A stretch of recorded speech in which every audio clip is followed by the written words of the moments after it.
to give. Do you think there should be somewhat of a reversal in we even had Nnamdi Kanu's lawyer Jimako commenting on this. This thing of always trying to ethnicize everything, it will backfire fairly soon, don't you think? It is not ethnicize in one man. I have taken my time. I told you, right? The stuff Emeka was talking about. Remember, I came on this show and I talked about it. I talked about the guy with the drone, showing us the creek and all that. And I told you on this show that if there's any building, any development on the canals, right? Because I stay in Lagos State as well. I've lived in Lagos State for 36 years. So I know the effect of canals or the effect of flooding on the citizens or the dwellers in Lagos State. So I know it's tough. However, what I'm just saying is this: if you build on the canal, then the structure has to go. I made a statement about that. But one man, there are other issues that are going on. Like yesterday, somebody brought up, I think you brought up a lady, I think it was the day before yesterday, you brought up a lady that speaks Igbo and was talking about, the houses that were being demolished. Now, if you listen to her, even the person, I don't know, for some reason, they refused to show their faces. So which was, one of those poorly done propaganda. And when he was asked how many houses was owned by other people or other tribe in the area, he could only point to one or two. Now, I am not saying that that only the Igbos have houses over there, but it is really glaring. It's so glaring that it's over 60 to 70% of houses there that were being demolished are owned by the Igbos. Now, when that guy was talking, hold on now. When that guy was talking, right, he was saying that some people that went to the FHA to get their number or whatever he was talking about, right, got it. So my point is this, right? Sorry, Joel. Emeka, is this the video you were talking about? That's the video I was talking about too. That's the video. All right. Excellent video. Very excellent. That's the video I was talking about, right? So he gave an excellent analysis on how, this thing was going on. I mean, that was the guy I told you that used even Google Map, to show us where these canals were being occluded. So that's about that. Now, but I'm just talking about. Can I say this before you continue? Just a word. Go ahead. This guy is a developer, so their business is going down. So he's doing some video to garner confidence in the hand of the people that are buying their properties. So I don't buy to his video. So continue. All right. But the issue there is that based on what he enumerated in his video, I can see some sense in what he said, and there's no point in that. Like he gave like there are areas where you will see the canal, even get narrowed, right? And that canal stuff is a good point. But most of the recent development we see, it's not all about canal. Most of them are, that's what I'm saying, like now. the one in my area now. They say they want to build road. You understand? That is their reason. And that one, nobody can tell me about canal in that area. So they say they want to build road here. So and the other ones they don't have some pepper and all those stuff. So those and if you go to the area that demolition, like Abrado is not a canal area.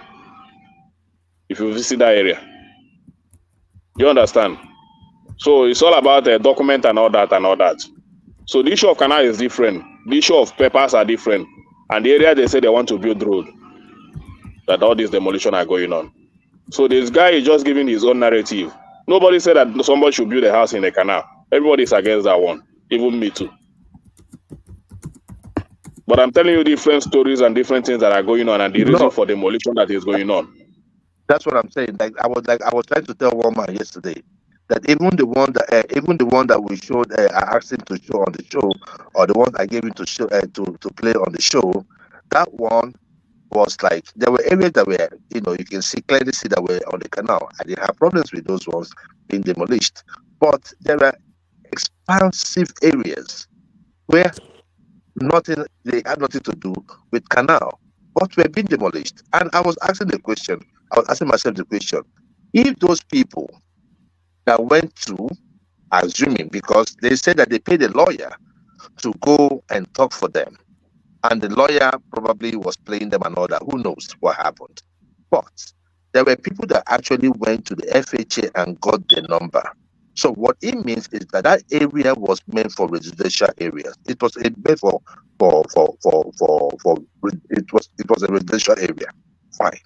So if you come back there and you have seen what is going on there, and your intention was to build residential areas in that same area, why don't you fine them heavily? Finding them heavily will still mean Mr. Joy, that those... Mr. Joy, sorry, can I interject? Go ahead. Thank you. Sorry, I've been hearing all this, what's going on about this illegal destruction and all that.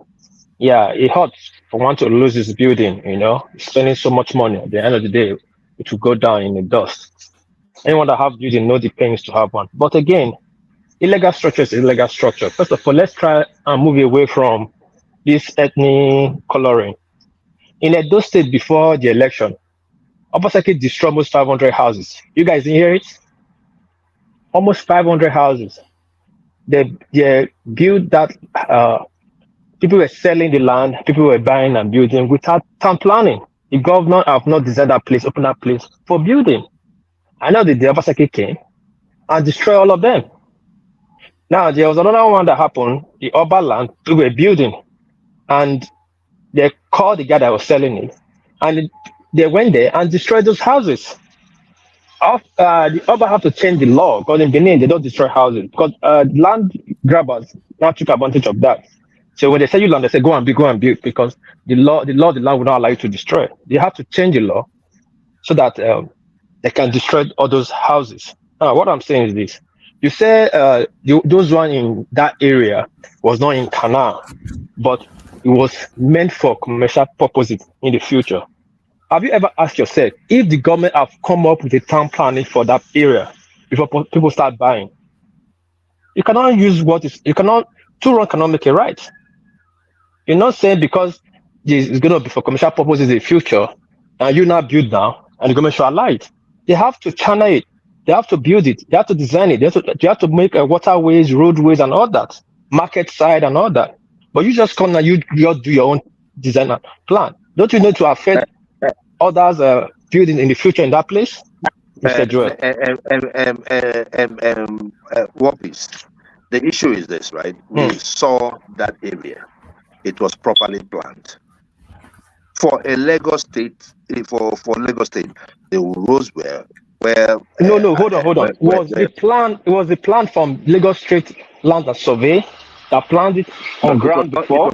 It's not a Lagos State land now. We're not talking about Lagos State. We're talking about FHA now. Federal Housing. Okay. Sorry. Right? So those are the ones doing the demolition. So I'm only saying, right, that area, they said that some people went and got their papers. Right? Now, these other people made attempts to get that paper, but the thing there is that they found a lawyer, right? So they did like a group thing to get a lawyer so that the lawyer can go for them. So there was an attempt. So what I'm always saying is this: if the intent of that area was to build houses, now you're talking about government, and there are areas for market. In those areas, you'll be surprised. I have been to all those areas. They have places for their markets. They have places for all those. The people that actually plan those areas, they do a good job. My own thing is just this: if you found out that you wanted to use that same place for commercial purpose, right? Why don't you just find those people heavily? Since by even now we need money. fine them heavily, right, for building in those areas. Because there are other portions of the land that needs to be sold. You can also do anything you want to do. Those houses are more expensive. There's nothing the federal government is going to build there that's going to be more beautiful than those houses we're seeing. Let's be honest with it. So Joe, so you're saying like because they didn't do that, the way they are doing it, they're just going to demolish it. Maybe they're targeting Igbos. Is that what you're saying? I'm not saying that they're targeting Igbos. I'm just saying it's justice, right? Because if you look at the narrative being created out there, that of Canal, I have talked about that of Canal. I have said that anything that's on the Canal Way, I wanted to invite. Lagos right now should be demolished, right? So should be demolished, right? That is my point. Okay, that Mike.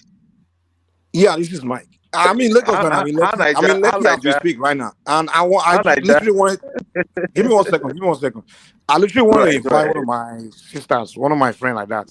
This lady here, she's a real estate agent. She's into this because she's going to show me properties around, all over Lagos and everything.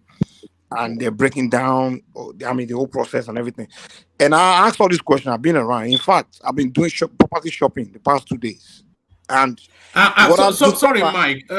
Sorry, Mike. Can you record it as you're going along and send it in to me? I think there's interest in that narrative, but carry on. I should have told me a few days ago. But if I still have time, I'll do more. Sir. Okay. I will record. If I still have time going, I will record. What's going on in Lagos is booming. So, of course, a city that is growing, booming, investors coming in, especially that mainland, the government have really done a lot of development as far as infrastructure in the mainland. I'm telling you, if you come to not mainland, island. If you come to island right now, it's better than most. Like literally, you would think you are in one luxury city in the Western country. You won't think you are in Africa. I'm telling you, there's no port. Everything has been modernized. Top class restaurants. I just went to Italian restaurant today, like top class. You understand? So what's going on in Lagos and a lot of people people with money, like foreigners, diaspora, and even wealthy people from all over Nigeria are also coming in. So that real estate area is like people they are developers that aggressively try to develop, build property and sell it, rent it, and all those things. So everyone's aggressively putting up buildings. And from what I'm seeing, most of the people that are buying all these properties, they are usually from different other states, rich people from other states, from particularly north, middle belt, and there are a lot of diasporas. I don't see a lot of Igbos buying this property. Like literally, when I go shopping, people are still showing up at people, these northerners with money, looking at property, checking out. People are buying property. It's just diverse. It's not mainly Igbo people. I haven't seen that many Igbos really. I've visited even some of those communities. I don't see a lot of Igbos. It's mainly a lot of Yorubas, and then it's very diverse. You understand? So it's not. But this propaganda people come online saying Igbos are the one buying everything, owning everything. It's a lie. It's a lie. So what is government? I just don't see it. I don't see it. I've been shopping around. I'm telling you, I visited this community, different estates and everything, just seeing it. But I don't know how this whole thing became. Okay, Mike, you just came back to Nigeria. You have not been anywhere in Lagos State. Bro, I've been around. It's not no. Mike, can you give me a second? Majority of people that own stuff. Hold on now. Bro, listen, my brother. Most properties in Lagos. Okay, go ahead. Mike, let me say something real quick. Just to, people are not understanding the implication and the consequences of personalizing illegality. When things happen in a certain location and you personalize it, it means, are you calling yourself, because like we've always said, the occupants of certain geolocation in Lagos or in any area shouldn't be restricted or shouldn't be an exclusive preserve of just only one tribe, right? We know for a fact, of course, we do not have the data or we do not have the metrics or probably anything to show for it, but we know for a fact that whenever demolition happens, you cannot say it is only one, you can't say it's just only Igbo people that are being, victimized. Or don't we have other people from other states, number one?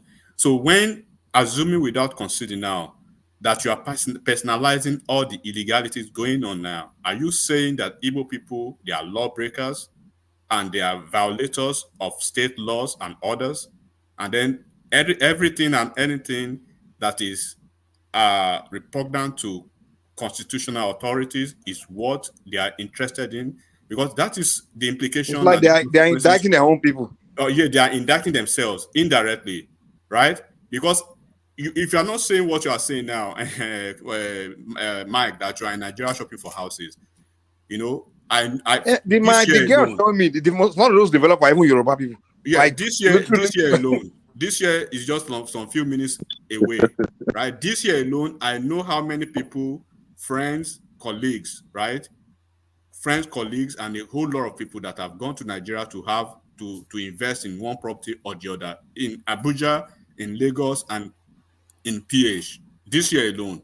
And when you say everything, you want to put coloration of tribe to it, now you should answer the question: does it mean that you are personalizing illegality on yourselves and on your people, and they are so bigger than the state itself or the federal government itself? Because this is the definition and the consequences of what you guys are actually doing now. It's like you are personalizing illegality. If I didn't come to Lagos, I honestly would have been thinking. I won't be thinking the way I'm thinking now. I'm literally here and I'm seeing everything. Most of the people coming to Lagos to shop for properties, they are wealthy people from other states, particularly northerners and different part of Southwest. I got a relative in Oshun. They come, their own doctor. My doctor in Oshun. Wait, he owns a property in Lagos, and everybody wants a piece of Lagos. You understand? So it's very diverse. Very diverse. That's why people should be very careful. Can I say something? It's very diverse. But they will come here and tell us. Somebody came here. I think 3 days ago, and say 80% of property in Lagos are owned by Igbos. I'm like, what? Hold on, let me say this, Michael. This is another warning to a lot, because this platform we can do a lot of sensitization and awareness training for people who want to invest in properties in Nigeria. If you don't want to spend money on lawyers, right? Listen to this. The onus is on you to do your due diligence, because Lagos is booming, it's hot. Lagos and ABJ, those locations are hot bed for properties now. So and people with money, they are all coming. Do not be swindled by every Tom, Dick, and Harry who call themselves real estate developers, right? Or real estate representatives. No, do your due diligence. If you lose your money, do not cry to the government, or do not cry. Do not pay the do your job. Is it not the responsibility of government to arrest those people that are making those false claims? Is it not the responsibility of government? It is not. Listen, you are. Let me tell you this. Even in America, you live in US, Joel. You live in. I believe you've had properties in the US, and then you've been able to have, to go through certain things. What I'm saying again is, one thing is very peculiar to Nigeria, and we know that the peculiarity of us Nigerians generally is that we can be very fast. Right? In the next 10 years, if Lagos is not booming or Abuja is not booming again with all this, real estate or developing stuff, things will slow down. But this time around, that things are actually blowing out of proportion. Every Tom, Dick, and Harry want to be an estate agent, a developer, and they know the target. So when you know you are the target now, a lot of people will call you from abroad. Hey, Joel, there's a new. Go and do your due diligence. If anything happens at the end of the day, government will send you, right? That's why you have like I said maybe 2 days ago, if you have the capacity to raise 50 million or 100 million for a property, right? It shouldn't cost you too much to raise another 500K for a lawyer to do the due diligence for you, and you get the necessary documentation. It's just being responsible and being responsible. I agree with you on that one. There's no doubt about that.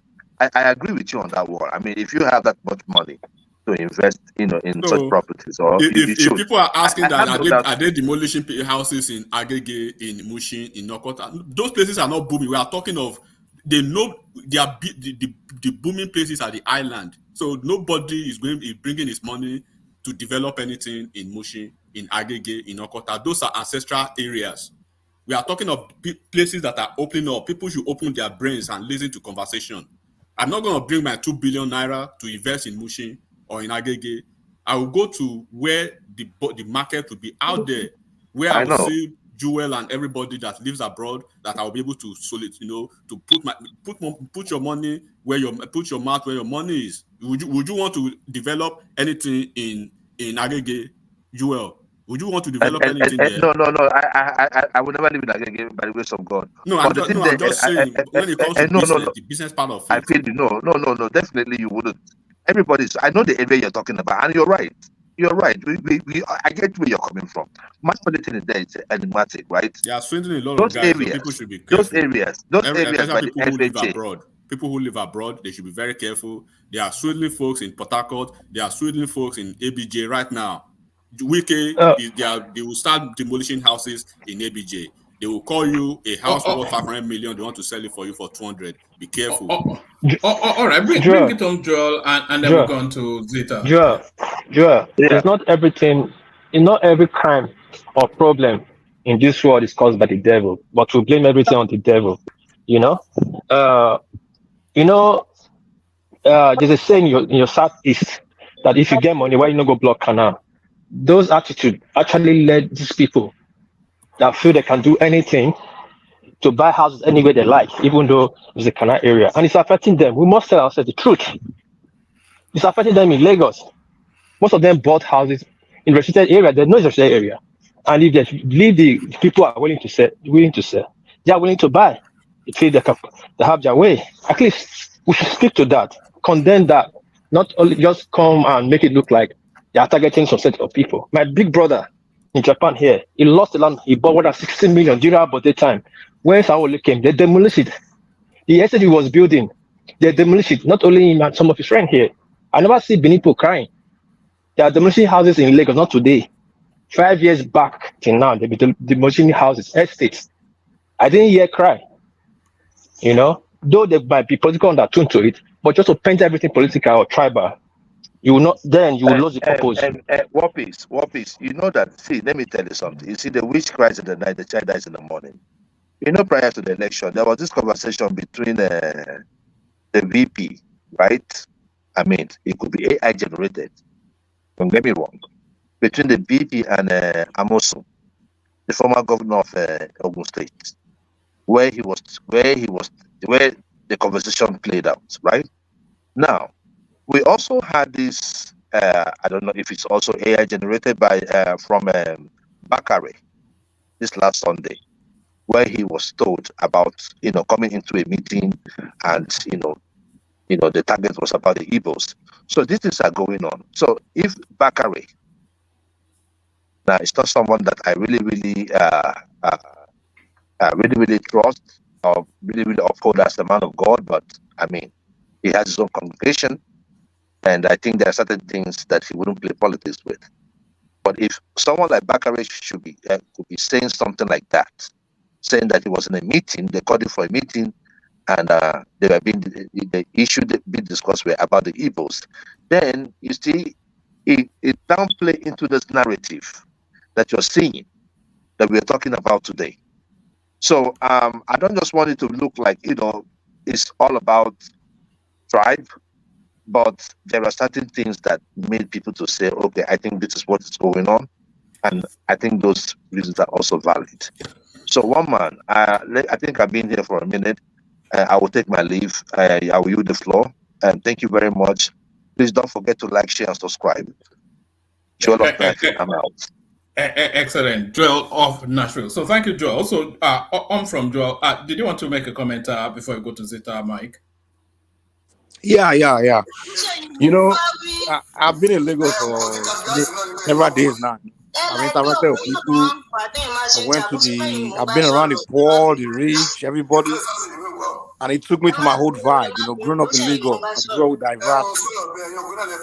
Who's that now? A lot of background from you. It's not from me. It's not from me. Oh, it's not from. I think it's. Sorry. Go on. Yeah. People with, different backgrounds. I know how Lagos is now. Growing up one man, you have friends from different tribes, from Ijaw, Benin, Igbo, Calabar, and when we get our Lagosian mentality, it's like we are different from other Nigerians, because it's about the individual you're dealing with.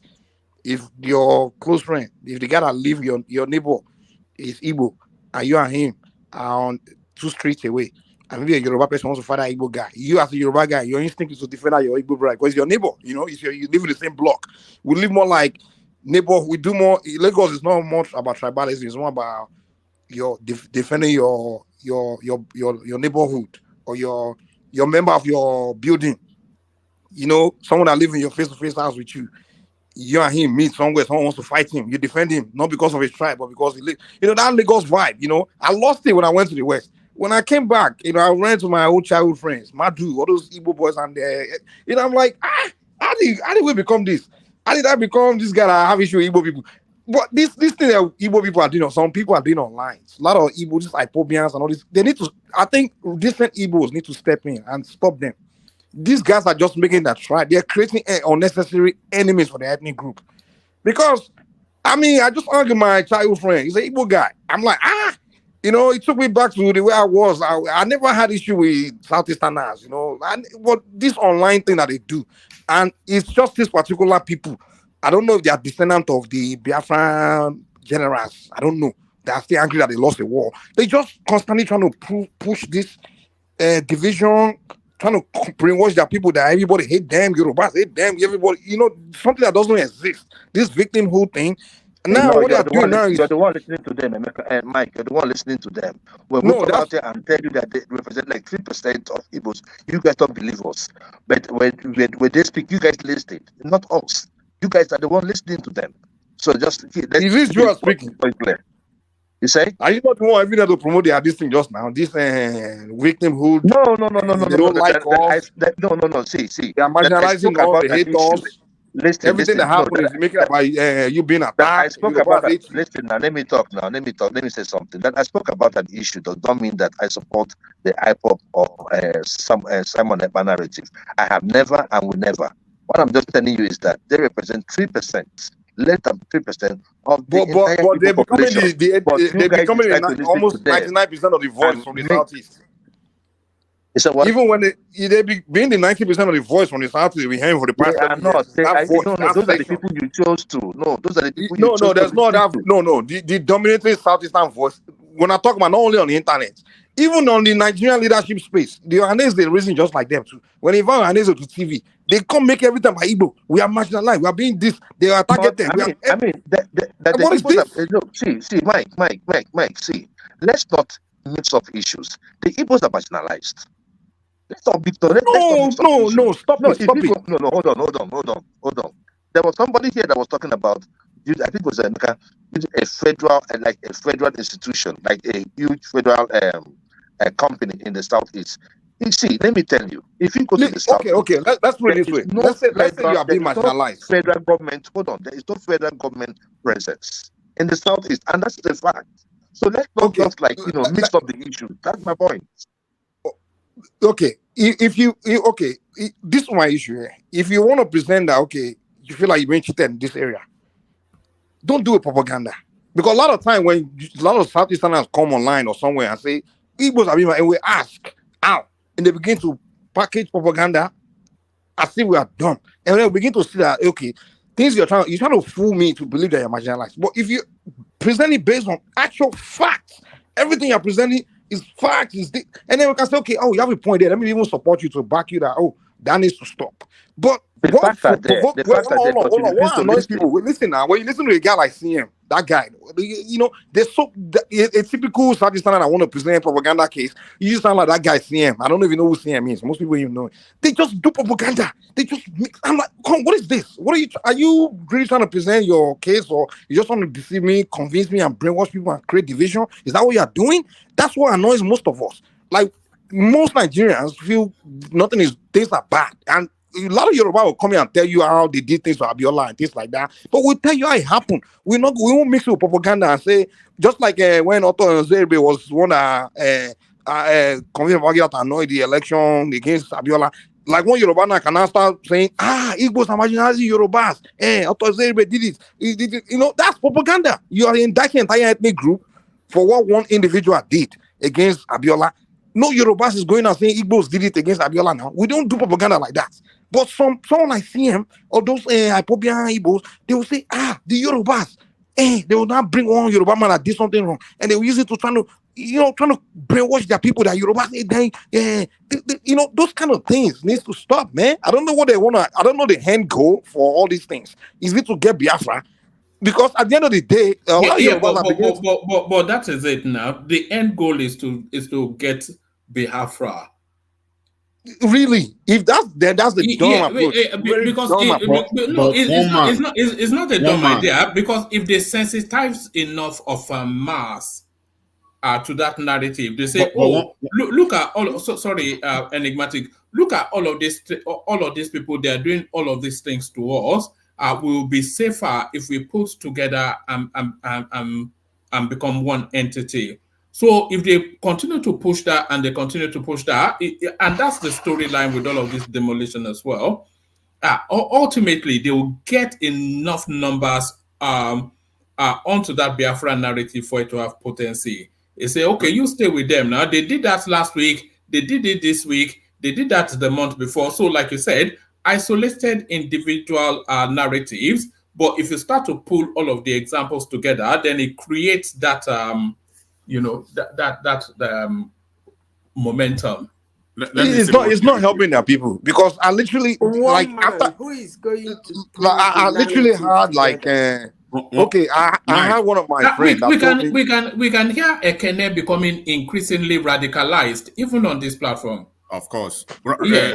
Can you hear it as well? Because he's getting increasingly radical. Which was not how he came in when we knew when he first joined us. That's why you should be watching, one man, and that's why you should be able to try to bring them back on the path of reality.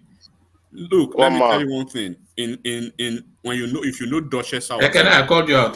Sorry. There's the Duchess Hotel in Lagos. I think they just opened the hotel in Lagos, and there's one other hotel, maybe La Villa or wherever. Top-notch hotel in Lagos. Duchess Hotel, right? The chairman CEO is the current Obi of Onitsha, right? The Obi Ashebe. The other hotel that I just mentioned is that guy from Imo State, Obi chief priest, Kubana chief priest. Though we know he fronts for some politicians, but of course, what I'm trying to say is, those ones who are always coming to say, Lagos this, Lagos that, they want to move their investment out of Lagos. They are the ones scraping the bottom of the barrel. One man, the real people, the real top dogs, right? They are daily developing. They are daily shaking hands across board in Lagos, in Abuja, and all over the places. The ones you see all over the internet crying and woofing almost every time are the ones in the bottom of the barrel, scraping it. These big ones, they are not going to Biafra now. Do they tell you they want to go to Biafra, or they want to go to IPOB or whatever? They have interest across the Niger. They don't care about people who are daily crying all over the place. And this is what we saw in the last election in Imo State. They threatened everything. Uzo Dinjo would not win and anything, and they've been doing the same thing too in Anambra. Soludo is not coming back. It will be here by God's grace. Soludo will whip everybody back, and it will be reelected.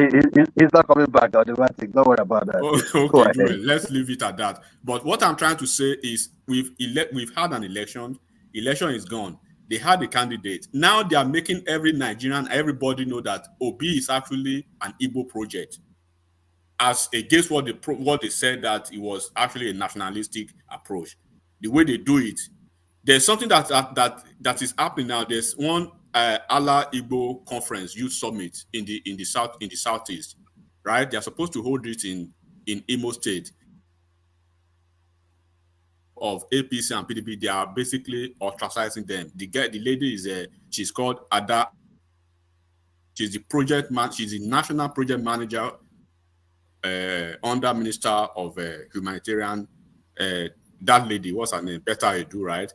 Such a lady, you would have expected that the Allah Igbo Youth Conference, being organized by the youth, they will want to tap that lady into that conference and then see what they can actually get. But if I may ask for what? Hold on. No. Did you know what she did? No, you know hold what on she now. did? Will you let me land?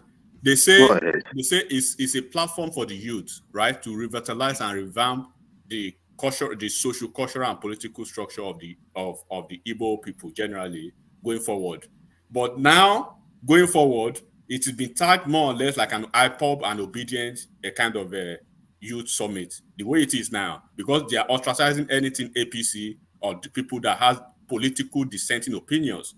How do you want to navigate, to the nationalistic political landscape when even within yourself, this is not a Fulani girl, this is not a Yoruba girl, this is not from Okene girl. She's a lady from Anambra there, but because she has a different political undertone and a couple of other folks, right? They are revolting against her, and she has a national appointment from the federal government. So those are the youths. The youths now. No, They yeah, look at the but you don't. leaders. So how do you want them to how do you want them to salvage their political aperture going forward? Enigmatic. There are APC members. When they are so Enigmatic. encapsulated. Enigmatic. There's still there's 3 APC members in that group. That and the people organizing that. There are a lot of people pulling off, which I know already. No. See, there are people from APC. This is the issue. Why Prior did to you the guys election, ostracize hold on now. people? I mean, We have to ostracize her justifying because that. of the things she said. Hold on. Because of the things she said What did she about say? the Igbos. Hold on. Let Enigmatic. I'll send it to you. Let me see this narrative. Let me just say something now. I'll send it to you. It wasn't about the people. We knew there was an election. We knew that people were going to take sides.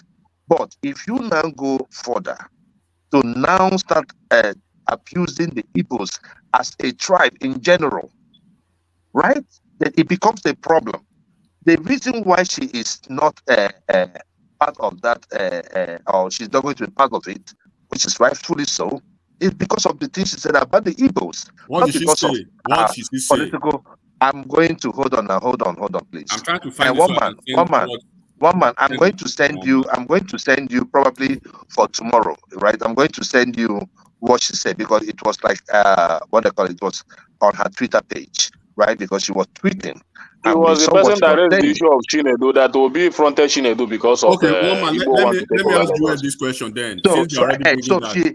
She even bought into that. Igbos want to take a she was part of that was pushing that narrative, which was a lie. With this thing, right? Let me now. All right, ask the question and then give your response, Joel, and then we go on to Zeta, who has waited for. I want to respond to you. There is an issue I want to respond to because you raised a point there. I want to respond to. The question I want to ask them now is that in 2027, when Peter Obi is back, right, to the presidential political train, what should the Muslims and the Northerners do to Peter Obi when he said, when he went on the tape, right, with that Yes Daddy tape, declaring war against Muslims and Islam? He did not do all of that, please. I mean, Enigmatic, you're the one pushing that agenda. The Northerners are not thinking about it.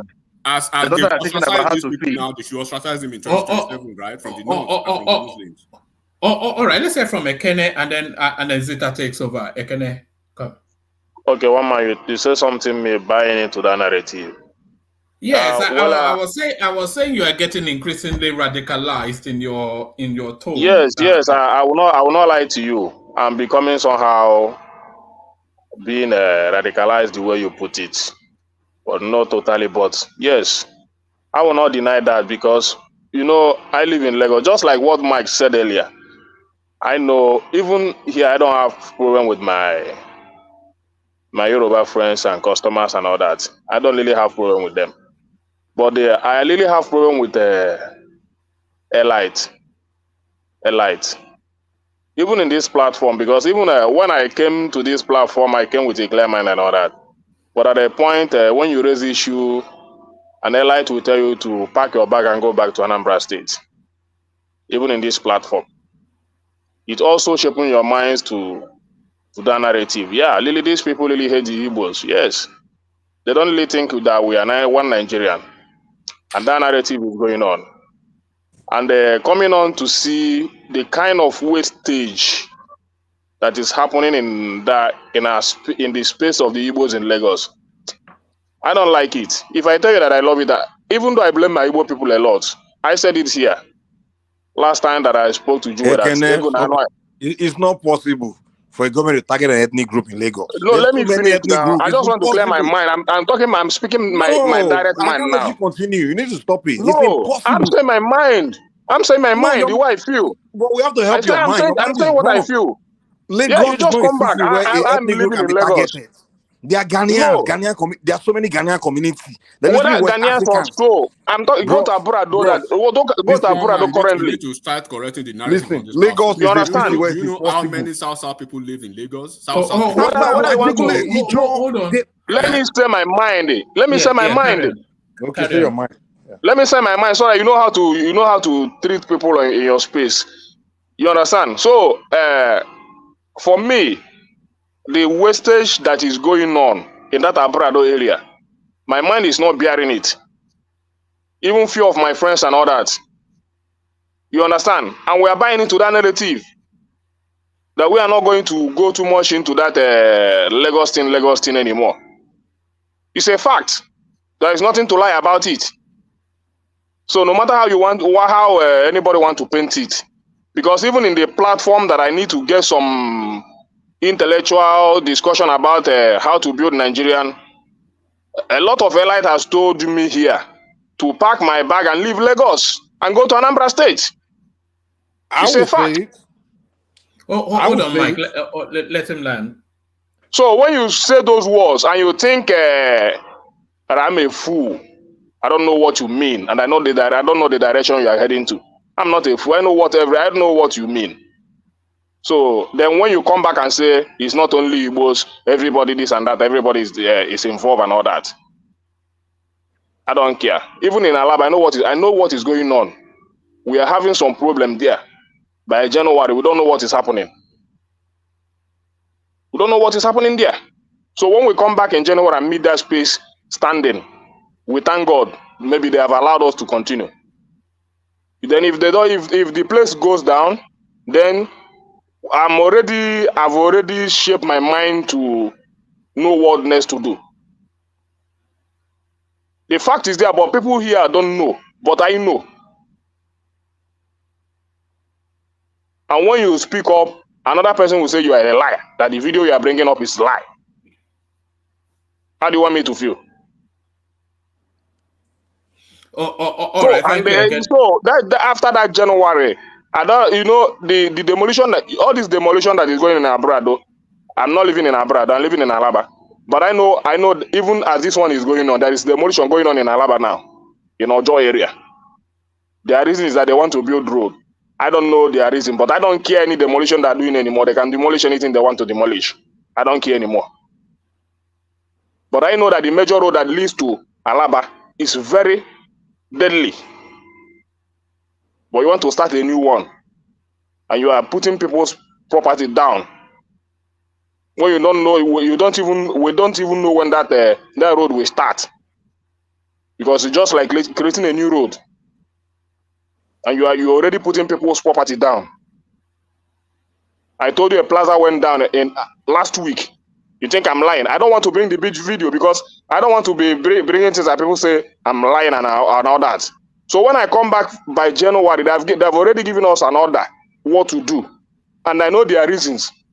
And I said it here: if people don't have the money to elect their shops to upstairs, what do you now tell them?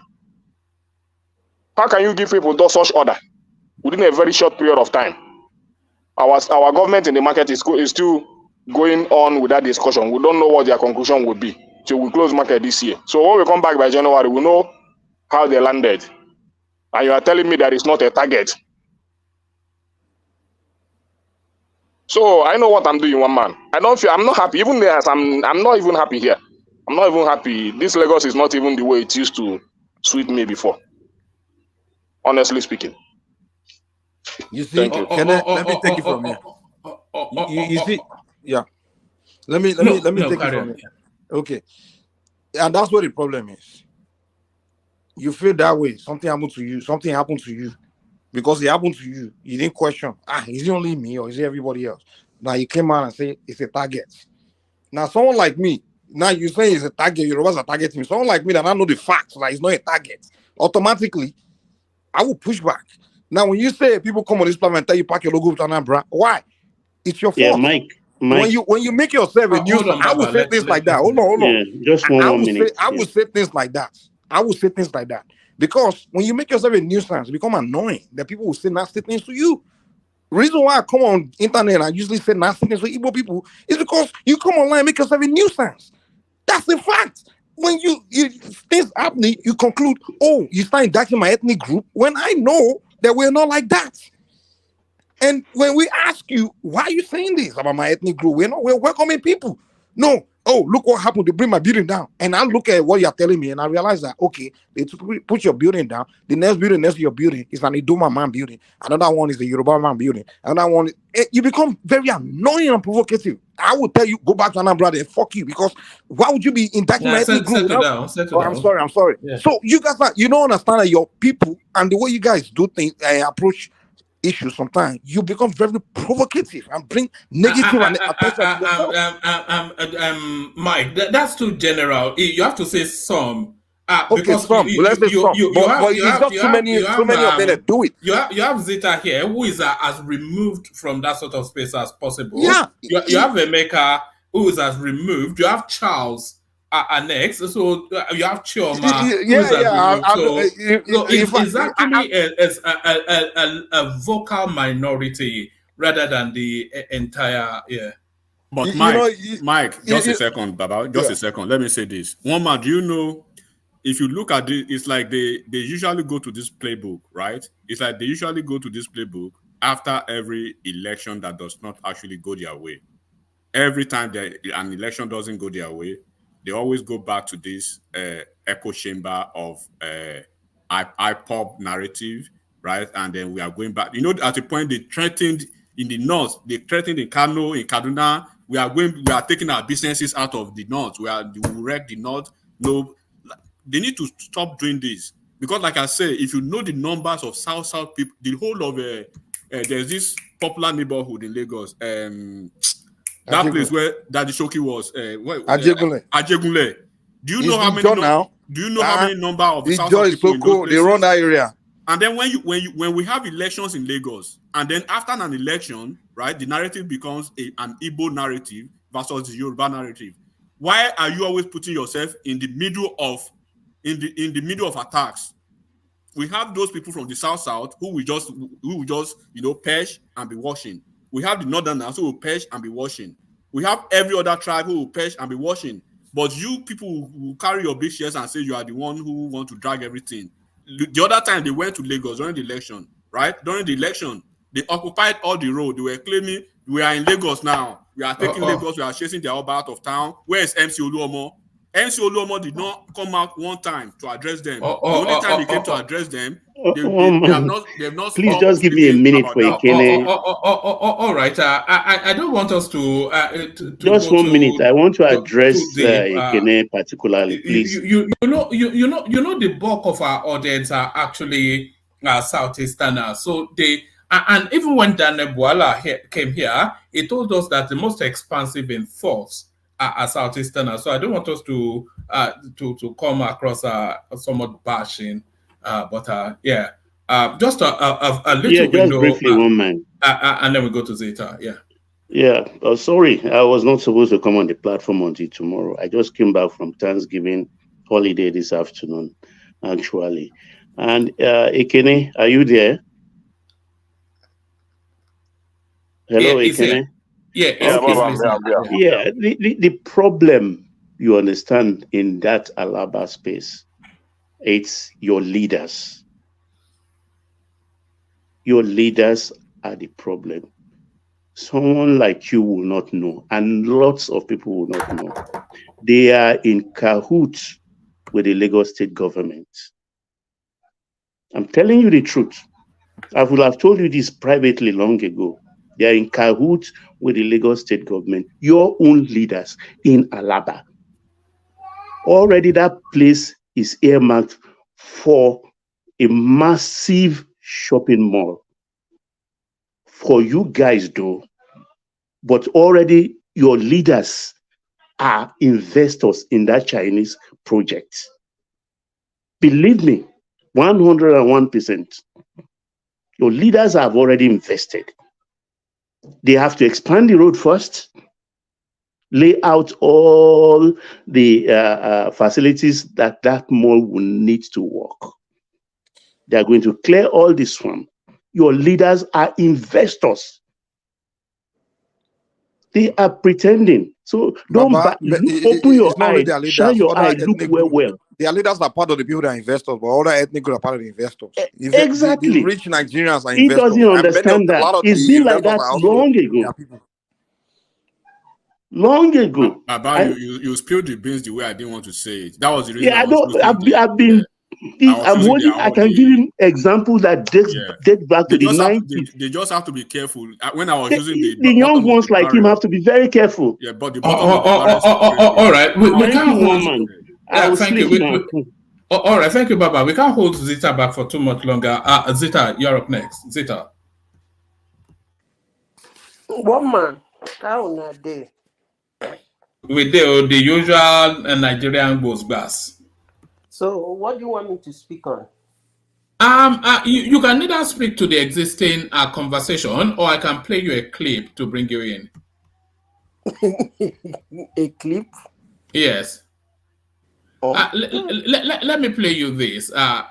This may strike you. Yes, let me play it, and then I'll read you the caption of it. Anyway, let me just play it. Resolved to place the National Lottery Commission on status inquiry and will be inviting all external auditors to audit the accounts of the commission from the first day of its establishment. The resolution was reached during the hearing of the NTAF and FSP when lawmakers queried the spending of the commission running into deficits. You earned 6.3 billion in 2022. And at the end of the year, you ran a deficit of 252 million.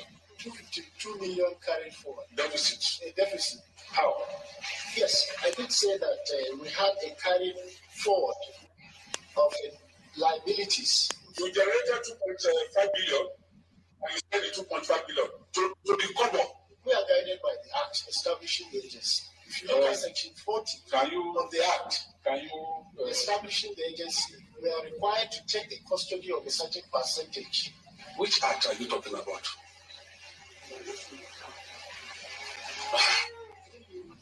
The Constitution is supreme, isn't it, than any act of the National Assembly.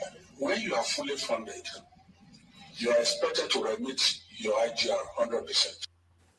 Oh, okay. It was echoing. Yes. Okay, so there it is right there. So this is the narrative of the National Lottery Commission. They generated 6.3 billion naira in 2022. They remitted 0 naira to the national coffers, but they still ran a deficit of 252 million naira. But that is not the real killer. The real killer is, even with all that money that they generated, they were still being funded by the federal government. So how can you be funded, which says that your bills are covered? You generate 6.3 billion, which you did not remit, but you still run a deficit. So that's the Nigerian story right there. You say lottery? Yes, the National Lottery Commission, yes. Oh my God. This money you people are calling, man. I don't get it. Sometimes I want to zero my mind to think it's fictitious, because that's the only way I calm myself down. Because if I think those things are real, I feel like, man, these people need to be gassed, honestly. But it is what it is. So is the federal government, is somebody in jail already or what? The person who's meant to be in jail is the one that is trying to speak Chinese, that according to the act, and the guy is acting in what act? What act tells you that yes, that's that. You can see the guilt right there. I mean, these are criminals now. You know, but that is the narrative of every parastatal under the You know, the Nigerian Ports Authority, they didn't remit anything. The Customs Services, Hamed Ali, he didn't remit anything, but they declare fantastical figures all of the time. And some of the figures that they used to declare, by the way, especially the Customs Service, the Ports Authority, and even the FIRS. Some of the figures they used to declare that are this parastatal earned this much. Those figures, they twice over what the national budget is. So what they are declaring as profit is twice the national budget, and then in the next news cycle, they'll tell you that they are loaning $1 billion from China. It was just a looting fest. They should get them arrested and take some money from them the way they are collecting some from NFL if they cannot jail them. Because this, I don't even want, they should get back the money. One man, look, anyway, I feel irritated discussing this, honestly. Anytime I hear this amount of money flying up and down, it angers me. It angers me because the man looking at him, he doesn't even look like somebody who is having who should be in charge of that level of they don't really look good. It looks barely literate. It looks barely literate, doesn't it? Where is the money? What are they actually using this money for? Because we don't see industries in Nigeria like things. The money is in Dubai. I just don't get it, honestly. But it is what it is. But I think we've come to the end of the road. One man, something needs to be done, and just like very fast. We need some real big fish made examples of. Yeah, I think their properties overseas, they should align with the foreign companies to sell their properties and get back the money. At least those ones that have 440 properties overseas, some of those properties needs to be sold. That's my stand because it's annoying. Honestly, it's annoying. I don't want to go there so that it will not make me lose my thoughts. Can you take me to another topic? Yeah, let me take you to this page. This is the headline piece. So don't take it on the surface level. Take it on the nuance level. Peter Obi bags Politician of the Year. And then Rufai. So let's just leave it at Peter Obi. So Peter Obi bags Politician of the Year. And in my conversation with Maurice earlier, we both agreed, he of course, an obedient, so he immediately left to concur. But I agreed for different reasons in terms of the impact that this guy has had on Nigerian politics within a short period of time. And by the way, this guy has changed the dynamics of Nigerian politics. He has brought, do you agree first before I... Yeah, so do you agree that Peter Obi is the Politician of the Year, certainly the politician of this electoral cycle? And of course, you know enough to know that it doesn't necessarily mean the person that won is the... do you agree with that statement? One man, I don't know the yardstick they used, but... Impact. Look it from impact. Okay, I don't agree. No? I don't. You need an explanation? Yes, because let me tell you why I need an explanation. Tinubu predictably won that election. Is a long-standing, very slick, very embedded in the system politician with his party already in situation and he having like extensive political associations. So you could see it was the front runner and he won. Atiku pushed him all the way through. Which was also all the calibrations as well. But the impact that Peter Obi had in this election, and nobody anticipated it. It has been the most impactful in this cycle. Okay. You said you need an explanation. Carry on. Okay. I don't know how much time I have, but let me say this. There are some clarifications I need to make. First, if you say He's the first time since 1999. I keep mentioning from 1999 because I've seen Nigeria coming back to its feet from 1999. I don't want to talk the jargon and the shenanigan that has been happening before 1999.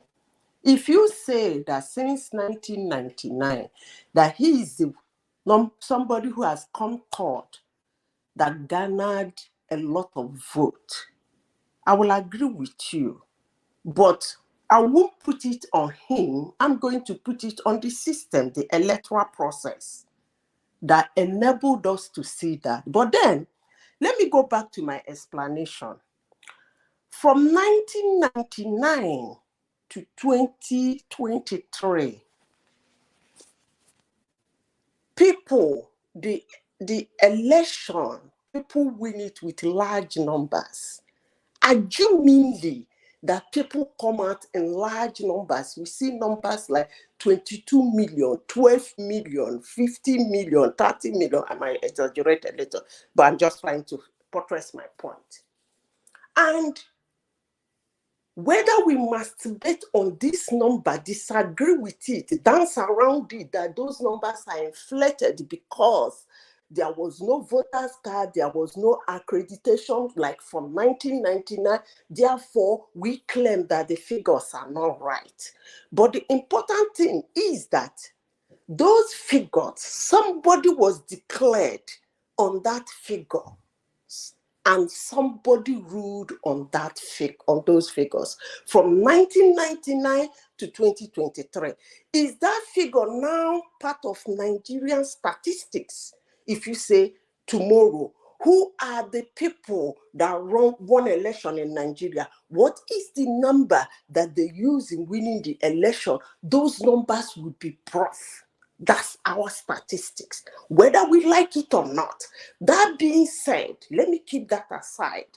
There is something I used to hear since this, this election has been so whimsical that sometimes it even amuses me. I've been hearing that Peter Gregory Obi garnered people to come out. He met people to come out. People who don't usually vote came out. I want to say this. Every election, there are new numbers for two reasons: age and interest. Now, in 2023, we all agreed that there was a vacancy, that somebody can go in. First of all, I must say this. Being politician of the year, I don't know if you are running something, you didn't get to the finish line and you are a winner. I don't know how that was, but it is what it is because we are in whimsical time. Now, they said he garnered people to come out. Whether we like it or not, from 1999 to 2023, there have never been a time the number of voter turnout, the percentage is 23%. That is the lowest Nigeria has ever had. Nobody should tell me it's because of the PVC or the accreditation or something, because you said that he gingered people to come out. So where is the number? Or are you trying to tell me that he gingered people to come out and the old voters went away? I am sure one man that INEC said he registered almost 90 million voters. And those registered numbers are not robust. They are human beings. And INEC announced the number of PVC collected. And I am very sure between you and me, one man, the number of PVC collected is nothing below 50 million.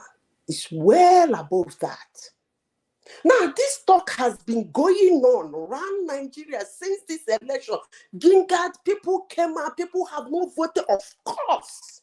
In every election, people do come out that have not voted before. As I said before, their age, they are now the age to vote. They are coming out because they have interest. Maybe the person that is coming out, they like him or they like her. Now, I asked one man, where is the number?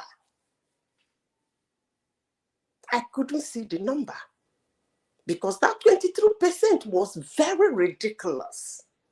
I couldn't see the number. The registered voters are not robots. The PVC collected are not robots. So where is the ginger and where is the coming out? Or are you telling me that the 23 million that came out were the ones he gingered and our old voters disappeared in thin air? One thing I have to tell you, one man, is that whether we like it or not, the statistics is there. It used to be how many before now? And what is it in 2023?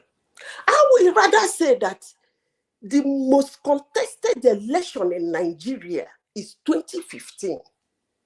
You might not like me, hate me, like me, I do not care.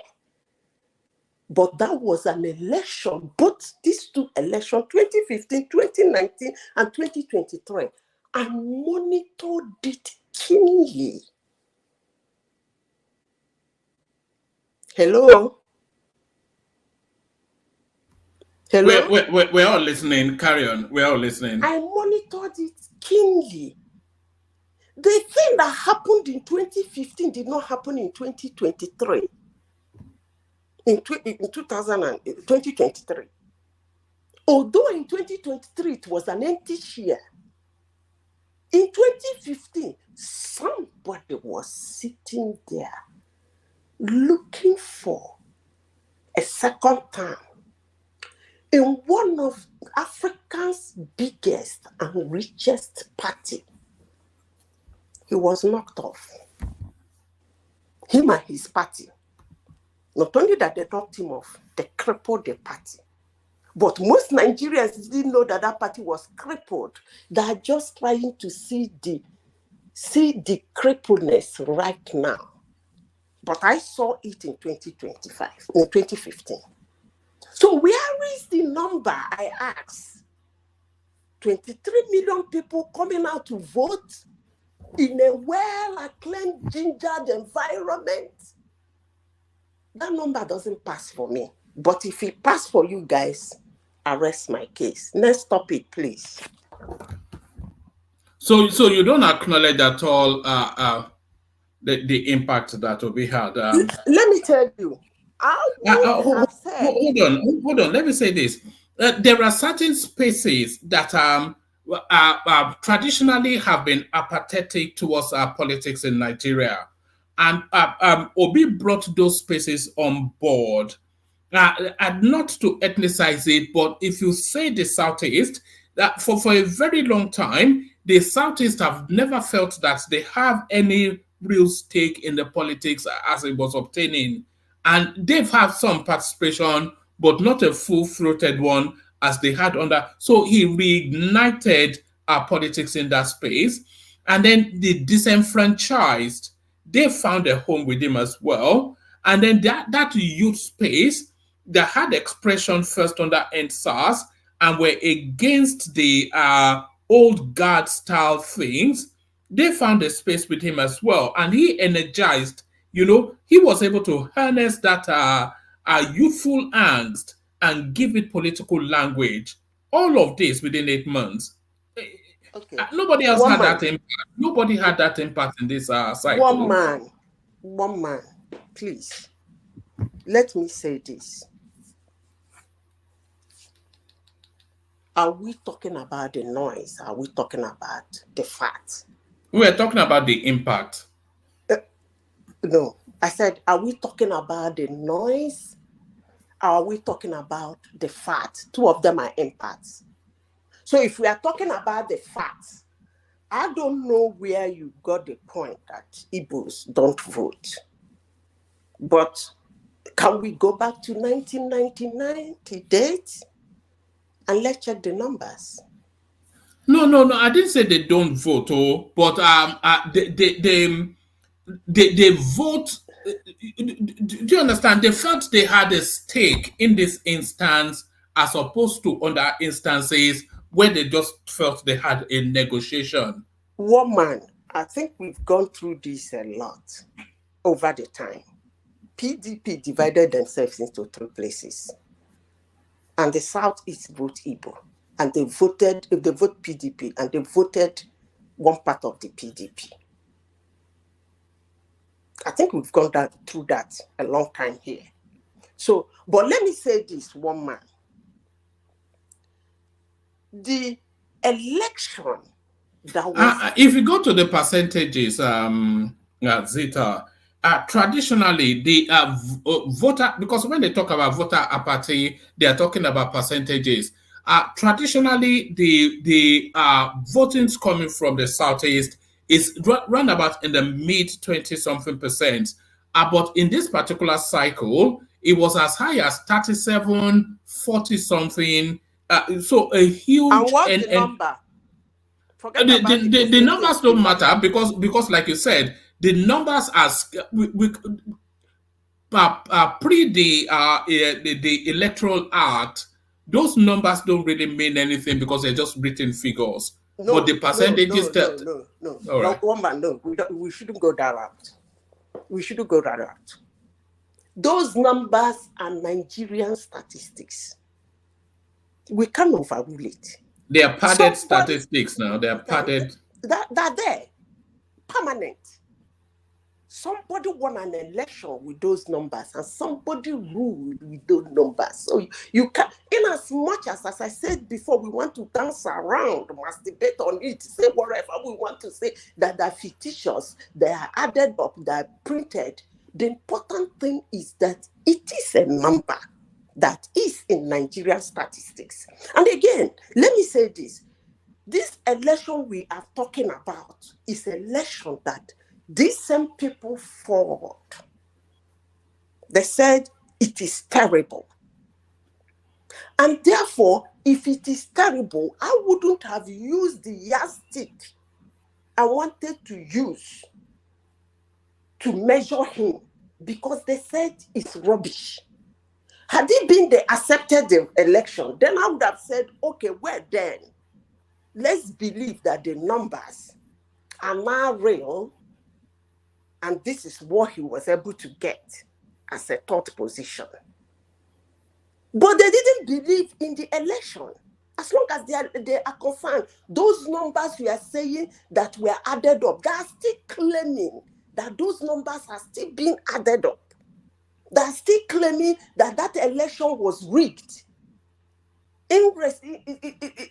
Technically saying that those numbers are still being added for one person or the other. So if you believe those numbers were added, then where is the number that was gingered? That's the question. But I will say this. There was a vacancy. There was anger in the land. People wanted to get angry. Some people, and they become too loud about it. And it seems as if the other contestants didn't have supporters, but they do. Because if we are going to run with what the election presented, and if it is the 2023 election, that's why he got this what do you call it? This bargain, you people call it politician of the year. Maybe when he was a politician elsewhere, but if it is the 2023 election, these people are still claiming the number is still added up. So where is the statistics? Where is those numbers that we used to have if they said the election is rigged? When our elections were rigged, according to you, we do have huge numbers. So when somebody is not accepting an election and saying that election is rigged, that means there is a lot of falsified numbers. So where is those numbers? As for me, 23% is no ginger for me. Since 1999, 23%? Damn. If it's a pass for you that somebody gingered the whole Nigeria of how many million people, with how many number of registered voters, with how many PVC collected, and he gingered only 23% came out, and he was able to get 6 million. If you say that's fine, that's okay. But for me, it's a no-no for me. Thank you. Next topic. All right, let me take you to a different space and probably one of your favorite people. So this is Yemson Wike in play again. Rivers APC handed to Wike to spite Amechi. This is a party chieftain saying this. So this is the narrative of Rivers State. As you know, the goings on between Fubara and Wike, so that's a satellite thing. And Wike has already come out in public to say it's going to destroy him. It looks as though Rivers is so strategic that the central space they want to make sure that is guaranteed for next for 2027. They want to make sure it's guaranteed, and they already have Wike on board, and the only person that can guarantee them Rivers State is Wike. So Wike, of course, he controls a lot of the structures in PDP, but now because of this flapping of the feathers by this Fubara element, and also the need to punish Rotimi Amechi, what they have now done is to sack the whole executive, the excos for Rivers State APC, and they've now put a caretaker committee there with the view to handing the structures of our APC to Wike. So Wike now has the levers for both APC and the driving wheel of PDP. So that guarantees Rivers State and punishes Amechi in equal measure. So thoughts on those? Okay, one man, from all you said, you just told me that Amechi is incapable of handling APC Rivers State. That's just what you just narrated. No, if he's capable, it won't be collected from him. That's as simple as APC. If you can't get your house in order, it will scatter. Actually, Rivers State APC has not, they have a large followership, very large followership since 2015. But the politics of Amechi is destroying that party in Rivers State. And it's funny, people believe Rivers State does not, some people say they don't even have APC. But it's funny, because somebody else is holding his own house together. By the way, Wike enforces what he wants, not that the people want it. I have to correct that. He has the way of enforcing it. And as long as he keeps getting the power to back him up, he will keep enforcing it. It's as simple as ABC. When Amechi had the power to enforce certain things, he couldn't. He couldn't. He worked with Buhari. Buhari won an election. He couldn't win Rivers State. Is that a politician? He was going to court. He became the what is it called? Transport minister for how many years? He couldn't even win anything in Rivers State. And now you are saying they took taking something. How can you started to you are now talking like the people and less more. We are what he doesn't have, they're taking it away from him. He never had it in the first place. He never had it. He's just what is the lead party figure in that state. Is the lead party figure in that state. He was. But when you are a lead and you ended up, instead of leading and bringing people together, you ended up creating all manner of factions among you people. You end up being, even if you call yourself a lead, you no longer be a lead or weightless lead. Actually, that's actually what he is. So he never even had it in the first place, not to talk of anybody taking it from him. That's the main thing. But if Wike has a way of enforcing things anyway, so he will come back and start his madness in River State if they will let him. But as I always say, if you want to fight a strong man, you have to be double strong.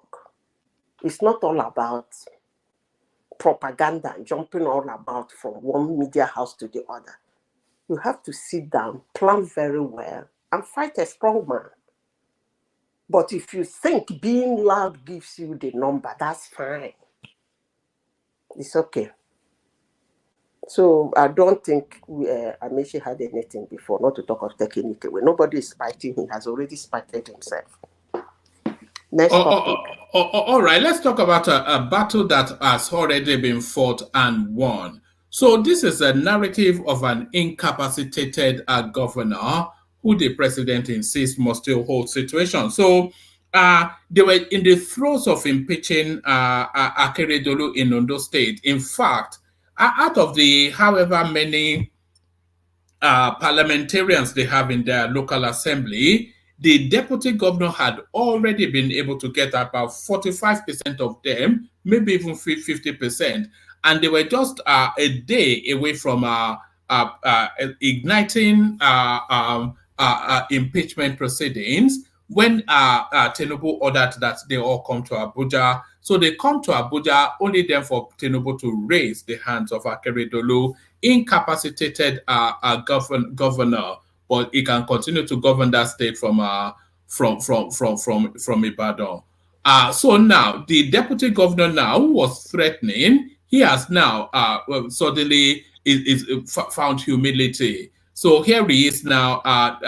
Although deputy governor begs, Akeredolu says, "I remain loyal." So what are you then making then of the endorsement of this Ezekwesili governor of Ondo State? First of all, you know, when I talk sometimes, people say they don't understand me. I want to make this categorically clear. If you do not understand what I am saying, the message is not for you. So don't bother. Don't even bother wrapping your head against what I am talking about. I made a comment. If you ginger people to come out and you say first-time voters voted, the number I am seeing is not impressive for the ginger of 87 million people. And among all of them, it's only 28% of 23. Is it 23 million? Not even 23 million that came out to vote. And in that 23 million, upon your ginger, you get 6 million. And in that 6 million, you still said the election was not good. So we shouldn't even be discussing it. It should not be an election you should get awarded in the first place. I stand my grounds. An election that was the worst election in Nigeria. Somebody who said that should not get award in that election. Period. Now, one man, back to the man in Ondo State. Is it Ogun Ondo? Ondo. Okay. First of all, let me say this. I don't really know where there is a law that says if you are walking on your seat, you should stop work. I don't know. But it is what it is. Sometimes I don't want to find myself in a position where I be part of the rich must suffer, the rich must die. I don't want to be part of that campaign. Because everybody aspires to be comfortable in life. That somebody is comfortable, or somebody is holding a position, I wouldn't say because of that he should die or he should suffer. That being said, let me say this. Who declared him incapacitated? One man. Well, it clearly is. If he's not showing any capacity to govern, he was in hospital, almost in a vegetative state for months. I think that's publicly documented in Germany. And then since he came back, he has not yet. He says he's still recuperating in Ibadan, and he's been there now for about 3 going on 4 months. So in totality, he's been out of his state for about 8 months, if not longer, and not showing any capacity to. So it's somewhat even the chairman of his party, Ganduje, described him as no, that was actually the previous one. It described him as incapacitated. Is he a doctor? Okay. One man, are you actually saying that these deputy governors should no longer be existing? Because the job of the deputy governor is where the man is weak, he runs from there. Because I, for one, have been around in places where people were sick for years. They get their pay. Their job was still there. These are ideal places that if it is ideally something that is too good to be real, but we call those places ideal. Their job is still there. The assistants take up, their jobs is being divided until they bring a paper from the doctor and say, I am no longer strong enough to do this. The federal government of Nigeria, they have doctors. The state have doctors that take care of these people. Why can't the doctor in the state, who is the government house doctor, to write that this man is incapacitated, and then we take it from their woman? Hello? Yeah, we're all listening. We're all here. So why are we insinuating he's incapacitated? He's not so good. He's dying. He's this. I think we should be talking about him ruling from another state. I think that's the one I would say. I don't think that's right. And why would he be ruling from another state if he has the capacity? That is what we should be discussing. He should be in his state as a governor. I don't know if there's a law in Nigeria that allows a governor to rule from outside of his state. But saying he should resign, that he's incapacitated, I don't get that part. If he has the capacity to rule from a state, then it's not even ruling from the federal capital. When you can argue that he wanted to be closer to the seat of power to schmooze for his state, he's ruling just from it's another state that is barely an hour from his own home state. Okay. So if he's not incapacitated, then why would that be the case? One man, I believe the Constitution of Nigeria said unless he is incapacitated. Is that not? Well, that is true, yeah. Mm-hmm. So the deputy governor should get a medical report that he's incapacitated. I think that should solve the problem. But telling a sick man that because he's sick, he should get out of the job. I don't know if there's any law that backs that up. Even people who do hourly job, when you're sick, the only thing is that you don't get paid for those hours because you are not working, because the job is work and you get paid. They don't tell you to go home and stop coming. Let alone people who are elected, his people trusted the state in his hands. And just because he's sick, you say he should get out of the job. I don't know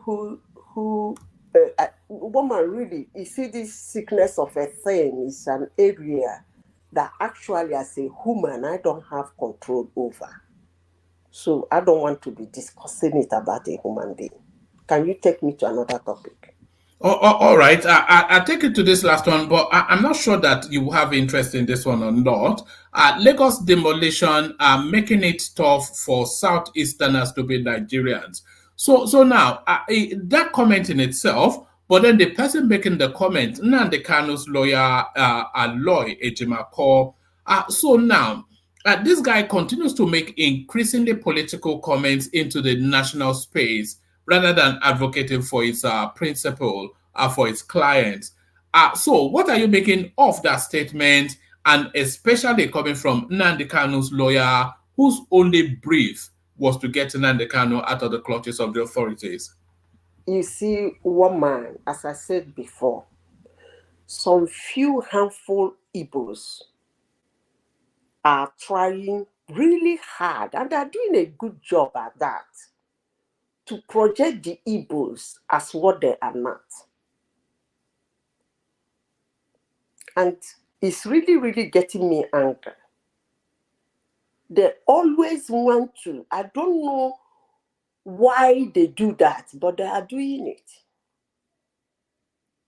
Because if you think they're doing it according to what you said earlier in this platform today, you said to get the propaganda, to gather it so that people will believe, or countries will believe, that they're marginalized, for them to get iPod. And I ask, you think these people will just believe them without investigation? You see one guy, there is one guy that was an associate prof that went to the UK. His name is David Udeni. He did what he did in the UK that cost him his asylum. And he's been running around everywhere, running his mouth, saying everything he's saying. The story still remains the same. You know why? Because those people are not, some people are like me, are not people you just tell stories and we just say, okay, fine. We make our own investigation. The demolition going on in Lagos, is it only Igbos? The answer is no. Is it meant to be targeted to the Igbos? He's yet to prove that to anybody.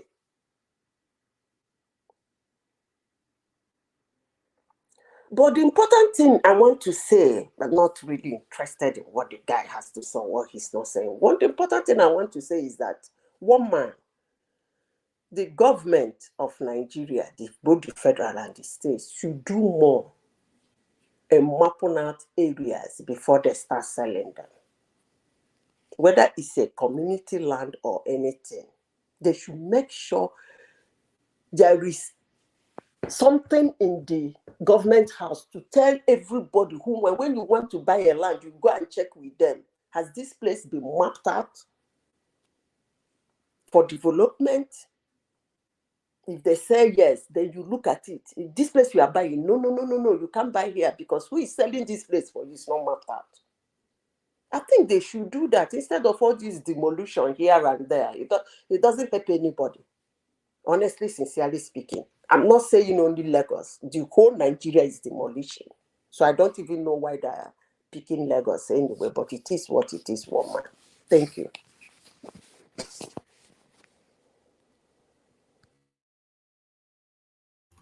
All right, brilliant, excellent. The delightful Zeta, of course, that was the delightful Zeta. So the delightful Zeta, so but wait no more, hopefully are still with us. Been quiet all the way through. Hopefully Ajale Koko still there. Ajale Koko, you're up next. All right, I think Ajale Koko may still need a moment. Let's go to World Peace. Hopefully it's still there. Konnichiwa, World Peace. All right, let's go to... One man, sorry, I'm quite busy now. I'll get back to you soon. All right, brilliant. Let's go to Mike, who hopefully is there. Mike, I didn't even know they had the internet wherever it is that you are. Is as Nigeria developed to the point that you are having internet, Mike? One man. Are you kidding me? I don't. You guys have this thinking that, dude, we are ahead of you in Germany. If you get money, we are ahead of you, middle class in UK and US. There, I'm telling you. If you get around here, man. Can you hear me? Oh, I can hear you. Ajale Koko, I came to you. So sorry, Mike. Mike, don't go anywhere because I want to hear about your trip to Nigeria. But let's hear from Ajale Koko. I'll bounce soon because it's like 4 a.m. Yeah, well, it's 4 a.m. here too, Mike. So but stay with us for as long as you can. But let's hear from Ajale Koko. So Ajale Koko, yes, I came to you. So Ajale Koko, do you want to start it off with the headline piece? Peter Obi bags Politician of the Year. So arguments for and against. But I sort of on board with that idea. So what did they make then of that headline? Peter Obi, politician of the year. Greetings to our listeners around the world. So,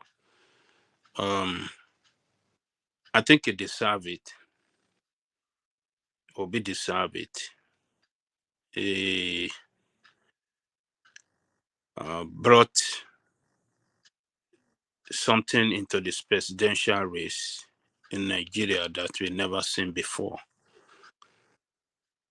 A politician that had no structure across the country. A politician that ran on the ticket of a party that is not relevant to Nigerian people. A party that in 2019 got 5,000 votes. Obi make that political party with him on the ticket as presidential candidate to have 6 million votes. Obi have pushed to every doorstep in Nigeria. Labour Party. Labour Party is an unknown party in Nigeria before to many Nigerians. But today, there's nobody that doesn't know Labour Party. And Obi made that possible. And he has changed the dimension. He brought a new dimension into the game completely. Vibrant youth and, some can describe it as tribal sentiments, religious sentiments injected into the campaign, but he played it good with a campaign slogan that was very unique, from consumption to production. That was a very, very strong campaign slogan. It's just like Obama hit his own campaign slogan that is unique to everybody in the whole world. Yes, we can.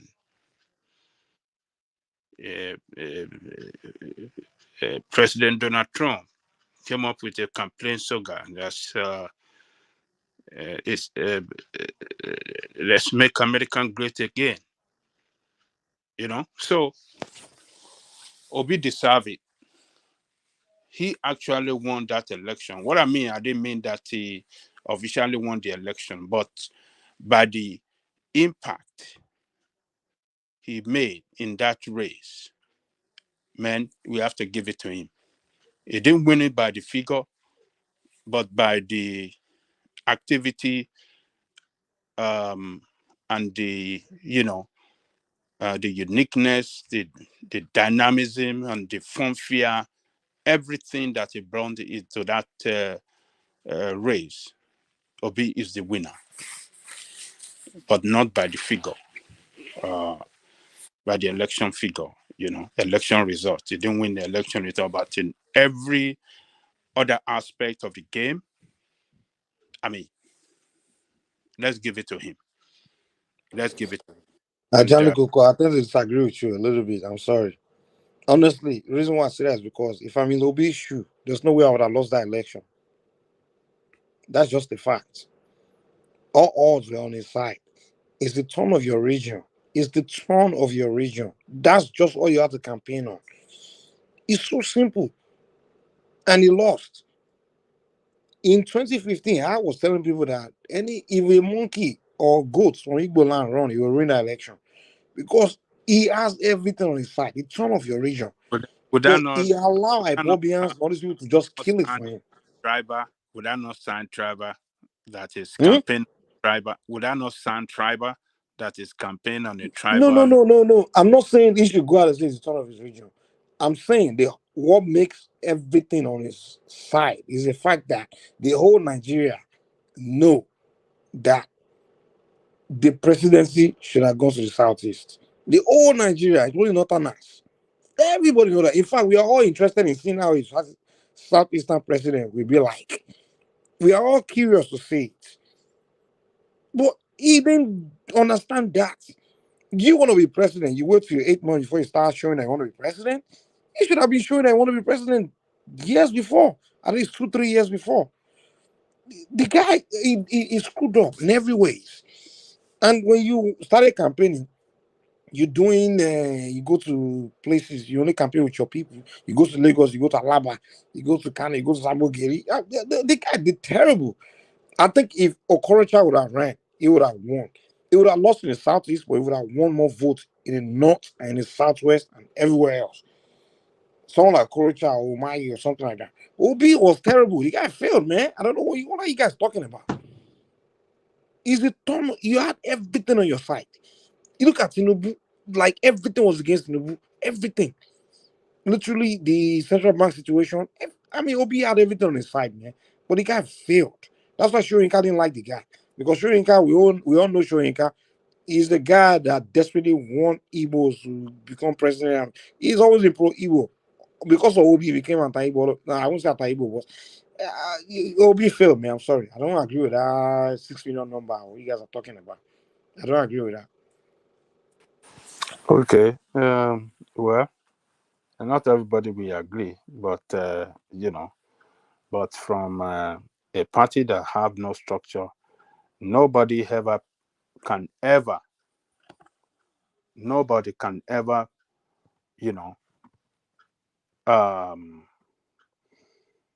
believe that Obi could even get that number that he got in that vote, 6 million votes at one time, with a party that have no structure.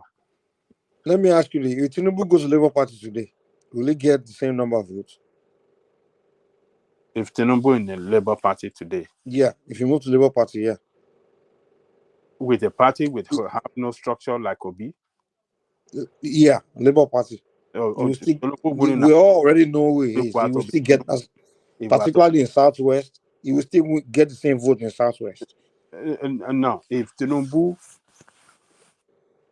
did not run on the ticket of APC, if he had run the ticket of Labour, he wouldn't have won the election. AAC. He wouldn't have won the election. He would have failed. ACN. He would have failed. He would have won the Southwest. Wait, hold on. He would have won the Southwest, same way Obi won the Southeast, because it was already known. He already used the bigger party platform to be known, right? And he would have picked a couple of states outside of Southwest. And that's exactly how Obi won. He picked his region and he picked a couple of states outside of his region. Anybody would have done that. So I don't know why you guys keep saying Obi was a PDP guy. It was already on a platform of PDP. No. I would not agree. A lot of people have contested. Atiku would have done it. Obi would have done it. Hold on. Some people had run on the ticket of Labour before. They failed woefully. Because they were never under bigger party before, prior to that. And they were never known figures. Also consider it wasn't a presidential election which is based on regionalism. You understand? Because he's running, the only Southeastern running as a president, and already known by the entire Southeast, known by the entire South. So he didn't need the party. It was not relevant anymore for him to win his region. So this idea that he won this many votes because for the fact, no. It's not because of Labour. Labour was irrelevant. Mike. Hey, Baba Jare, good morning. Yes. Yeah, Mike, good morning. What I want to say, with the 6 million that everybody has been hammering on, we are hammering on it will be based on the sentiment that surrounded that election. If you all recall, Buhari contested that many times before he eventually won that APC. I think he has contested 3 times. I was getting 10 million. How many votes did he garner each time? Over 12 million votes. His people will always support him now. And that's why I asked. You understand? We didn't see that one. We didn't see that one as a feat. now somebody garner only 6 million, and we are attaching so much importance to it, forgetting that we all know what surrounded that election. Babajide Kuku, you were saying 2-3 days ago that the kind of tribalism that election introduced. You are even talking about Jay-Z. You remember? Why are you not playing it down today just because we want to support this? I don't know who are the group of these Gamma, who the organizer of this award. Look at the people that they gave the award to. You know that it's just a group of people that are just trying to promote something. So why, I don't know. God, tell us 1, 2, 3, 4, 5. The reason why you tell me that he's a good politician and he has introduced something better into our politics. Just tell us 1, 2, 3, 4, 5 points. Okay, obviously If you Obi are was from not a listening. minority tribe, it won't be You relevant. guys were not listening to me very well. I said that everything that he brought into the campaign, some people might say, yes. Some remember yani Simba. Some ni. Can you hear the call? Ajale Koko. What do you expect here? It's around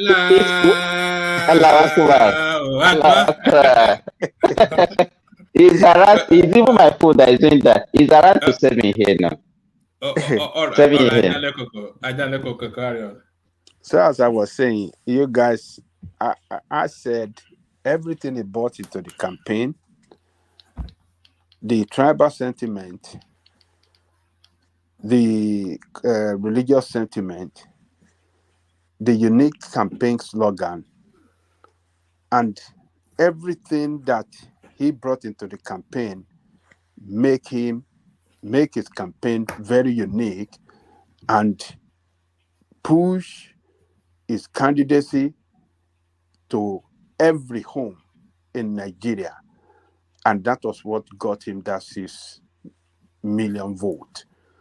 So a person that run on the ticket of a party that have no structure to achieve that high, I think we should give credit to him.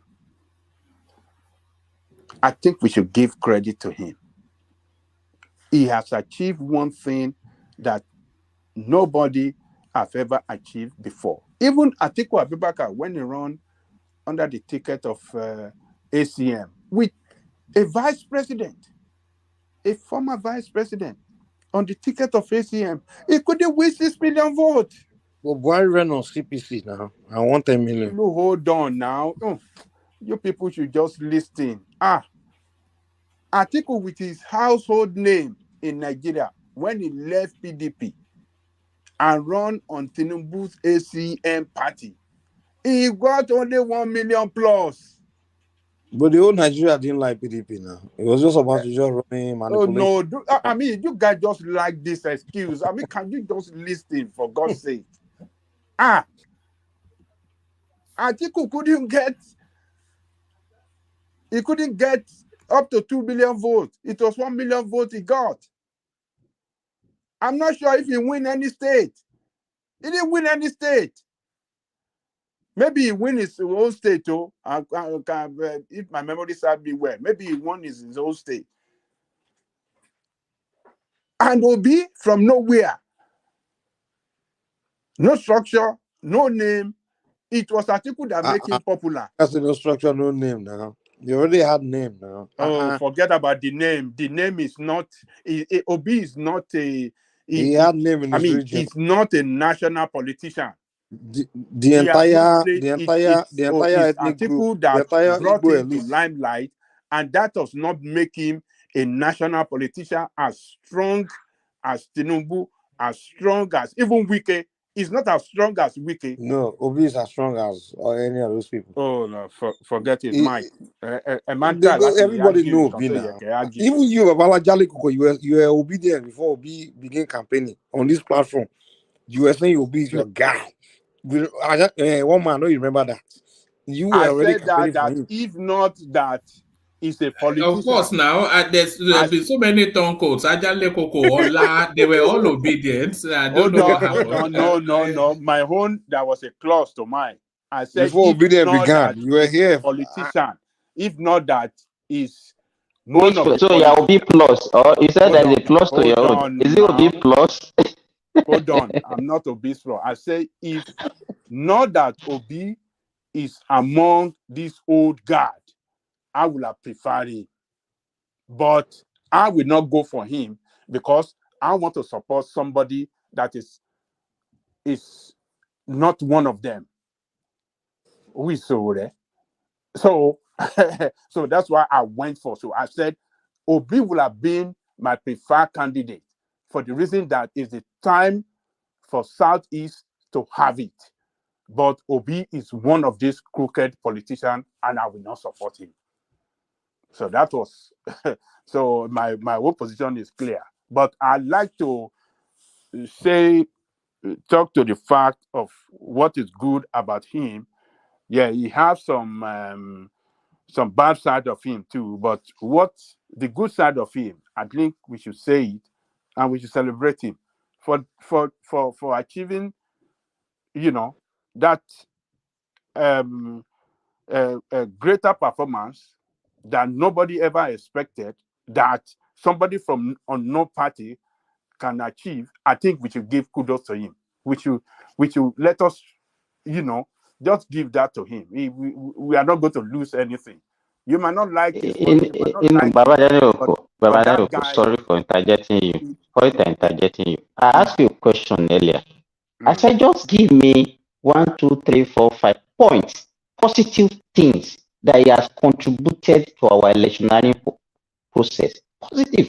Just give so that we know, okay, yes, it's not about Ghana 6 million votes. And so what? I can give you those, but if Ajale Koko wants to go first, but I can give you countless what Obi has contributed more than anybody else in this cycle.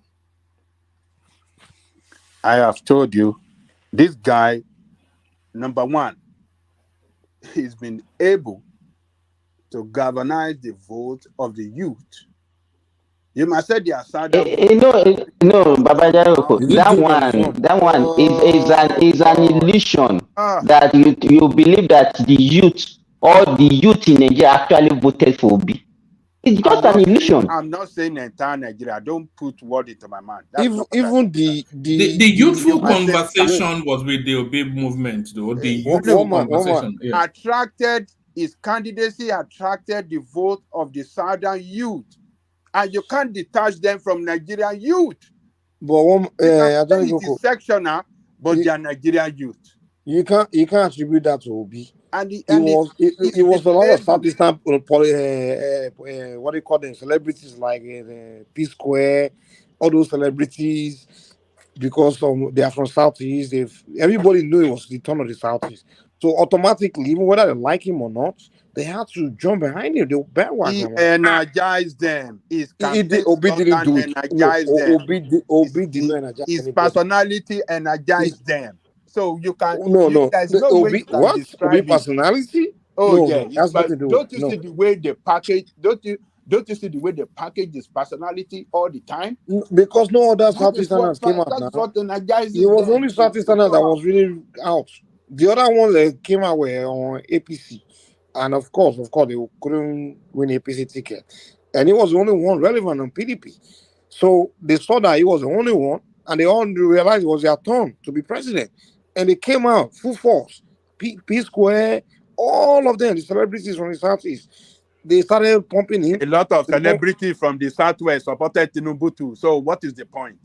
No, that's not it. No, I'm not doing Tinubu versus Obi argument today. What I'm saying is we are trying to argue how the pumping of Obi is not because Obi did it. It's because others did it for him. The celebrities. Okay, who are you going to give the credit to? Who are you going to give the credit of? I will give it to this Obidiot. The reason. Okay, who are the Obidiot supporting? Who are the obedient? I don't want to call them obedient. The people you call what you call them. Obi didn't create the obedience. We cannot agree. But did the they Obi, support? no, you are attributing the credit. Who draw them into the race? They did it on their own. Obi did not. Forget Obi it. didn't I mean, do it. why are you denying? Why are Ajali you Coco, running Ajali away Coco, from the fact, man? Ajali Coco. You know for a fact. Wait, hold on. You know for a fact, if it was Obi that created obedience, he would have been able to control them. He couldn't control them because that's not something he created. He just found them to be a force he didn't expect. They were are all behind him. organic. Obi had organic support from those people. But not because Obi didn't create it. That's what I'm trying to tell you. Because Obi did not create the obedient movement. Obi didn't create the obedient movement. It was organic.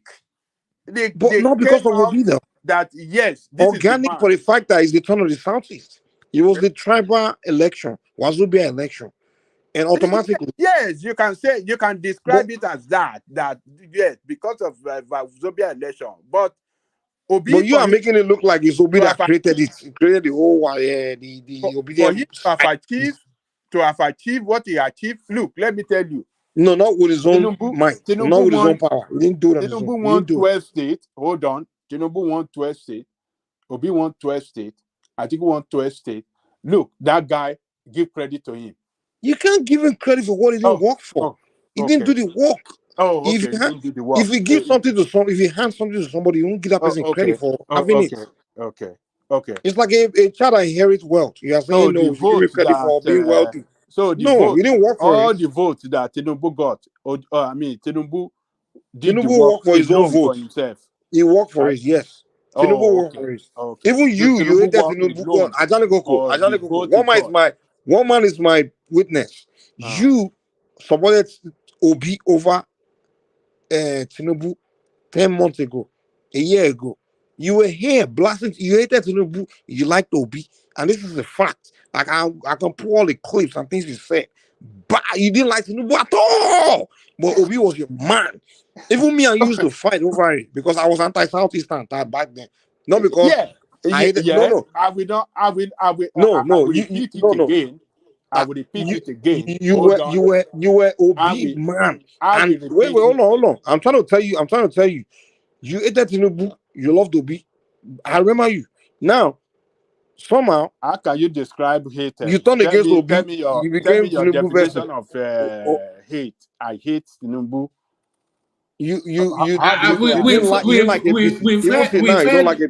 We've heard harsher words against Tinubu from you than even rational mind. If you speak against a candidate that you believe, no, this was before I became a candidate too. That cannot do good. Has it done good for your country now? No, before I became a candidate. Done good for the people of the country? No, that's not what we are saying. But somehow during the election, hold on, during the election, you supported Tinubu over Obi. Yes, I foresee that this man will not do good for the nation, and I still stand by it. But you supported him over Obi during the election. But that does not mean that if he has done something good, that's what Obi failed. For a supporter Obi to be against Obi during the election, but before election you were with Obi, that means Obi failed.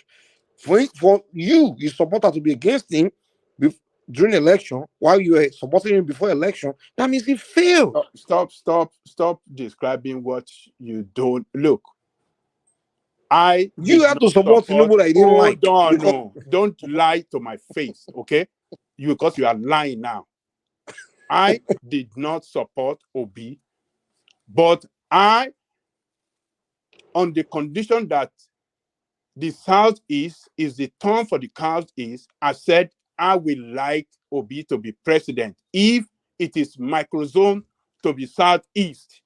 All right? If it is microzone to the Southeast, yes, I would prefer. That is number one. And I said, if I have no other candidate, outside candidate, Obi will be the guy that I will support among them, for the reason that I want the power to go to the Southeast. I said so don't say, oh, I support Obi. I gave condition to it. I said, look, if I don't want any one of these old guys, Tinubu Obi, Atiku. I don't want any one of them. But big Tinubu That is what I said. And that was the reason why I opted for Sowore, that I want something from outside, a new person, new team to redirect this country. And I believe Sowore will be the job, will be the guy. But if that couldn't work, that if they microzone this thing to Southeast, that it is Southeast turn, well, Obi could fit into that. But how did you end up picking? But let me tell you this. Obi failed. That's the point I'm trying to make here. Obi failed. Hold on. Even some Yorubans have supported him against himself. He failed. You might so why not you like saying Obi. this guy is smart? I know you don't like Obi. Fine. You don't No, like it's not about. I'm just trying to tell you why the guy doesn't deserve their work. He's a failed hate him, politician. right? You He hate didn't Obi, know how right? to. I know Northerners that wanted to vote for him, ended up turning against him. You hate Obi. You don't like the guy is Obi. a terrible politician. No, He failed. you don't hate. You hate him. So, but it's not about whether I hate him or like him. As this I'm just speaking the result facts. is concerned, as far as the last presidential election is concerned, look, that guy performed wonder.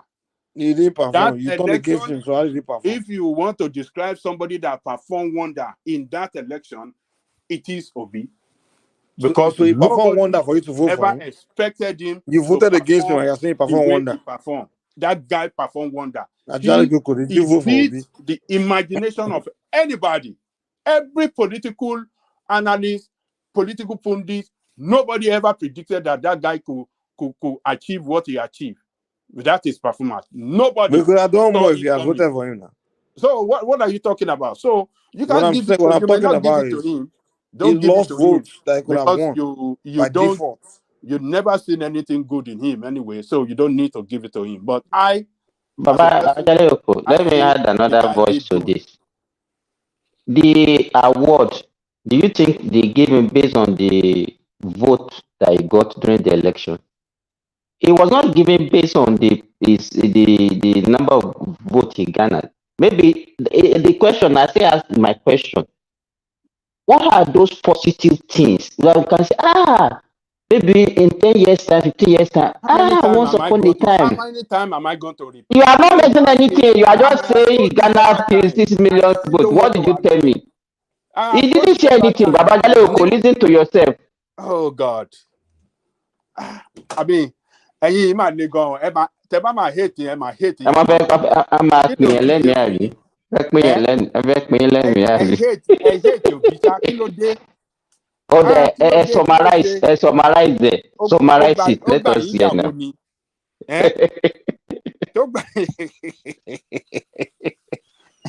Okay. Look.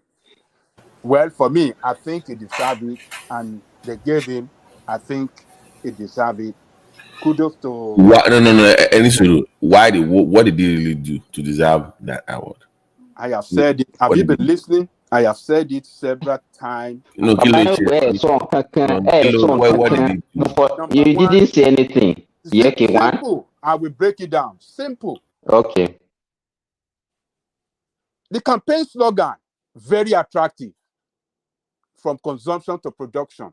That was a very unique and catchy campaign slogan.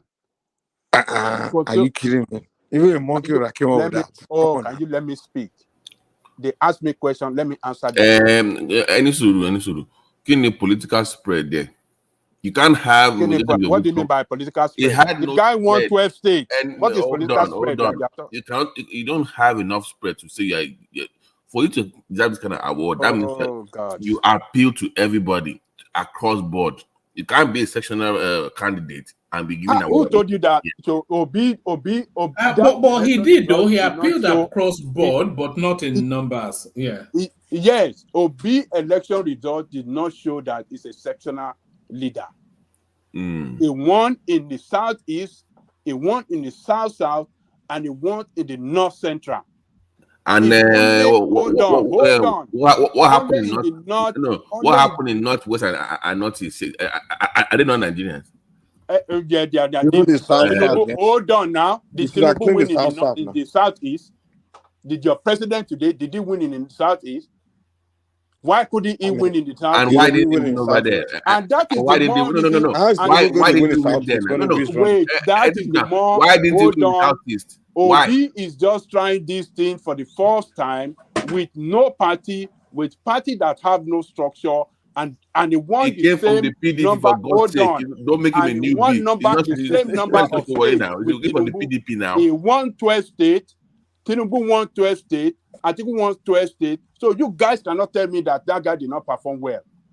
The first time with no party structure, He with lost. party that is unknown to lost. Nigerian people. I don't care if he perform well. You lost. I don't care. Oh, you people are just, I don't know. You just antagonizing this guy for nothing.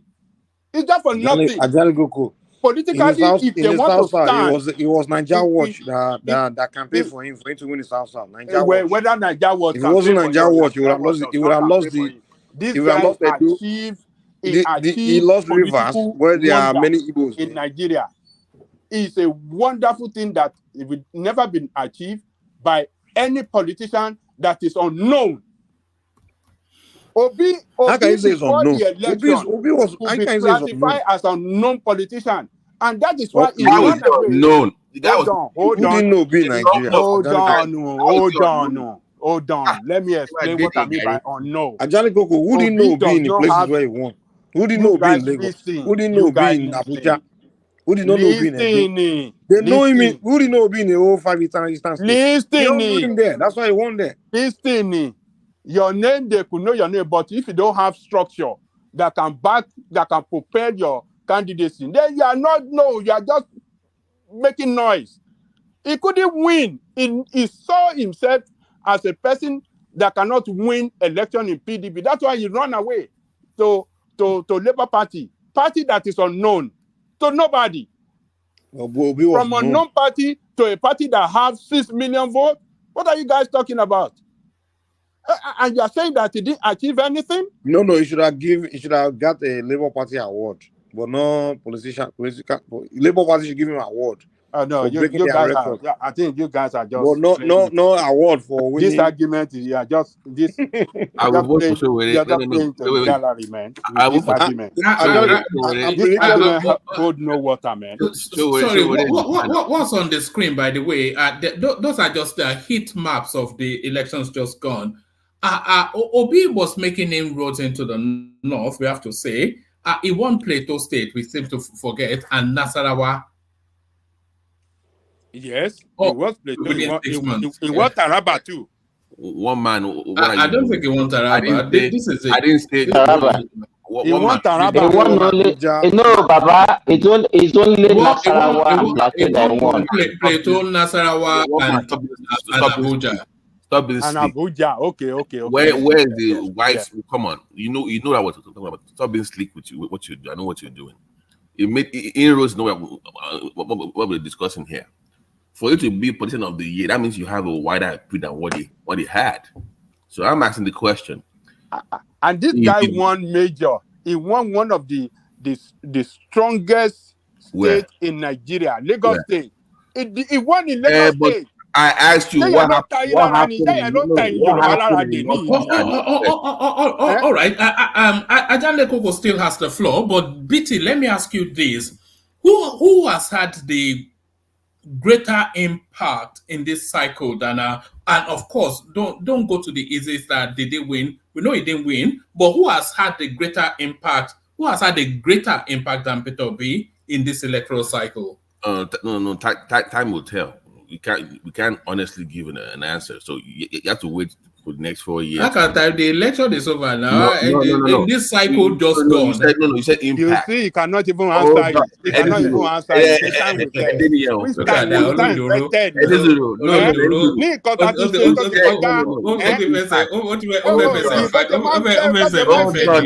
Can I respond to your question? Hold his leg. Don't let him run. Who will answer the question? Answer the question. Who has had a greater impact? He cannot even answer it. Answer it. Let me respond. Let me respond. For you to fully assess this so-called impact that he made, you have to give it time. Give it like 3-4 years, and we will revisit this question again to see. You are not answering the question. No, that wasn't the question, though. That's not the question. The numbers are in now. The numbers are in. I'm being objective here. You are the one that at least you don't picture worry. So I'm sure. Answer the question directly. It's a direct question. Answer it now. Who had the bigger impact? Yes. You know what? He had a bigger impact now. In fact, he helped Tinubu win. That's the impact he had. How about that? How about that? Yeah, but it's still an impact. It's still an impact. One man. That is his impact. He put. One man. No. Am I lying? The man. BT, outside of going for the obvious choice than saying the winner takes all, I cannot think of anybody that's had a bigger impact in this cycle than he helped Tinubu win. That's the impact he had. That's a lie. Well, that's true because he took the equal votes from he put Tinubu in office. That's the impact. Oh man, if Obi was from a minority tribe, would he have even done anything or performed that good? We can't from a big majority tribe now. Igbos are all over Nigeria. I mean, come on. If Obi was, I say he's new to the side. Buhari is full and but nobody knows him. People didn't know Peter Obi until 2019. Thank you. We are telling them he was a vice presidential candidate for. Yeah, that was when that was 2019. Yeah, so we knew him from there. That's where we all first knew him from. Yeah, so it's a who didn't know Tinubu in Nigerian, who didn't know Atiku for the last 30 years? We knew the three of them equally. We didn't know them equally now. We knew them. For the fact that he was not known until 2019 made him a bad politician who has an ambition. Because he was not playing his game well. That is not the issue. We are talking. No, the ambition was not ignited till that time now. So, and you know that you want to become a president of a country like Nigeria is something that you can nurse overnight and you win. No, you are now you are changing the subject now. What we are saying is that who made the greatest impact in this last presidential election? Asiwaju. It's not Asiwaju. He won. What would that mean we used to measure that? He won. He won he raised somebody that brought something new that we never saw before in the history of presidential race in this Fourth Republic. It is Obi. He came with no party and he shook. He shook the main party. He shook them down. He put them on the run. That never happened. We never seen any third party that achieved that in the history of this republic. He lost the election. I don't know what you mean by Labour Party. CPC has done it before. CPC under Buhari, he did even far better × 2. Yeah, and we saw the way this crooked. You are not responding to that. You are not responding to that, Babajale. You said there was no party before. We now mention CPC that has no structure, and somebody did it and performed better. So what can you say to that? What are you saying? You say what? What? CPC under Buhari. CPC under Buhari. Do you know how many years that Buhari have been contesting? You want to compare Buhari personality Stop moving the goalposts. Now you're moving the goalposts. No. I'm not moving the goalposts. CPC Buhari was a popular party from the north. Simba, I actually came in. What are you talking about? Oga Ajali Koko, just a second. Simba, I actually jumped in again to thank you for mentioning that. CPC. Peter Obi was governor under ABGA. ABGA as a party is still existing. He went to PDP. He contested as vice president. PDP was still existing. Those are his parties. assumingly, he should have supporters there. Then he jumped into Labour Party and he gathers supporters. And those are the ones who people say that he's not known. And this was an election that people said was flawed. But during the time of Buhari contested an election when Obasanjo was a classic rigger, a chest-beating rigger. When he finished rigging, he will beat his chest. But in as much as Obasanjo dropped his vote, they can't but leave some tens of millions for him. And Buhari was the first politician in Nigeria to have an amazing cult followership, because that his number was never going down. He was maintaining that high rank, in as much as we want to say that the election was rigged. But who was the rigger? He was the one rigged. But even his riggers could not but leave him with tens of thousands of millions of votes. And I asked in this election, the simple question I'm asking everybody, Peter Obi did something new. Where is the numbers? One man told me that it used to be 20%. If a region did not ginger, they didn't have anybody who was gingering. And even at that, 20 million people came out and they took 20% of the vote, 20% appearance voters. And somebody said he gingered and only, let's say, 2 million came out and he was able to get 35% of that 2 million. Who had the number of votes? I'm talking about an election. But anyway, Simba just came in to thank you for saying that anyway. Now, bye-bye. Anyway, anybody to his own opinion on Obi's performance in the last presidential.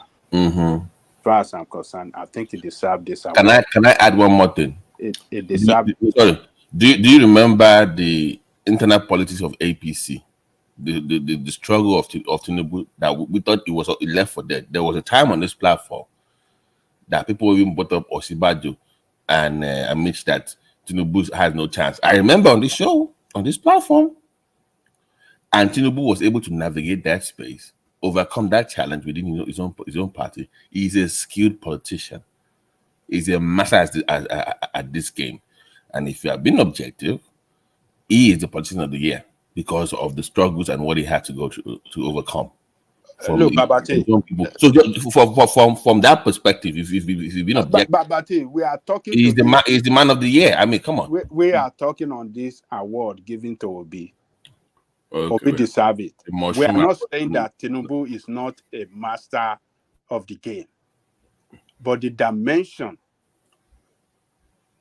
and the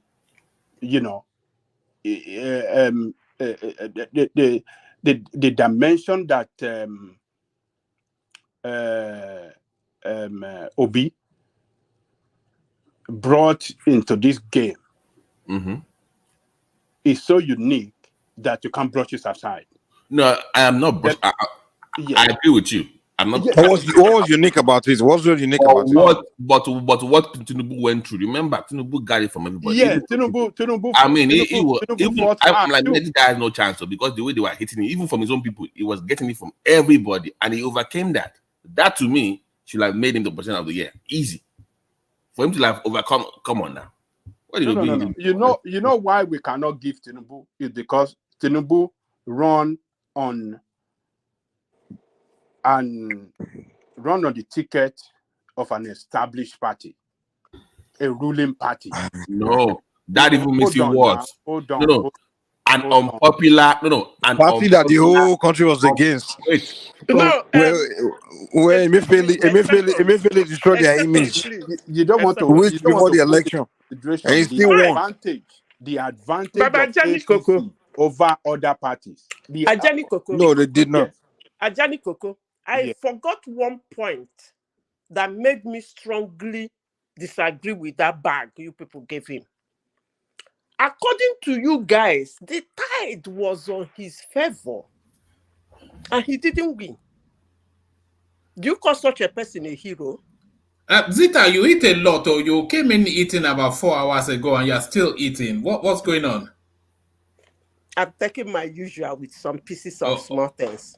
Oh, all right.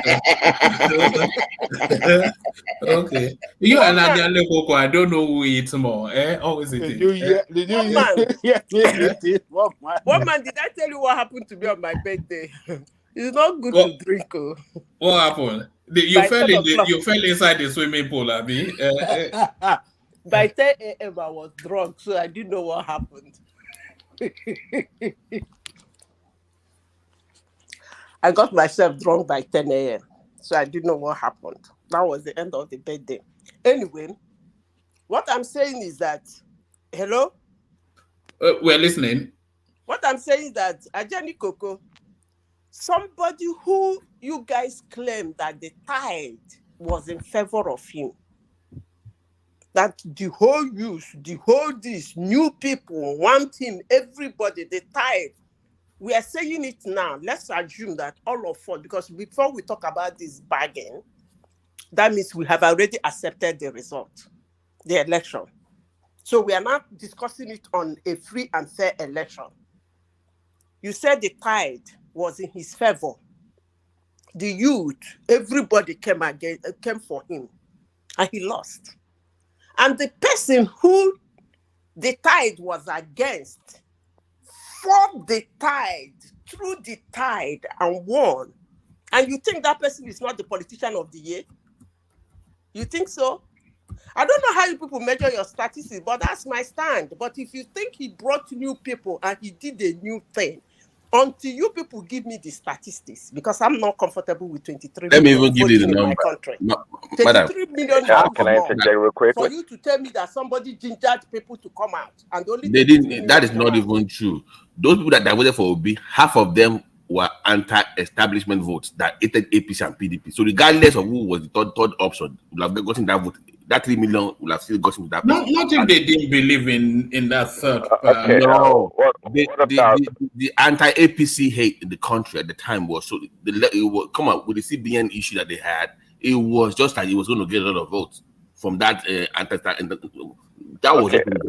But see if you can hear me. What's the difference between Atiku and Peter B's votes? The numbers. We have the numbers here. Let me see if we.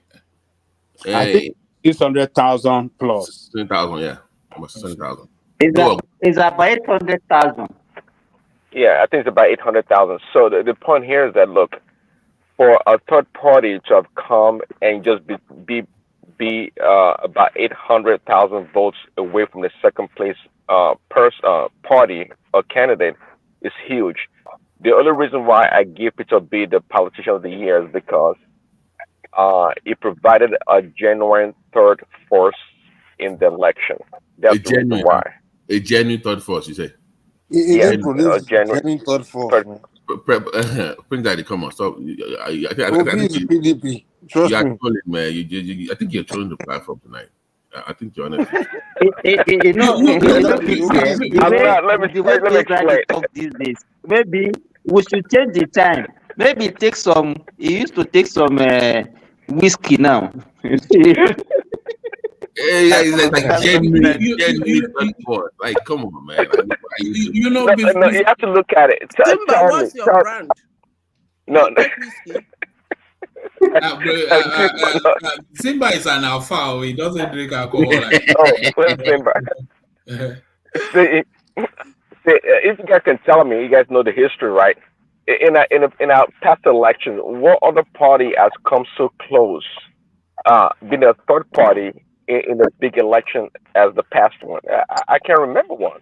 And when Buhari ran, actually, listen, the voters of Obi, they don't call themselves labor, they call themselves obedience. They came there for Obi, not for Labour. So you That's why I said a third force. I didn't say the party. I said a genuine Obi third is not a force. third force. No. Obi is not a third force. There's two forces in this party. Tinubu versus is Obi Atiku. You understand? They are one. President, Mike, Vice but you President. just said we agreed that Nigeria is usually a two-party state. Hold on now. Two-party states mainly. No, it's not. Labour came Nigeria is from not a party. PDP now. Okay. For example, let me tell you why Nigeria is not a party. It's not. Forget that. Compare Nigeria, America, that Republican Democrat thing. No, it doesn't. And I'll prove it by telling you this. Wike is the PDP man, and he was supporting APC during the election, and he gave the vote to APC. So Nigeria is not about parties, but the individual, it's about the personality. Even if Tinubu would have run under a different party, he would have performed the same way. You understand? What I'm telling you is that election was against Tinubu and a single four. They divided themselves into three: Obi, Kwankwaso, and Atiku. And if you look at the previous election, the states where they all won together, they split among themselves in this election. Atiku won that southeast. Now Obi took it this election. So it's not Labour that took that east. It's Obi the eastern states. It was Obi that took it. It's not Labour. Obi Well, didn't come and the thing blame that Labour. we all are giving Obi credit. Obi took Those his that vote think, to Labour. those that think Obi won the politician of the year think we are thinking from a different angle of perspective, right? See, Obi, though it was crafty, it left the PDP, went to Labour, and it took all the support from PDP along. That's part of the credit it gets. If you ask You me, can't give him credit for that. You lost. If lost. he had won, then okay, I would say, oh yes, look at what he did. But he lost. Exactly. He I don't lost. understand. He Nobody came with a strategy to take if further he had from won, PDP like, to look Labour, at and that he kid lost. nowhere and he but won. you all agree that even that award is an award of perception anyway. No, it's a It's not like stupid award based on. because if he would have stayed in PDP, he would have been vice president right now. No, a non-entity. Yeah. He's a non-entity right now. He's nobody. No, he had his own political agenda. He didn't want to be a vice president anymore. No. Just like Wait. Hold on, just like you said earlier, Mike, you said that it was the turn of the Southeasterners, and that's one of the reasons but then why he lost. he wanted to put He lost. Somebody who could not win a primary, he could not fight to win a primary. I understand. That's why I say it's crafty. He came by his crafty means, but nonetheless, he became a look at third force. it this way. Look at it this way. You went into a political battle, and you had a chance. You either could have been. You had three positions you could have earned: a president, vice president, or nobody. At the end of it, he came out as nobody. What do I mean? If he would have stayed on PDP, he would have been vice president, right? Because Atiku, of course, would have picked him as the vice president choice. And he didn't want to be vice president, so he explored that option to become president. So he came out not becoming president, not becoming vice president, and becoming nobody. And you give him an award. Mike, that's a you wrong give someone an assumption. award. Peter B was going to be a nobody. Nobody was going to choose Peter B as a VP. Nobody was going to. No. Hold on, That's a please, wrong Daddy. assumption. Let me land. You went to Olympic with 0 trophy, and you give you award. Are you kidding me? Come on now. They say that you have the best body shape at the Olympics, even though you didn't win any award. But your body looks good. You know, but if you look at the heat map that one man showed us, even if you as a player, if that is the football fit, you will be a very bad player. No, where are you in the north? I keep asking what happened in the northwest and the northeast, getting 10,000 votes in Sokoto, and you're telling me Even Southwest, apart from Lagos, where is even Southwest? But that's the narrative of everybody now. Where was Tinubu in the southeast? Where was Atiku in the southeast? And I asked the question, why? One man, no. No. One man, let me know. Why didn't Tinubu get that in the southeast? You answer that question, one man. What happened in the southeast? We know what happened in the southeast. Because they have a candidate. It's the same narrative for everybody. Because they have a candidate. No. One man, I'm saying in Atiku State, in Tinubu State, historically, even if you win your state, some people will still vote for that people. But in this time around, how can one person be getting 97% in one state? Come on now. And nobody could, not even 10% in Enugu could even vote for Atiku. A PDP stronghold. Come on now. And they couldn't win governor. That's ridiculous, man. A PDP stronghold in the Southeast. You can't, come on, one man. You know why. Come on. Let's not play this game. What do you mean by PDP stronghold? PDP stronghold when people are mad at PDP and no, I'm saying because they deny. I'm saying that even in the pendulum never swings that maybe you get 70 to 80% of your own people vote for you. No, everybody was mad with PDP. What are you talking about? No, they were mad with PDP. 3 weeks after, they voted for the same PDP. But PDP won the governorship election. Exactly. I mean, come on. We hate PDP, but for presidency only. But for governor, we still vote for you. Governor is local now. Governor is local. And that depends on the You know why? You know what happened. Stop moving the goalpost. You know what happened. Come on now. Let's not play this game. We have said it. You can describe it as tribal and everything that he brought into that campaign that make it work for him to achieve performance and got 12 million votes. I mean, he deserved. No, 6 million. Not 12. No. 6 million. Look back. 12. Oh, sorry. I'm sorry. 6 million. I'm sorry. 12 states and 6 million votes. I mean, he deserved some. And he lost, so I don't care. It doesn't matter. He lost. I mean, it's the first time. And what all Nigerians have been looking forward, what has been yearning for, third force, he brought that third force to 4. Ajale Koko, if Obasanjo had come third place in 1999, just give it to him, and all of you that are APC, I know you guys. I'm not who is APC. I'm SDP on this platform. I am an SDP. No. I am an no. I am an SDP man on this platform. All of you are Tinubu's. Yes, bro. Baba ti tó bẹ̀rẹ̀, baba yẹn kò ti bẹ̀rẹ̀ blackmail báyìí. Ọ̀rọ̀ náà lọ fẹ́ máa blackmail wa báyìí. Ajale Koko, if Obasanjo had come third in 1999, will you give him an award when everybody knew it was the son of the Yorubas?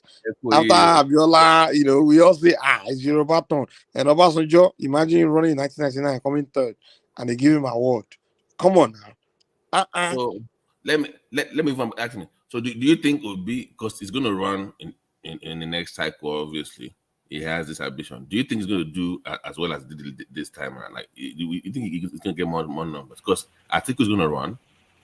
And I think if it was Atiku and Obi in PDP, can I tell you something? Yeah. Obi will do well, better than he did in the last election. If Tinubu, in 2027? If Tinubu failed to perform, going against no.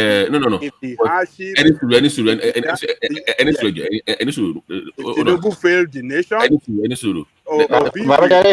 Based on that, I agree with you totally. If Tinubu did not perform, Obi will do better than even this. Let me ask that question, please, because that would depend on the VP piece. I think the clown he picked was that one had no value, didn't add anything. So if you pick, maybe a Rabiu says no, let me run with it. So university the guy was awarding illegal law this thing. So they have already the law department. Fast by this road now. They want to award illegal anything. I'm so concerned with people in Russia. It wasn't about illegal. It was exceeding quota. It was exceeding quota. What man forget that guy for a second? I'm saying that Atiku is the X factor here for Obi's path to presidency. If Atiku decide, the only way he can win is if Atiku says I'm not running. If they can say, okay, Atiku, please don't run. Let's have Peter Obi run. Then he has a chance against Bola Tinubu. But if Atiku is on that ticket, Atiku is gone politically in that country. Nobody wants Atiku. That guy will. Even in the north, he will not see his people will not back him. because But I'm saying that the man will still. Tinubu has retired him. It just retire. The man will still run. That the way the man is running since for how many years now? 94, 93, and 92, right? He's still going to run for office. And have you seen him walk? Have you seen him recently? Do you see the way he walks? Do you know that guy drag his foot to walk? Look? Who is going to vote for Atiku in the next even one? On a deathbed, the man will still run for office. I'm telling you. And nobody will vote for him. But he will take away votes from Peter Obi is my point to you. Him being on the ticket will take away from Peter Obi. The people in the north will stand up against him. Already, you look at his party, you don't even see his governor behind him. Look at when he was making speech. Babaja. Okay, so let me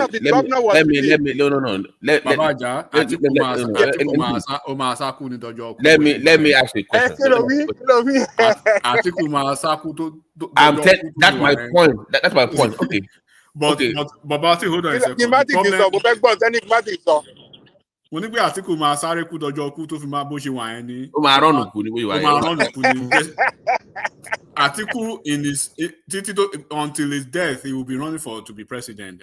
It's already is done. He can't get it. But the problem now that you guys are not seeing, the problem that most people are not really even seeing now is that Obi is trying to copy and do what Atiku does.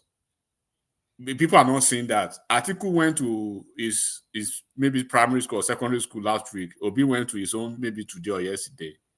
Next week, if Atiku does has done something stupid, Obi will replicate it somewhere else. And then what you are seeing now is that take it or leave it, Baba. I want to tell you this for a fact. Take it or leave it. Asiwaju will perform. And Asiwaju, right?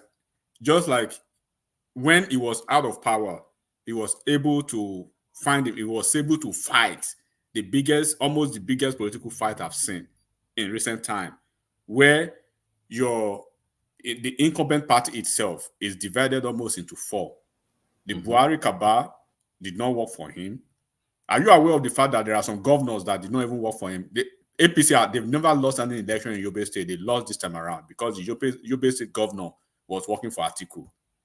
The Ahmed Lawan faction, all of them.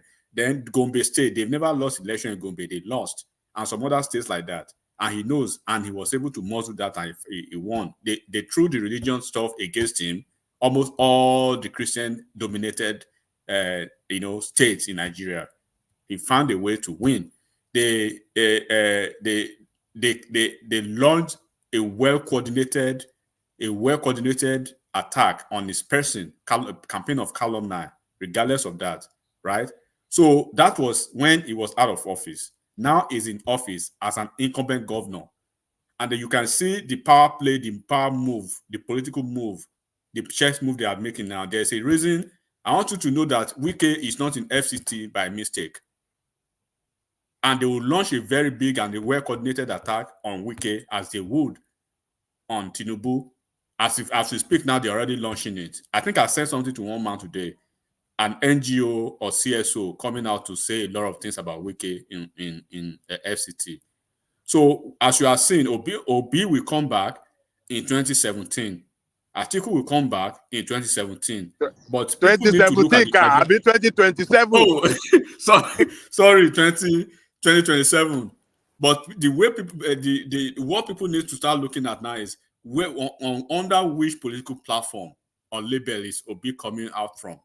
Atiku we know is in PDP for now, but as we can see, the political quote unquote tigers in PDP, they are not with Atiku now, because clearly the governors forum, they are already departing. They are already taking a clear departure from Atiku's presidential narrative in PDP.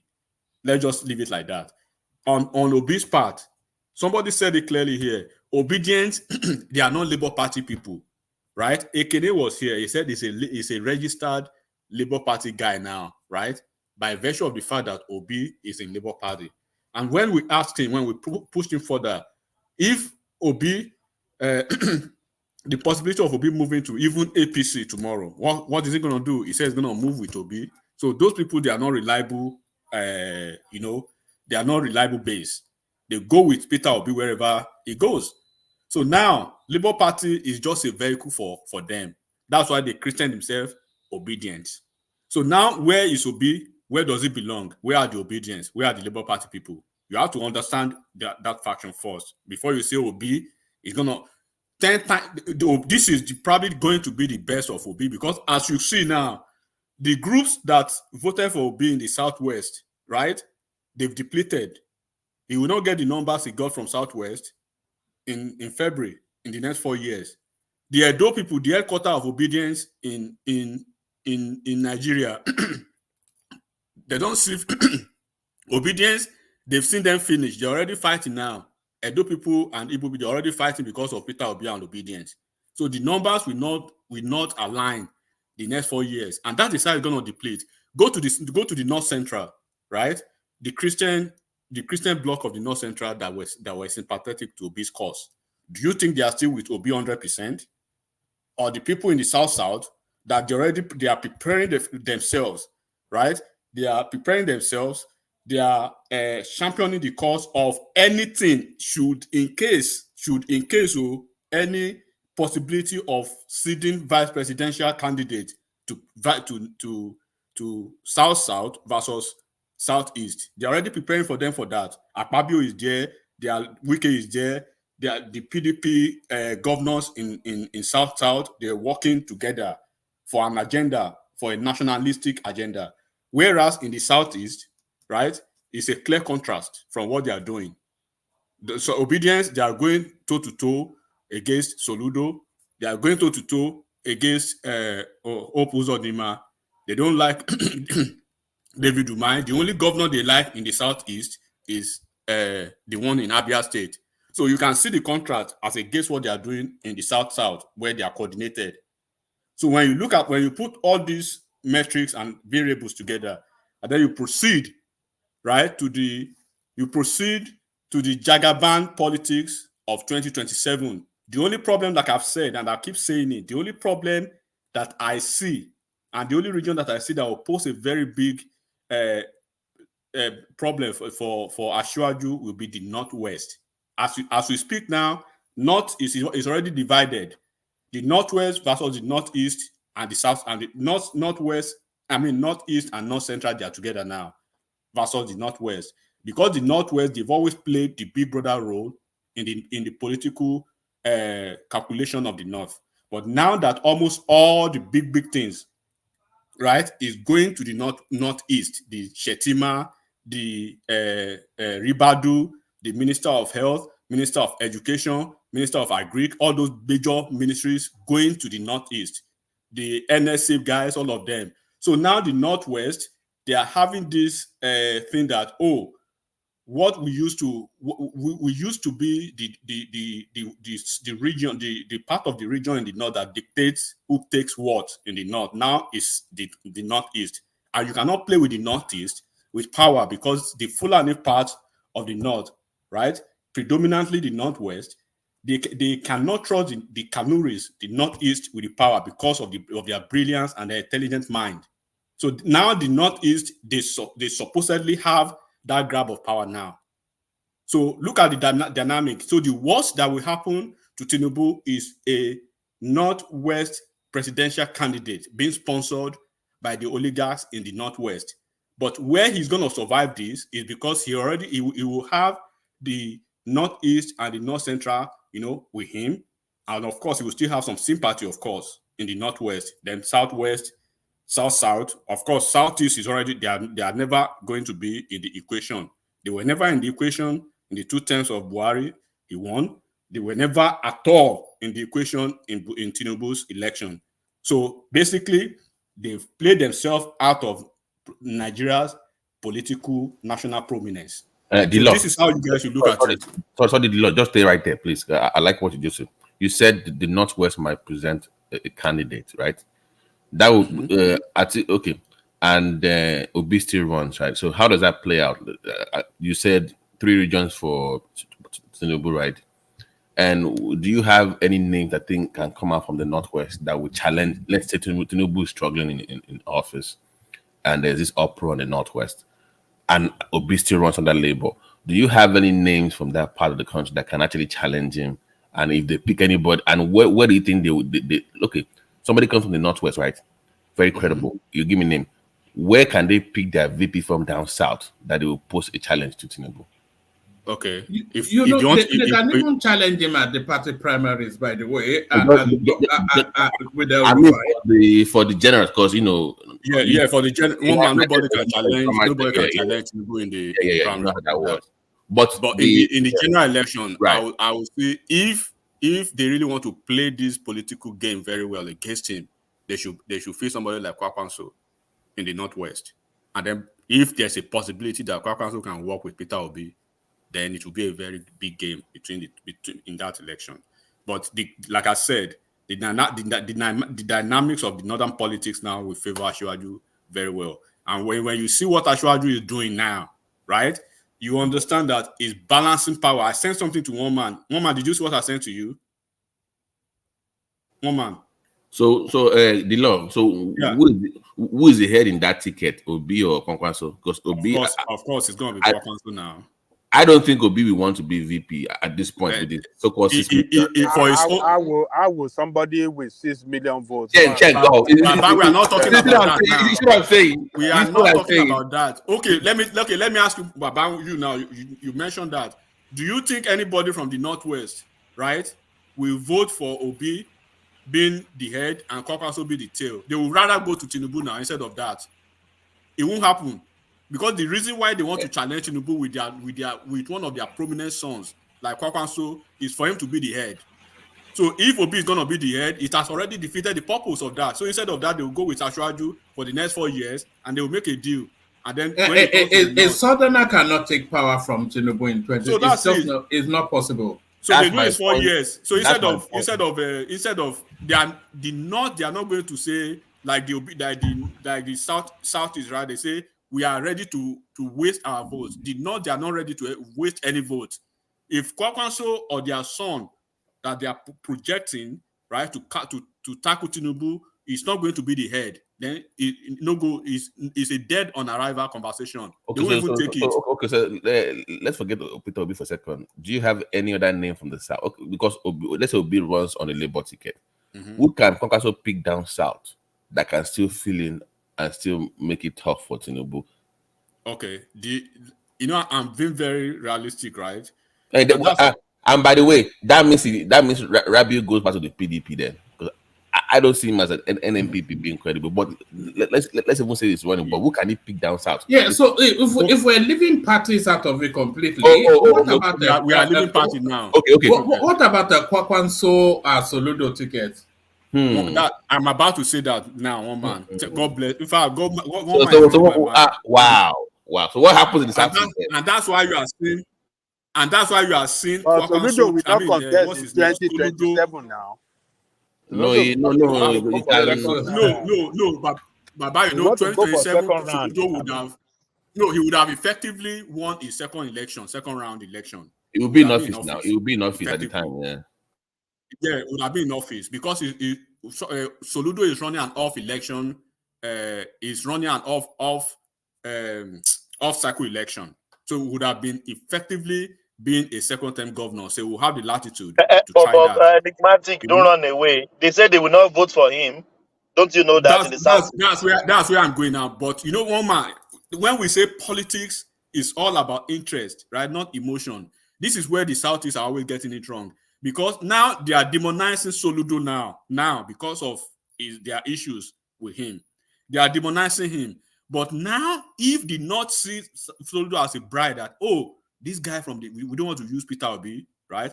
We want to use Soludo. He's been projecting himself nationalistically, and then he has this national acceptance than Peter Obi.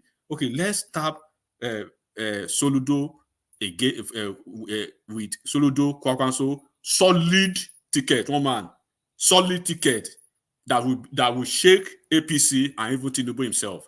Mm-hmm. But because of the fact now that they're already rubbishing the guy. Hold on a second. Obi is still running now, so that's going to affect that number in the southeast. Then we are using Obi and Soludo now as who is going to be maybe but the I think acceptable that guy. on the other side of the Labour Party, that means Obi will still be running. If he says no to Kwakwanso be a VP, he will still be running as a president. If Obi says no to Kwakwanso in that arrangement, and he still running and he wants to run on his own, so he wants to run on his own, and then realistically now, effectively, Soludo is on the ticket with Kwakwanso, right? Right. Yeah. Obi is a toast at that level. Why is it? Why is it a toast? Of course, the obedient, of course, they will still want to make noise, but the northern folks, and look at the northern, focus on the north now. Leave southeast now, right? Focus on Soludo on the ticket with Kwakwanso now. Imagine if let me say 60% of the votes from the northwest, and then they don't want to vote for Soludo from southeast. Let's assume that, and then 20% of the votes from southeast, right, goes to Soludo, and then they have like 60% from northwest. You can imagine the number. Obi will not. There's no way Obi will penetrate the north, any part of the north. And I just told you now, even the north central, that he had sympathy. That has already been obliterated now. So where is Obi going to have the latitude?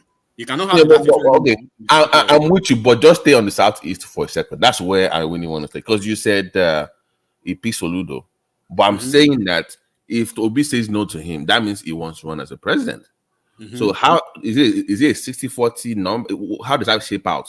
Is it 60-40, 70-30, where Obi keeps 30%, or how does that work in South? How that is going to shape out is that the real top-notch politicians in the southeast, they will go with Soludo Kwakwanso tickets. Take that for a fact.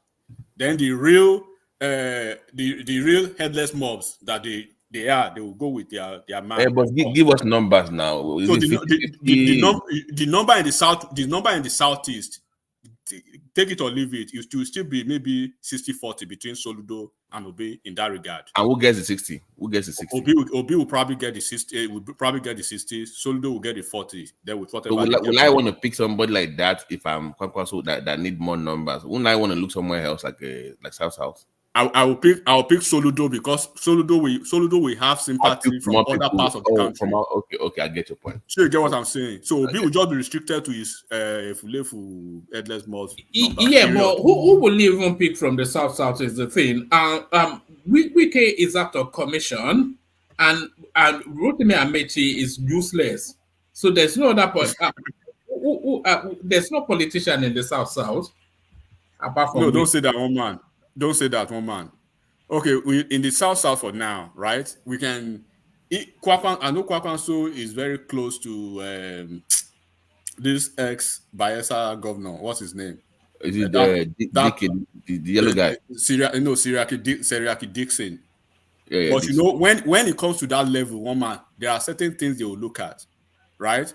But what will actually shaping the idea of any South vice presidential candidate will be how strong the South is in APC. If South is they continue to be very strong, they are getting stronger every day. Every day, if they continue to be very strong, one man, Kwakwanso will not look at South because you have the national, you have the Senate president, you have FCT minister, you have the minister of the two petroleum, the gas and oil, and then petroleum. You have the two of them.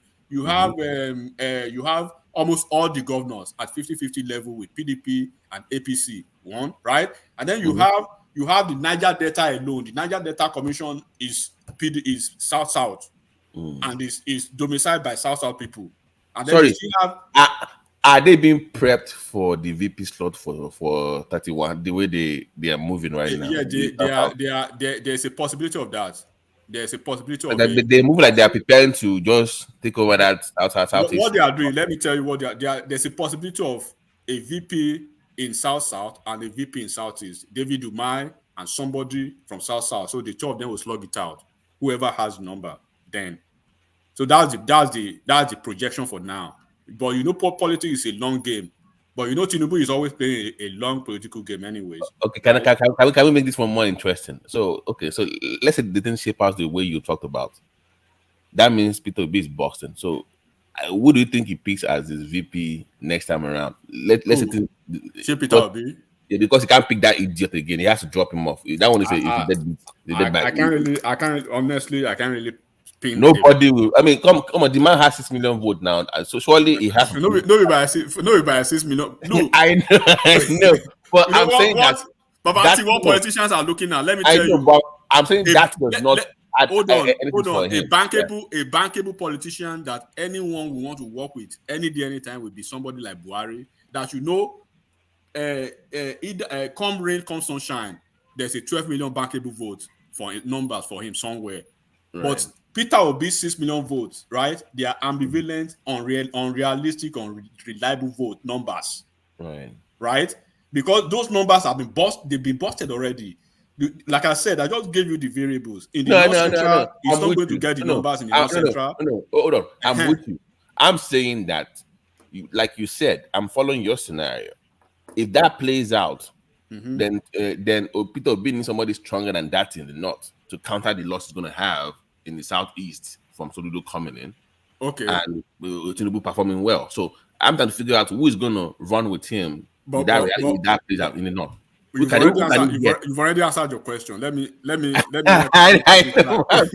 you answered your question already, Babati, because now you are having two prominent northerners on the ticket. You have a Shetima, right, from the Northeast that the North Central are already working with. Then you have Kwakwanso from the Northwest. Then where is Obi going to tell me that prominent figure in the North? I'm struggling. I don't know who is going. From this electoral cycle, Obi has now he can pick from the higher tiers of the northern politician. Give us a name. The North they don't play like that, one man. They play to win. What you will see again is that they will give him another version of Dati in a different dimension. That's what you will see. Because the North, this is how they will play their game. They will play their game one leg in APC. Who's that other prominent Shekarawa, that prominent kind of politician? Those people will not that's what I'm saying, one man. When that was A level now. He will not. He won't get A level. It's A level too now. He won't get A level or B level politician from the North. What you will see again is that they will make an arrangement again to give Obi a C-level rated politician, right, in a different version than what's his name, Dati. What they will do is somebody who have been tested and trusted, right, with electoral numbers. Unlike Dati that cannot even win his polling unit, this person will be different. He will probably be somebody who have been a member of House of Rep or somebody that can count on numbers now. But that will be different in this version, because the way they will place eventually is that they know for a fact that Kwakwanso is not going to ever win Asiwaju, but they want to challenge Asiwaju with Kwakwanso, right, to further negotiate a Kwakwanso and Northwest base, right? For 2031 should in case Asiwaju decide on the ticket of a Shetima somebody. So they want to say, okay, Asiwaju, look at the numbers that Kwakwanso pulled in the last election. And then this is Shetima's, Shetima is going to be the president. So they will find a way to want to negotiate that. But regardless of that, right, like I just told you, going forward, that is hypothetical, right? That if the Northwest come up with a candidate. So tell me now, tell me one figure that Peter Obi will raise from either Northwest, Northeast, or North Central. I have that will be a VP. Can I ask you one last question, and I'll use the mic? But thank you for actually engaging. One more question. Let's say you have Rabiu running, Peter Obi running, but this time around, Atiku says I'm not running. That opens up the PDP platform. How does that change the dynamics of the elections? Let's say Atiku backs down and say, you know what, I'm done with this. So it's now Tinubu, Rabiu, and Peter Obi. So you have the PDP votes up for grabs, or maybe so who goes back to the do they have to go back to the PDP to get those votes, or do they stay in their Labour and NNPP if Okay, Atiku does not run? Yeah, let's play this game now. If Atiku is not running, right, there's every possibility more than 70% that Kwakwanso will be the flag bearer for PDP in this. Let's play that game now, right? So because Obi now, right, Obi will be trying to. There is a possibility that Kwakwanso will be a better selling candidate, right, nationally than Obi in PDP. So they will come to the southwest, south, or southeast to pick a formidable VP, right, for Kwakwanso on the PDP's label to face APC. So it's going to be PDP versus APC. Then Obi will play. So Rabiu is in the PDP now. So now, no guy picking Soludo. So who can they pick within the PDP, because they have a lot of people. Let's say that plays out. Who can they pick in the south? In the southwest, they can. Don't be surprised. They go for somebody like Adeleke. Dancing. Yes. What about the guy from Oyo State? The guy from Oyo State is Tinubu's guy. So they wouldn't trust him in PDP, right? So because Adeleke, they have the sentiment, right? I'm just using that now. From southwest, let's focus on Adeleke. From southeast, let's focus on Soludo, right? From south, let's focus on somebody like maybe Delta State governor, because they will usually want to use Delta State because of the power of the pulse, right? So let's use those three candidates. Then, if you want to actually go to where the numbers are, or probably where we can really counter the numbers, they want to go to the Asiwaju's region, being the president and the person on the ticket, right, to get somebody from southwest. So if they cannot get somebody like Adeleke, they need to get somebody who is so smart, because Adeleke is not smart. He's not brilliant. He's not. But the only thing he brings to the table, first, he brings the money. He brings that they have connection a lot. They are very connected, and they have the sympathy, right? So if Adeleke wouldn't feel that, then they have to go for somebody like a technocrat, a political technocrat, right? That has the political hegemony behind him, and he's a technocrat in the other way that can counter Tinubu seriously. From south, somebody like Yemi Oshibanjo, but politically sagacious than Yemi Oshibanjo, right? Within the PDP? Within the PDP. So if they can find somebody like that, it will be a very big fight between PDP and APC. Obi will run as a third force, but nobody will see him. Because he has no... Thank you, Lord the Law. But I have a suggestion. It's a stupid suggestion. No? Why don't we even save why don't we save the money that we want to use to run election in 2027? Make Akiwaju just continue to 2027. Well, you said it was stupid, but no question is stupid anyway. But if we are just playing... Akiwaju is going to win that election. Thomas, this is a very interesting topic. Save our money. No, because Tinubu is well prepared for this, and I think based on what Imad is saying, Northwest and Southeast will be the X factors for 2027. Yes, Babati, I sent something to one man maybe 2 days ago or yesterday. I don't know if one man saw it. One man, did you see it? Yeah, let me check. What was it? What am I looking out for? It's a power balance. It's a power balance generally in the. Yes.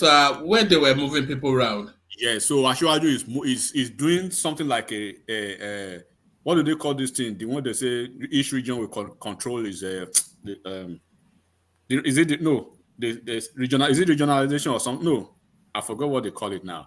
But what this Asiwaju is doing is that is balancing power in certain sectors, in almost all the sector of the economy now. That's why you see for the very first time, Wike, a Christian, a Southerner, is the FCT minister. So Wike now, of course, is it this one? Yeah, let me see it.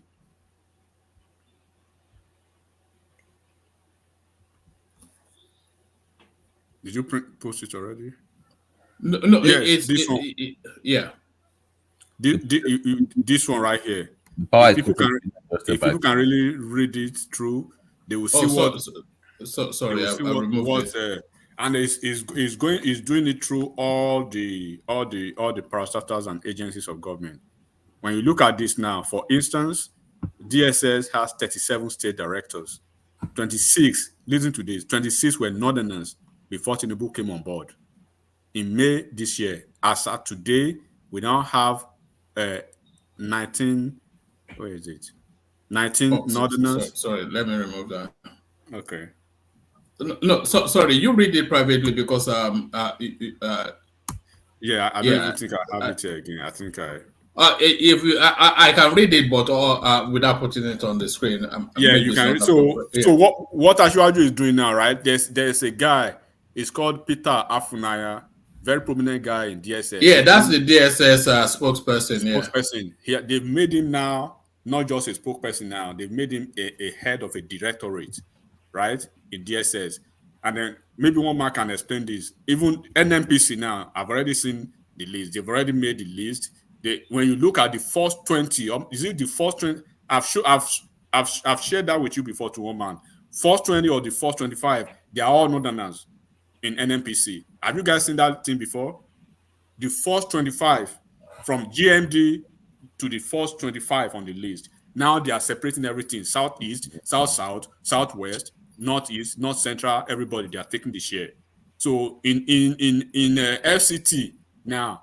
FCT, they have like maybe 14 agencies. All the 14 agencies divided equally, and they are giving precedence now to the Buhari people, the native of ABJ, in every appointment, in every civil service enrollment and everything. So they are balancing the power so that this entitlement that goes to the Northwest, they are trying to break everything down so that everybody will have this share.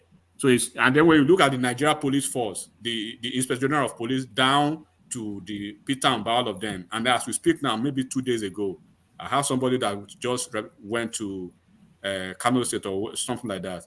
They have 500 new officers that they'll be promoting to several offices, all south-south, all equally. No state is having more number because of population. No. Every state, even if your state's population is 200, you must have the same number as the state that has 2 million. The same 13 or 15. So it's making everything equal as we speak. So they are getting ready for 2027 steam ahead. So like that political. Well, thank you for. Sorry to. I didn't mean to hijack one man. One man can share that, and then the southeast people who hate Ashwaju, they will see they will see where they are and the offices they've been able to occupy. Yes, they will see that. And they need to make this more public so people can see. This power. Normal, you can share so that people can see it. You will see. All right. The thing is, it's on a text, and I'm just mindful that your details don't pop through. Yes. Yes. People who don't find me, I mean. Yeah. Yes. The obedient, your best friends in the obedience. Just so you can see where I do. Come on, but I'm actually looking forward to the next cycle of the 2027. That would be a fun one. Battle. That would be. Well, yeah, that would be fun. But Atiku, I still want him to run because he has, Atiku will run. Yeah, so Atiku will run, but he will face a because he plays in Tinubu's favor. Atiku will not get the ticket of PDP. Imbo, PDP will fly. PDP go chase. They go chase out come on like two. No. That means for that to happen, that means they want this guy will go back to the PDP then. Rabi will go back to PDP then. That would Abi. We don't know. Because if Atiku is denied that ticket, there's an opening in the PDP, and like Adilo was saying, Rabiu I think is their best choice right now, right? We don't know. Rabiu is We don't know we are just playing hypothetical. Right, but do you have any? Do you have anybody else in the PDP that can take up that spot? PDP, only PDP. They don't get PDP when they come, they support opposition party. Oyo Sheshe Makinde is pretty much APC at this time, masquerading as PDP. You don't see PDP is APC already. They PDP even have is, I don't know this guy. The chairman of PDP's Governors Forum, Bala Mohammed, he was everywhere traveling with Ashwaju to Saudi to everywhere, and they came out 3 days ago. Even when they were losing their governors. So at Supreme Court, they say we believe in the APC in the. I said this people, man. Is gone.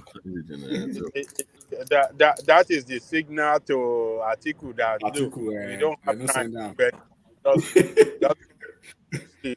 Forget about look. Any Tadewa lórí ẹ̀ làwọn ń sè yìí ìjẹ̀láwà. You just get lost. Now why Atiku do all this way they do now? Atiku political relevance is gone. Atiku political relevance is gone. He cannot get it. He cannot get it back. He destroyed that party. His greed, his selfishness, he destroyed that party. So, and for that party to get it back, they have to eliminate him and let him go. They have to kick him out. You mean eliminating just the other way? That was the first thought that came to my mind when they said eliminate. I thought I call it here now. But they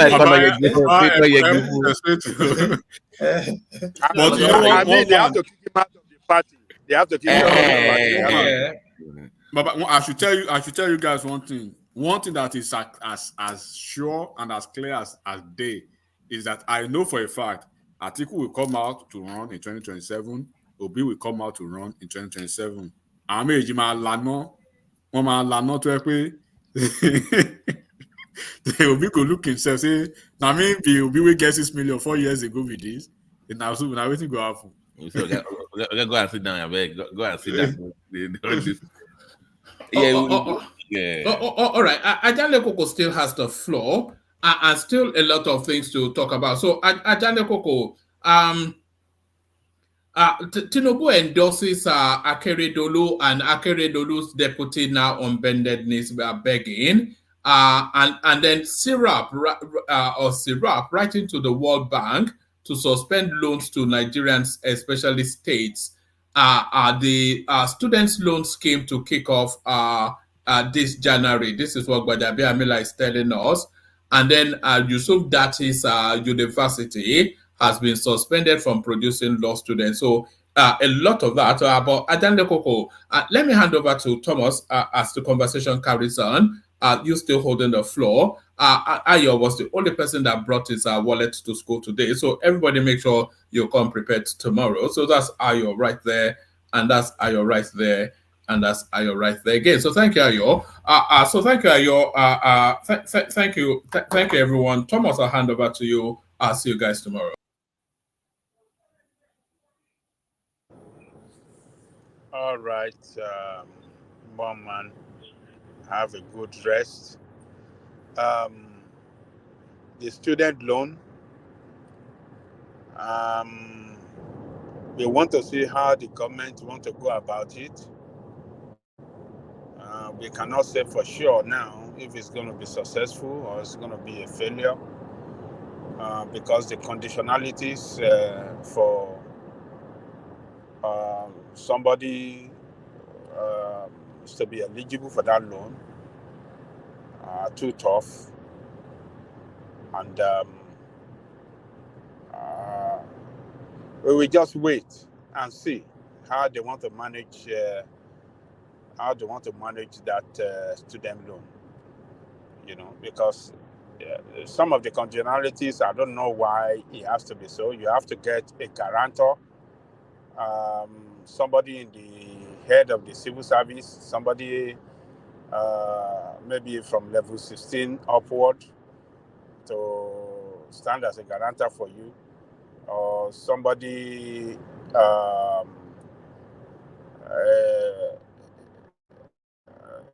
I can't remember. I mean, your parents cannot make more than maybe 5 million annually.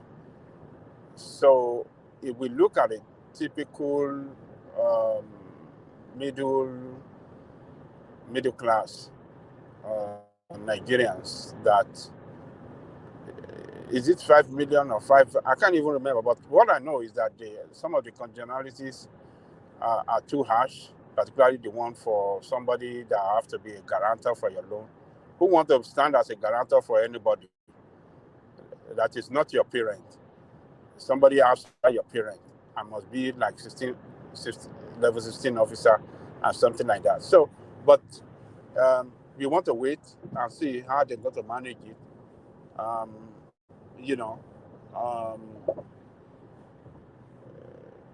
By the end of the year, we'll be able to start.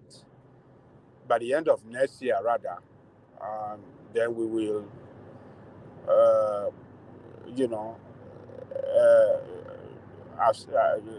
review it and know if they are on the right track or if they are heading towards a failure. But for now, I think it's not the right time to start predicting how the program will look like, whether it's going to be successful or failure. But we have to wait. At least let's give them 1 year. Next year, see how they're going to run it next year. That will begin to tell us if it's a program that is heading towards. Hey, Angelica, a quick question. Yes. Does the student loan extend to private universities or colleges? What did you say? Does the student loan extend to private universities? No, I don't think so. I think it's only for public university. Okay. Yeah, it's only for public universities. And So how much is the cap for each semester? Because the reason I ask that question, because they are only paying tuition, they're paying school fees, right? But if I'm that poor that I cannot afford to pay for my school fees, and in most cases, people leave their hometown or their states to attend universities, right? In most cases, right? But then I have to also look for money for food, for housing, for transportation. There are other monies that you need. So are they also accounting for that? Are they also going to help them with that, or are they just paying for the school fees only? That's what I don't know. I think it's only for the school fees and the Then book. that doesn't make any sense. It Yeah. makes sense now, because if I'm really that poor and I want to attend a university in a different city and I cannot pay for school fees, how can you pay for housing there? How can you pay for? So there are many streets. Wow, those are Yeah, maybe they have. Babati, even school fees is even cheaper small. than housing and Cheaper to what you want to spend. Like pocket money, housing, feeding. So can you, I'm like, I don't understand. Sorry, I'm yes. And they don't afford the whole school. And come on now. I mean, it doesn't. Babati, and you know anywhere there is students living off campus, they always the house price is very expensive. They will charge them as students. They will not charge them as local. They will not charge them as local. They will charge them as students, as if they are plugging money from the tree. You can't blame the landlord, because all year long. So you must make you build like that 12 months within that time to my phone. So I mean, that's the reason why it's pricey sometimes. But that's back to my question. If you are paying for school fees, you need to also make some grants available. So I mean, for food, or or build mass pocket money. Yeah. That's even much pocket money. Or invest money in housing. Hostels across those universities. They have a place to stay. That would be, but just to give them money, I don't understand. You know, Nigerian way of doing things. Fire brigade, just to show off that we are doing things, but to really plan it well and effect it, in a more efficient way. They won't do it that way. But we don't know. Maybe they will let us know better on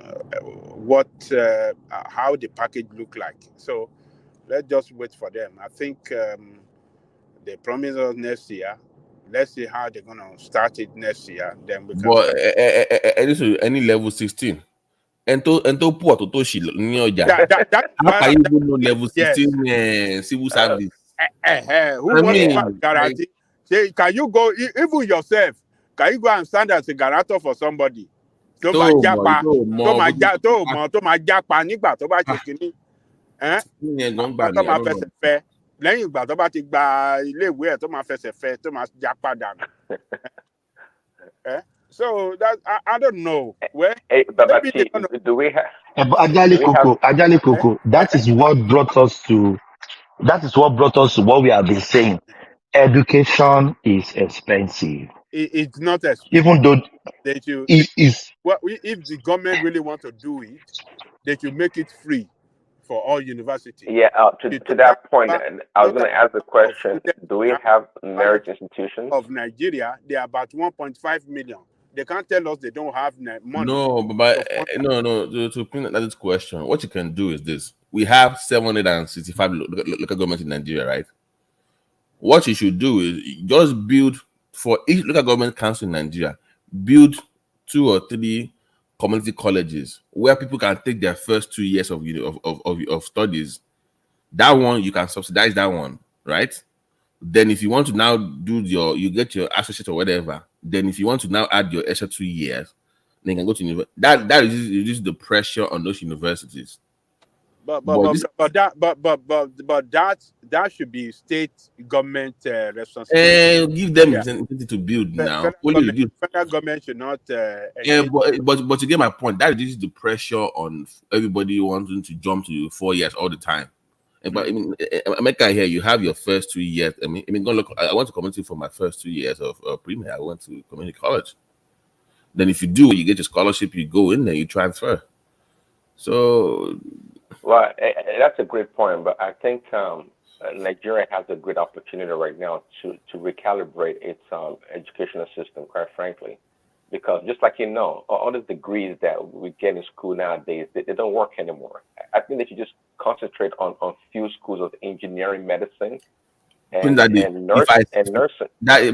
If I say, they will say I'm an elitist. I've been saying that for a long time on this platform. If I say just focus on those high skill tech, what do you mean?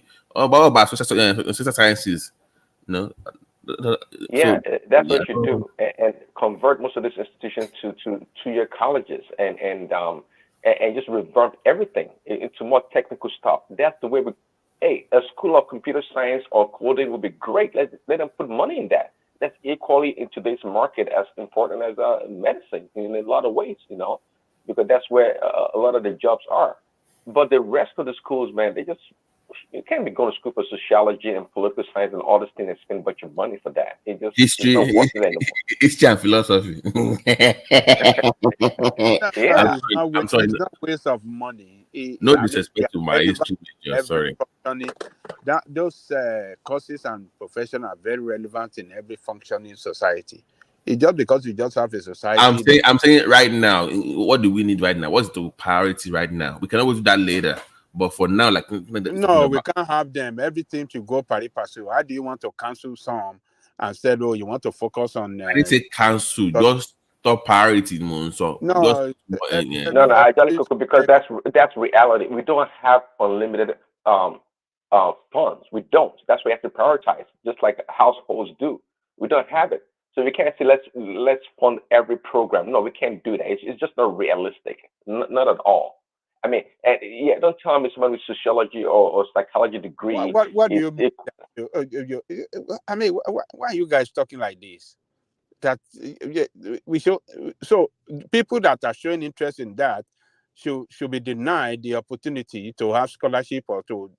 No. Nobody's saying that. I'm saying that the priority just given to you will still attend to them, of course. People can still study it, but more funding will just go towards the hard sciences because they are in hot demand globally right now. So you will still, of course, you will still fund those departments for art, and don't get me wrong, but you just move more funds towards the engineering, medicine, and all the time. Those things, yeah, that's what we're saying. Yeah, like even the high school students, straight from high school, let them go to a 2-year program in coding and computer science. They can go right in. They don't need all this extra nonsense of English and psychology. They don't need that. Let's put people ready for workforce.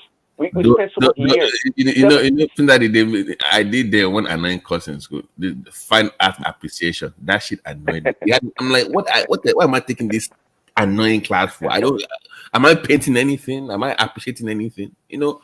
Just cut that nonsense out. Just focus on what you're there for. Save time. Exact focus. See, that's the problem. With the strike and all this delay in education in Nigeria, people spend 6-7 years to graduate. How is that productive to the economy? How's that productive for a psychology degree or sociology degree for 7 years? Your time. How's that productive? Because you don't have No. responsibility. You are wrong. They spent 4 years, not 7 years. No. Plus the strike. Plus the strike and everything. The strike I'm talking about. From the delay strike. and all Yeah, the with the things. strike. Yeah, with the strike. And Yeah. that affects everybody, all the students. So, but you see, I think, look, if we don't fund education generally heavily in that country, I think that country will not attain development that. But the model has to change, so that model has to change. You can't still have that old 63-4. Exactly. We hear Remy here all the time. Remy only should talk about even Finland. They spend all their resources on technical training and education. Let me tell you. Do you know the worst? Even look, this nursing and all these things you are talking about, there was heavy funding for them before. It is during this politician era that they cut funding on all those schools. We used to have School of Nursing in Falomona. I don't know whether it's still there, but some people are telling me that it's no more there. I'm not sure, but some people are saying so. Why? What is responsible for that school not to function anymore? Why? What happened is our private hospitals, they were giving them licenses to have their own nursing school. No, it doesn't matter. No, but say that no. I'm telling you what happened. They're not giving secret hearts where ordinarily before they would create more nursing schools for people to go for almost free. But now, creating more, they're not allowing private that ordinarily if you are poor, you cannot. That is where you will produce quack nursing. They do top. They produce top good nurses in those schools. It can't be as they used to be before. But it's a private, but okay. It can't be as the way you look when you see the clinical is not as strong when you see government running away from their responsibility. They don't want to heavily fund. Education. That is why. That is the reason they were doing that, because they see that nursing program or nursing school require heavy funding. No, because people for are them to maintain that standard. What happened was when people were leaving the country in the 90s, they're like, wait a minute, we are training all these nurses and they are going. That was when UK was the hot cake buying. The 90s, 97, 98, when people were not going to the UK, like, why are we training all these nurses but they are leaving for the UK? Okay, just go and pay for it in private school. Buy could they long time buy at least I gotta train here.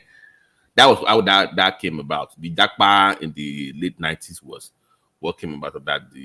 Just give to private. Look, let me tell you, if you don't provide job for your nursing, for your nurses. The pay was very low. The pay was very low. When the pay was very low. What do you expect? What do you expect? Okay, Angelico, apart from education, tell me what other sector the Nigerian government funds fully. Education, health care. No. He said they don't fund education. My question is, apart from education that they don't fund fully, tell me another sector in Nigeria that the government funds, like, fully. That the government fund fully. Yeah. Political pays. Well, that one is number one. I get you. But my point here is that politician benefit. That one is heavily funded. Exactly. SUV. The point here is that there's no sector in Nigeria, including the police or the politician benefit heavily funded. Ajale Koko, ask me how much is my wife is collecting back in Nigeria before leaving Nigeria as a registered nurse. Yeah, so for what? 40,000 naira. BSc. And you'll be doing Bangkok University, for that matter. 40,000 naira. And expecting them that when they see opportunity abroad, they should not leave. Why wouldn't they leave? 40,000 naira. Oh my God. I know how much she's earning now compared to Nigeria. So people will continue to jackpot my brother. But they'll continue. Nigeria is just a country that is not a well-coordinated country. You see, we can fund that nursing program well in Nigeria, and then use them for an exchange program, sort of, with other country of the world to earn forests for the country. You understand what I'm saying? They can say, okay, you can come on, on a contract basis, come and hire Nigerian nurses. Nigeria will supply United States about maybe in a year, they can supply them maybe 100,000. What the fuck is on my computer? 100,000 nurses. And, those nurses, we agree that they are going, on behalf of the country. They will make their money. And for 3 years, they will be here. They will work for 3 years, make more money. Nigeria will make money, and they will return to Nigeria. But do you know how much Cuba makes on that program that you just talked about? That's it. They make $7.7 billion every year doing that. $7.7 billion every year, and those guys will pay them from their paycheck. From their paycheck. Maybe because they will pay for your medical school, everything from A to Z in their country. But when you go to those countries, they'll say that maybe every month you'll be paying maybe 10% of your salary will be going to the Cuban government. 7.7 billion every year. Nigeria can do the same thing, but it's a jamboree country, Daddy.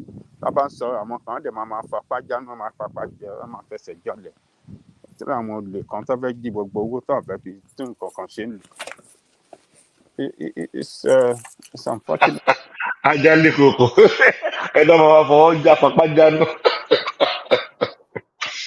Oh, no. Our problem is we don't count health sector as nothing. Let me even Thomas. Yeah. Because Muferi is not funny. I was going to raise something today because we were in a Zoom meeting today for the Egba people that meet in Thomas of Babalale Koko. Emma, where I want Chinese want to take over Adireja. Adire. You know the famous market. And when I want to compete more. And you want protest. Lori TV.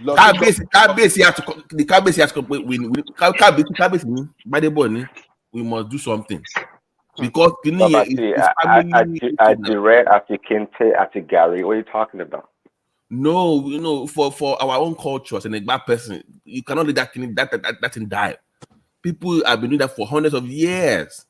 It's controlled by women. It's all Adire store. They even have a market for Adire in Egba now. You cannot just collapse. That's the economy of Egba now. No. You can't do that. We must find a way for them to ban Adire importation. And guess what?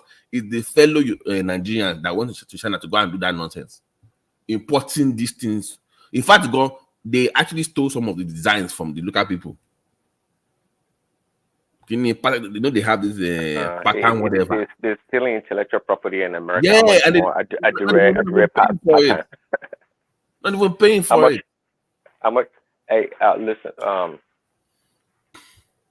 Yeah, I mean, go ahead. Sorry. And it's not as quality. That's useless. Actually, that's my next question. Truthfully, do you think the quality of the Adire produced in China matches? But you know, Nigerians, they love that foreign taste for things, even if it's poor quality. Oh man, what I want for wash it, don't craft it. Appreciate that. No, Babati. It is not foreign this thing alone. It's because it's cheaper. It is cheaper. Then tax them now. When they import it, tax them high at the port. Only it's okay. Yeah, like Trump did, huh? Yeah. You can't have bad people with that Adire now. Come on. I mean, it's just I can't look. You see that Ajande Goko. Let me see Babati. Do you want to continue to do it with this your hand? Do you upgrade yourself? So the China upgrade themselves, isn't it? No, if you understand how it is made, it's more than just clothes. It's an art form. It's not about just machine and everything. It's an art form on itself. Designing going. But you can't continue doing with ends. You can't produce in large quantity. The Chinese own is not the real one. The Chinese will just look like it. It just look like it. It can't be like it looks like. They just make it to look like. It does not look like. It just say it's fake. It's fake Adire. So it's substandard fabric. So Babati, it'd be nice to have an update. Really, I'd like to see the outcome of what Tinubu government is going to do to help the Adire industry in Nigeria. Quite frankly, if the outcome is positive. KBC called the meeting, so if the KBC is involved, hopefully they can, because when I was even listening, Prince Daddy, it's even worse than the Adire. You know that they even import egusi soup and fried rice now. I told you, and Gary too. I heard, and Gary. How are you importing egusi tonight? I mean, what are we doing here, What is going on? How are you importing the egusi from China to Nigeria? Don't eat that egusi. That egusi will poison you. It will destroy your stomach. Don't eat it. Nigerians will eat it. What are you talking about? They'll eat it. What of Gary from China? China is already coming in already. See, let me tell you, the way we are going, it looks to me that they will take over every industry now. Every industry, every means of production from us, from Africa. It's not only Nigeria. They will just China. Did they plant? Did they plant cassava in China?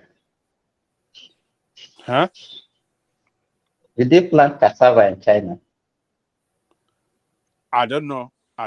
You know, Thailand. The Chinese will produce cassava in the lab, or they can do it. See, what we find so difficult, they'll find ways around it. Yeah, they're creative. They'll find ways around it.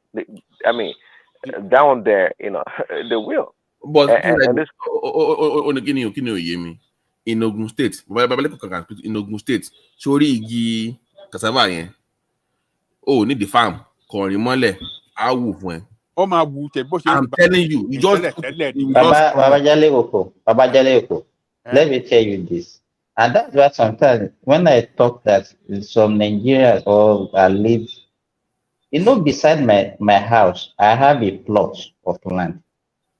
That plot of land was just there. No, it's just there. Nobody, we don't use it for anything. At the time, I used to call to come and just clear the place. I said, I'm just wasting money clearing this thing. I just saw one outside guy who is just in the guard beside my house. I said, can you do this? And I give him money. The guy just cultivated the land, and we took cassava there. Will you believe that the cassava that we harvested, I just called some guy, they harvested it. We transported it to a factory where they converted it to gari. They gave me 5 big sacks of gari. I distributed the gari. We had that gari for more than 1 year, Babati. Wow. There's no reason why anybody should be hungry in that country. When I was in Nigeria, I don't buy most things. I don't buy vegetables. I sell vegetables to people because the one I have in my company is more than enough for me. Sometimes I will call those people to come and take it. But but Nigeria, you can see now, how can we be importing gari? We have lands that are people. I have lands that can. In fact, I used to give example of people that are working for me. I have more than 40 hectares of land that are just lying fallow, and have people that work for me. They don't make use of that land to even do farming. They will just be sleeping in my farm. And they have everything. They have manure. They have everything cheap. They have water. They can even use it to produce vegetables during dry season and sell. But why should we be importing gari? We're importing egusi. Imagine egusi. You remember, Babati, during the olden days, everybody used to plant egusi around their houses because even goat cannot eat it.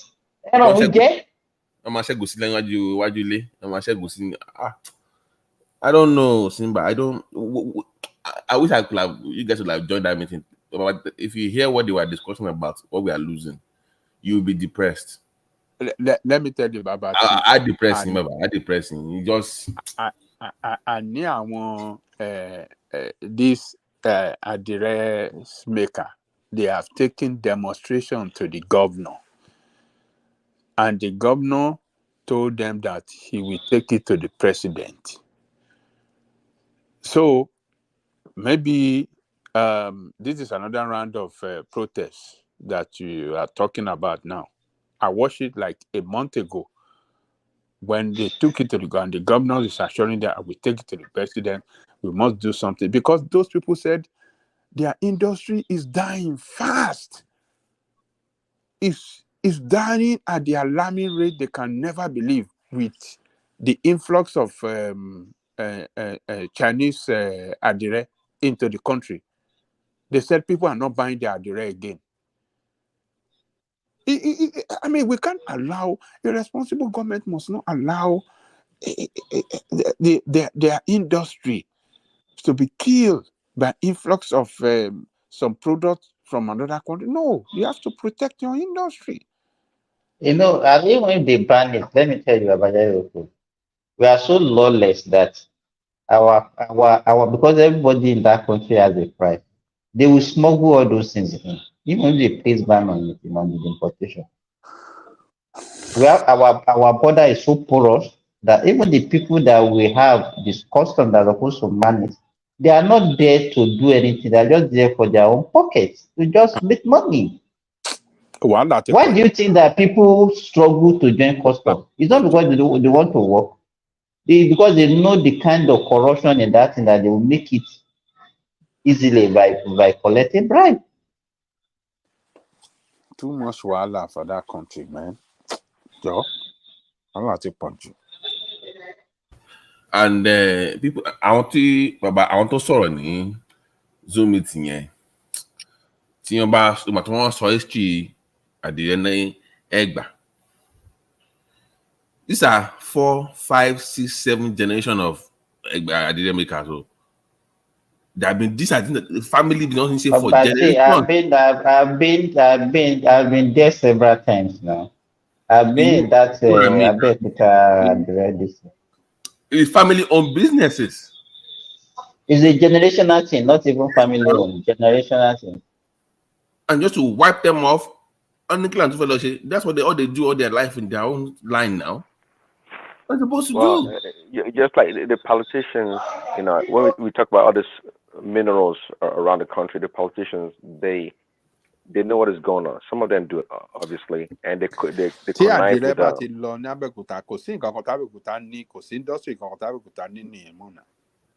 Am I lying?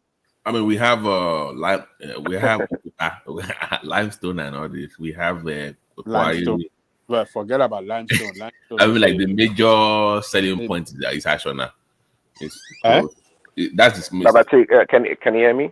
Yeah, we can hear you. Did they have a can we say lobbying organization for the Adire people? Or the textile industry. I guess they follow that textile, right? You know, Nigerian text industry already fell off. Is it 87 mobile? If you're not seeing nothing here fall off. That's how Oshiomole made his name now. So the Nigerian textile industry itself, Oti Lule.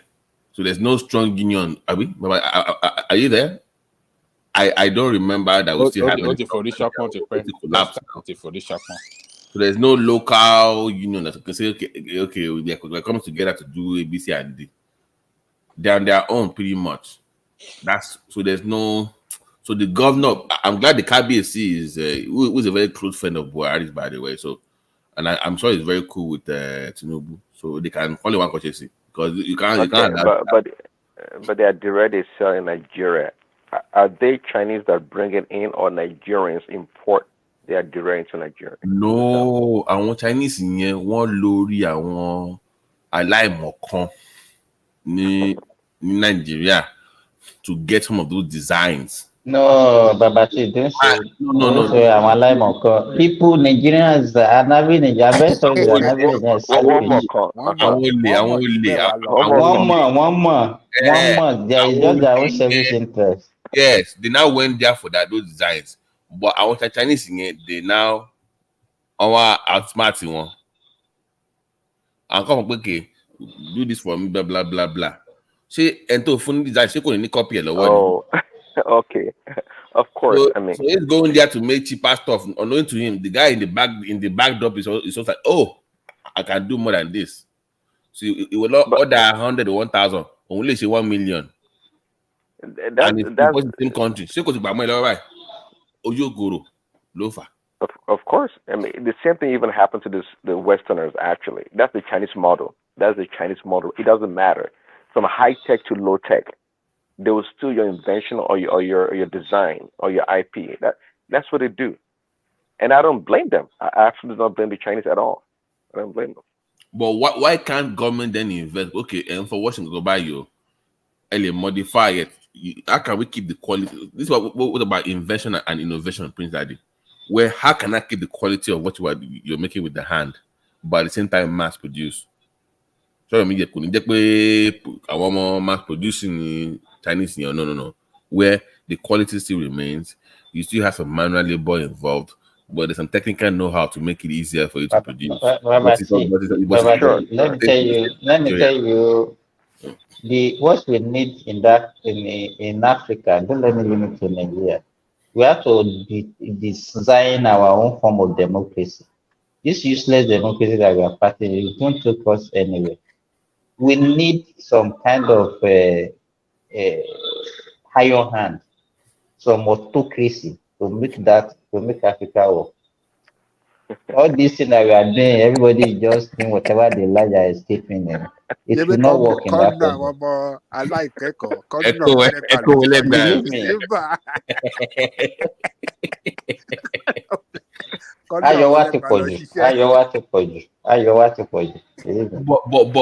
But how did you get to the point that we're not importing a goosey? Oh, shocking me. I'm sorry, I was just listening. I'm just like, I was like, well, I know we used to farm back in the days now. Back in the days, when I was living in back then, any open field, if it's not for football, it's for farm. It's automatic. If you have some bush somewhere, people just have farming. If you remember, Abati, the egusi can grow anywhere. Goat doesn't eat it. You understand? People will just plant it at the beginning of rainy season. In fact, it's one of the first things that you harvest everywhere. But you just see following land, nobody is cultivating it. The only thing everybody is doing is to complain. Nobody is ready to work. I went to Nigeria last time in Simba. I could not be that even in people are not eating canned food. I know we had we had geisha back in those, but it was once in a while. But now they now have supermarket stores now. Things that what's in package, what's in package. Like nobody wants to go to the market anymore. It's not what happened? You don't want to process. Not chemical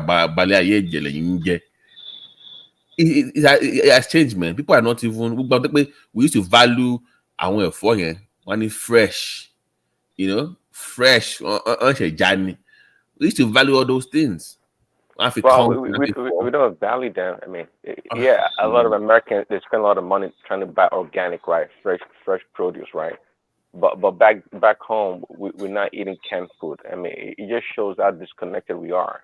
The cancer and blood pressure it has gone up, and diabetes has gone up. But why wouldn't diabetes go up?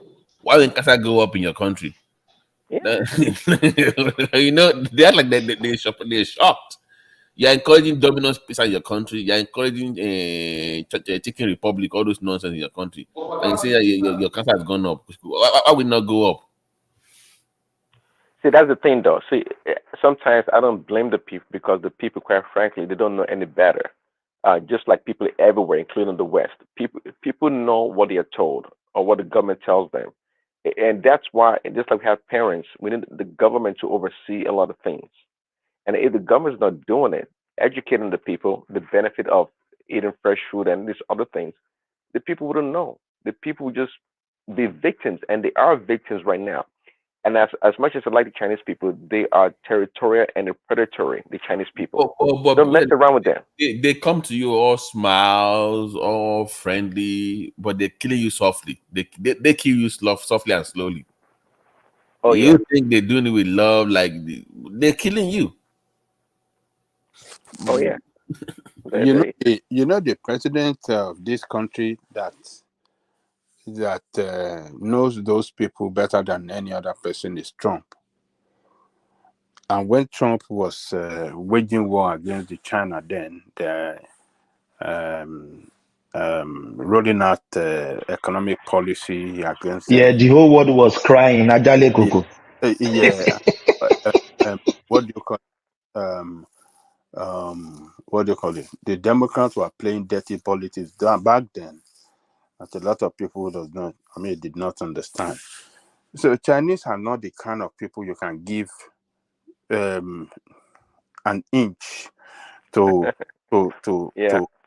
an inch of your land, your land at all. You don't give them an inch. They will expand very fast and take over everything from you. So you have to, have a very strong, agreement with them that if they should violate it, this is what will happen to them. And you have to monitor them very close. If you don't monitor them, they will outsmart you. And that is the way they operate. Look, every industry, they want to destroy it. And it's not that they are bringing alternative that is quality than what you have. It's some of the worst inferior something that they will bring. But the fact that they know that the world go for something cheaper, everybody loves cheap things, so they will mass produce this thing and they will give you at a very cheaper price something that will not stand the test of time against what you produces. I don't understand those people, man. They can, if you know how many industries they kill in America with their product. But Ajale Koko, why are we still patronizing them if they are producing bad things? What are your choices?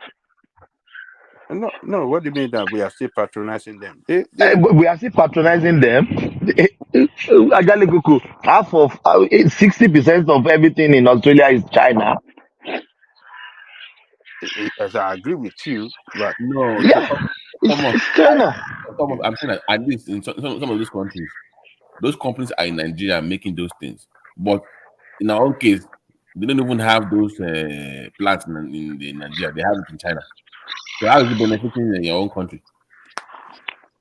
You know what I'm saying? Like, they don't even in our own country. It's from China. At least bring it to whatever you're producing in our own country, or at least have our own people learn it. So they can. Babati, look at where you are there. Can you point? Can you count how many things China produce with the surroundings you are sitting now? Maybe the table, the spoon, you can count like 5, 6 in a time at a time. You know what happened in America? You see, most of the companies are American companies. Just using Chinese name. They are hiding behind that China brand. It's American. Yes, they will take the factory to China for because of cheap labor. Yeah. And they bring the finishing product to America. That is what they do. But China, for their smartness, you cannot take anything out of their country without putting it in China. You must write made in China. That is their law. You must they are smart. If it is you, want to be smart? They are very smart. They are very, very smart people. And they corner America in so many ways. Before America knew what was happening, they've gone. No. See, it's at the end of the day, it comes down to greed. It's only greed. It's greed. You're right. American greed. The same thing that's happened to us over there. See, if you ask an average American, actually, they wouldn't mind paying, I don't know, 20% more for a product and buy made in America, actually. So, but Prince, don't you know what we are doing and America are doing? We are empowering China because all these things they will use it for their economic growth, isn't it? Can I ask? Let me ask you a question. Do you think if we go by that model of buying American, how long do you think Walmart will last before they fold up? Oh, well, that's what I'm saying. Because people want cheap stuff now. No, because they programmed Americans. You have to, if you look at it in isolation, then you're like, oh, we can't sustain it. But because Walmart, for many years, even maybe up to now, they refuse to pay, the right wages. They don't provide medical insurance to their workers. So and they attract certain demographic of buyers. And that's the reason why that Walmart model seems to be working. But in reality, we don't need Walmart. A lot of things can be produced here in America and be priced accordingly. They're going to build critical mass in the industry, and the price will be, will not be as cheap as China, but the price will be decent for people to afford. The wages are going down with immigration, with illegal immigration, right? They have import from China coming in, okay, and the people are not getting paid the right amount of wages, so they can afford it. Than to go to places like Walmart. Okay, there are other factors at play here. A lot of factors. I mean, I don't believe that if you produce things here in America that people can afford it. People can afford it. By the way, a lot of things that Walmart sells anyway, a lot of things that are junk. People buy things sometimes they don't really need. People buy things they don't need. And American, they have this mentality, this consumer mentality of always buying and shopping. Okay. But if things are priced accordingly, good quality, they'll buy it. It's going to last them a year or two. They don't need a lot of things to buy. Let me tell you, by the way, even Walmart too is a facade. Sometimes things from Walmart are more expensive than going to your local stores, actually. No, and even go to they mix it up. No, it's like they mix it up. There's like an illusion of cheap. Well, they have their price. What they call their price leaders. There are certain things they make cheap, but go check out the quality. The quality is not the same, and the quality and the quantity size in the package is not the same. People don't know that. You may find something like 50 cents or $1 more expensive elsewhere, but if you look at the actual packaging at Walmart, it's lesser quantity in the box or in the bag. So they have this illusion about being super cheap, but not really cheap. I'm telling you, Walmart is not cheaper than Target. Only few things they have, like lost leaders, some terrible things they sell that bring people in. But Target is branded as a middle class store. That's their brand, like lower middle class kind of. Target is more expensive than Walmart. So Target is more like classy, like Is it? I'm telling you, it's really not. I don't think it is. No. I'm saying the perception of it. Like if you go to exactly perception. Yeah. You will see a different demographic of Americans at night and well, if you know what I'm saying. So it's just the perception of stores like Macy's. You know, if I say Macy's now, middle class, you know, but if I say Ross, you know what I mean. So so it's perception of. But I don't blame Chinese. They have a large population, right? They need to feed them. So their leaders know. Their leaders do whatever it takes for the Chinese to go out there around the world to go make something happen. They have a lot of people. I don't blame them. They have a lot of people, and they don't want a situation whereby these people start rioting or going crazy. It's going to be really bad. You're talking about 1.5 billion people. We have bad leaders across the country. We have a lot of people too. We have the car situation. You can't even buy from your forget the federal, for instance. I will interview an idiot from the Lagos State government on Arising. The guy said, "Yeah, the commissioner of planning. You have a major car manufacturer in your own state, and you don't even know that they exist. The commissioner of planning in your state, you don't plan. I don't know. I mean, like, what was this guy? I mean, that is it. You can't believe hearing what you heard from that guy, you know. And if Lagos State can, you know, support that car manufacturing plant, I believe they will hit the limelight in a very big way. Because you are going now, Abi. You give them that if my governor is driving north, then I want to see what's going on. Okay, why you know? And it's more than that. So you can't say like some motors, for example. We can't say these auto manufacturers produce quality and we don't support them. We can't just support them. So I'm going to buy 1,000 cars from you. No. They need money. They need capital. They need investment. Make their business model more suitable.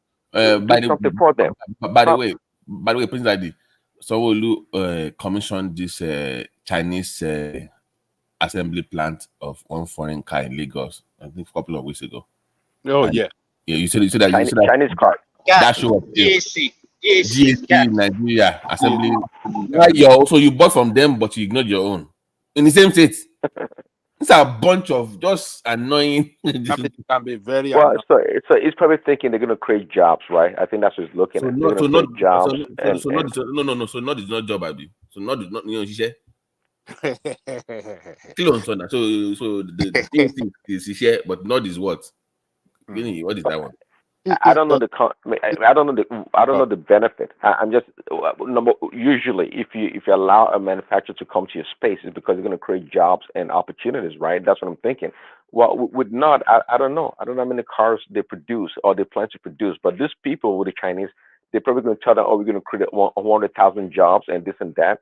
With not, I don't know the capacity. I don't know the capacity. It's the same with not. Not supply cars to African countries, Prince Daddy. They actually export cars from Nigeria. So not does. You can give them that opportunity to expand if you inject money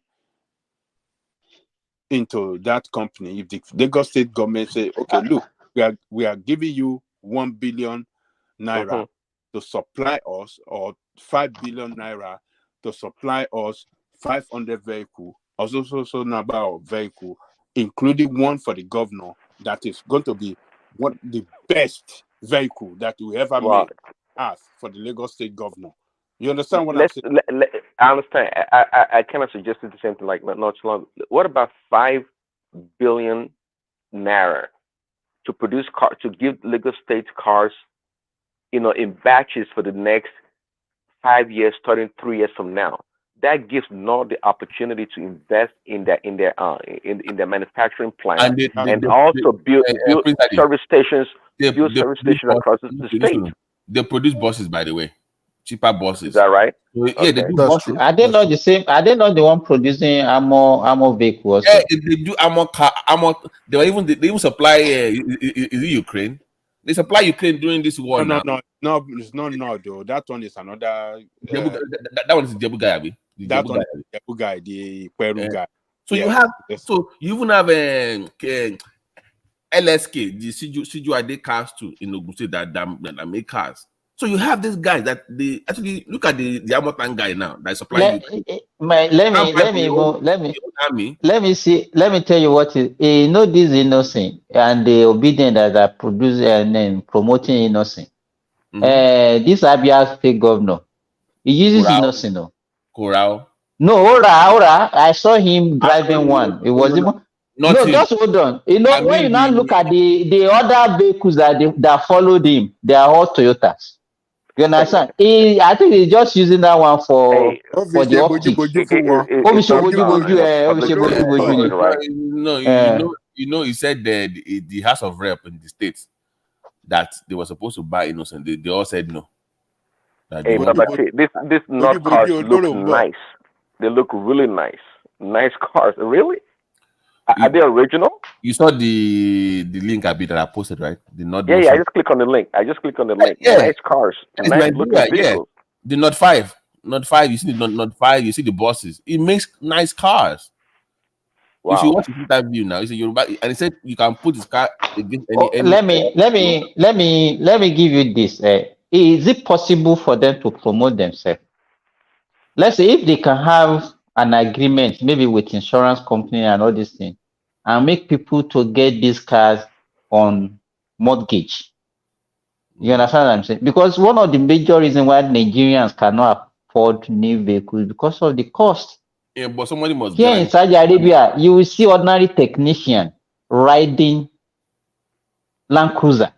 But Simba, I think you understand if people can. If they can do it, if they have a way to, but that one also needs a lot of investment because if you want to be giving Simba, what you said, I propose it also for Innocent Motors. All they need, like for example, the reason why Ford Auto Company became the largest auto company in America for a long time because they have their own financing. Okay, so a company like Nord can probably start doing that, but they can partner with a bank like Zenith Bank or these other banks and have an agreement for their buyers that if you go to Nord to buy a vehicle, you can be pre-qualified with a bank to buy the vehicle. So the transaction will be almost seamless. That's how they start. And if they get much bigger, then they can have their own bank or their own internal financing and expand from there. But they can start in a smaller way, a more structured way with a bank.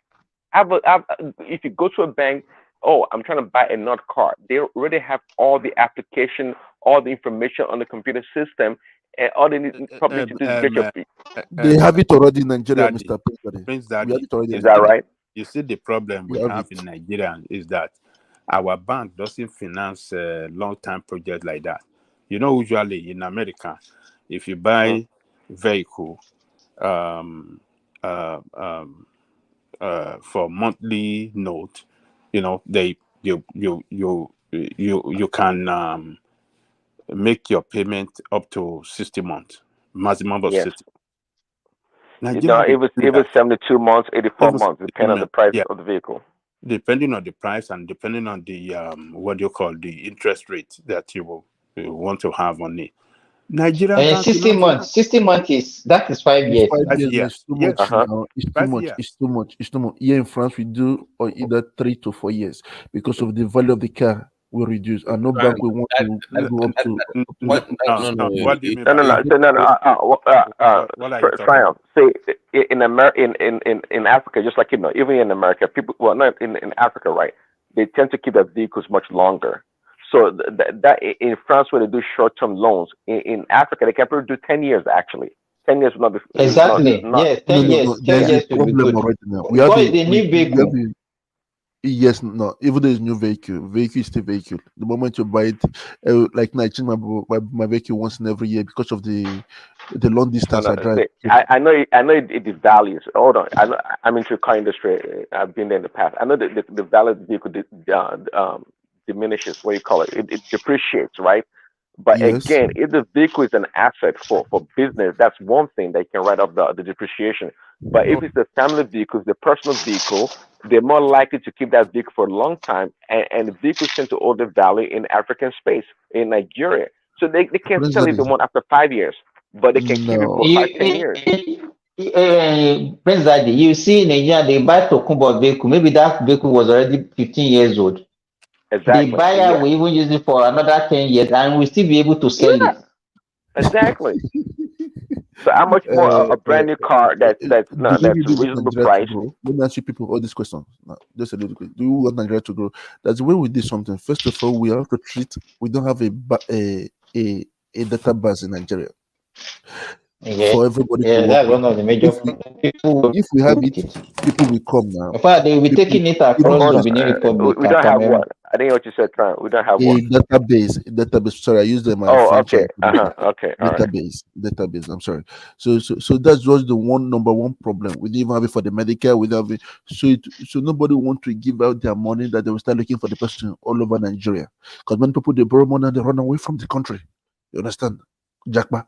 So it's not good. One thing is that even in Nigeria, they give money to buy cars. They only give government workers because of we call it because of the long term. Understand? The long term security of the job. Understand? That's what they do. They only give government workers. If you are not government worker, they can't lend you money. Even private institution, they look at you bizarre. Sorry, they look at you not solid. So that's what they do. That's what I know they do in Nigeria today. Any other thing, no. Even you want to buy a house, the moment you're a government worker, they will lend you money. We have it already, but they want to look how solid you are. Well, things like that. And again, they have to ask you for something more valuable than the money.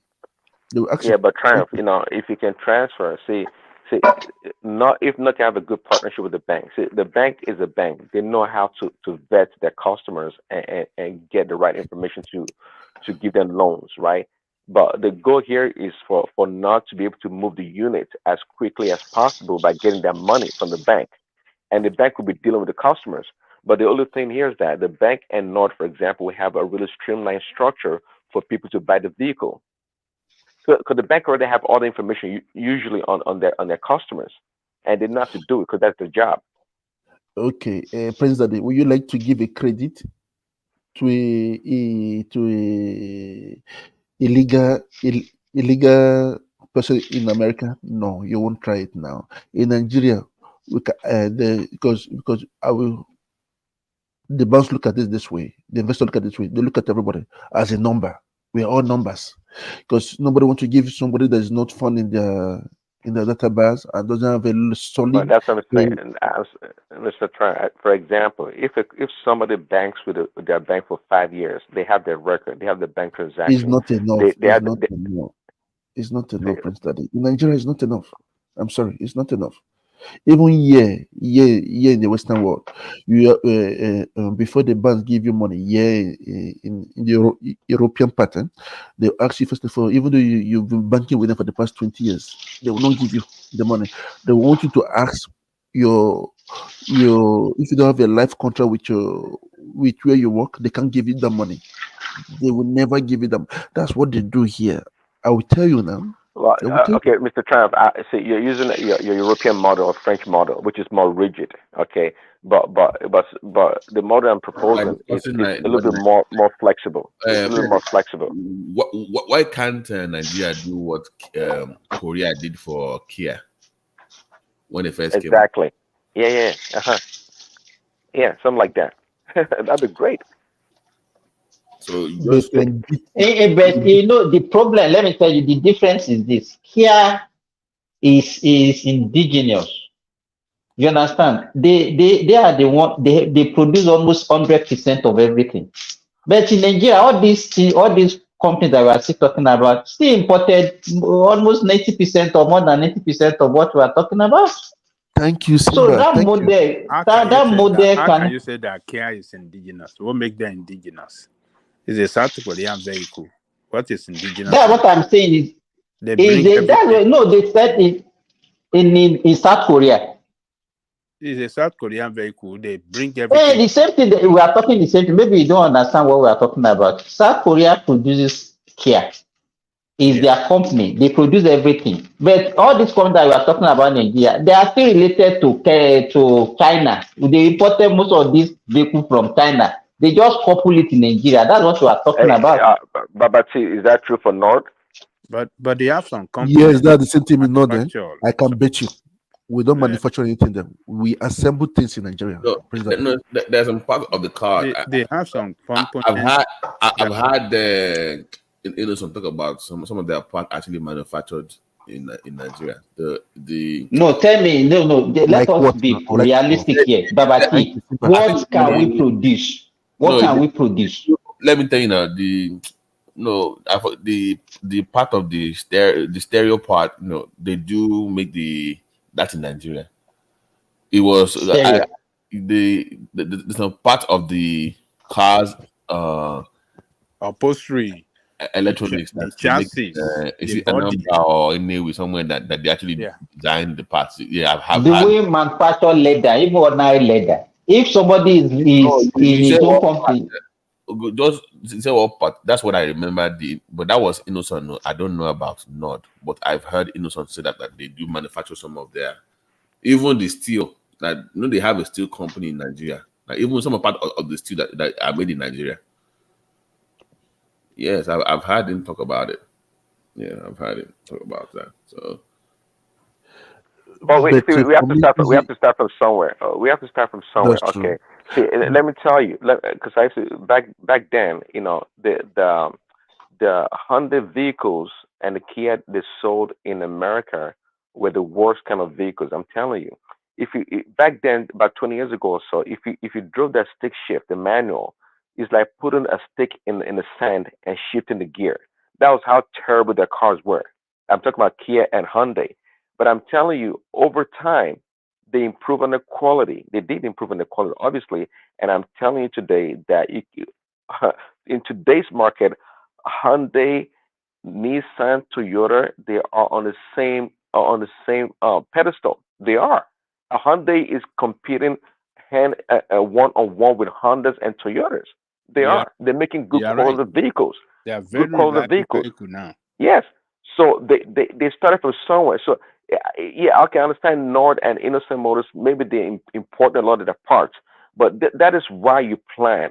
Now, if the government partnership with Nord, for example, so okay, in the next 5 years or so, all 100% of your engine components should be manufactured here in Nigeria. That's a good start. Maybe the body, maybe 90% of the body, whatever, should be manufactured in Nigeria. Partnership, that's one thing we're not really good at. Partnership between the government, education, and businesses. That is the key to any economy. And we're not very good at that. I mean, Nord should be able to get students from automotive department in any university in Nigeria to come work from there right from school. Okay, this is a place you funnel students to for employment. You invest money.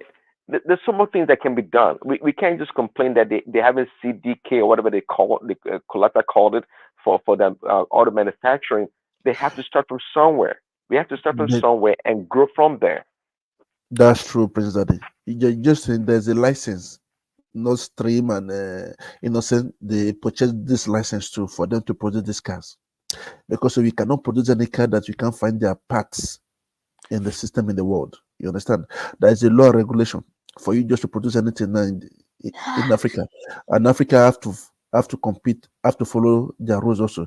But there's one thing that Nigeria have to do like China. We copy their system.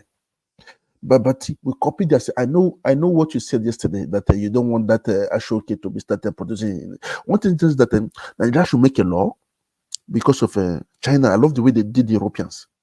You come and open your company there in China. The moment all of them they went because of cheap labor, they went. But your neighbor will copy you. Their business, they copy you. They come there, they ask you, you must answer them. If not, you will go to prison. That was their law. I remember. Many of those investors now they are not running back to Europe, coming back to Europe. All of them, almost all of them, 80% now, back to Europe because they were not happy. They copied their system. They copied them. If Nigeria two government can do the same thing, let us look at it. You can come and do it for cheap labor and every other thing, but we have the right to copy. If you don't want to also copy it, out of the country. Why Tesla do not want to go to China? Because they did the same thing. They want to do the same law for you, for them to know the secret why it has a long time battery. You understand? So there's one thing we have to do now in Nigeria. It is a good idea for them to come. That's what I was telling the other guy in the comment section. It is a good idea. Now we copy them.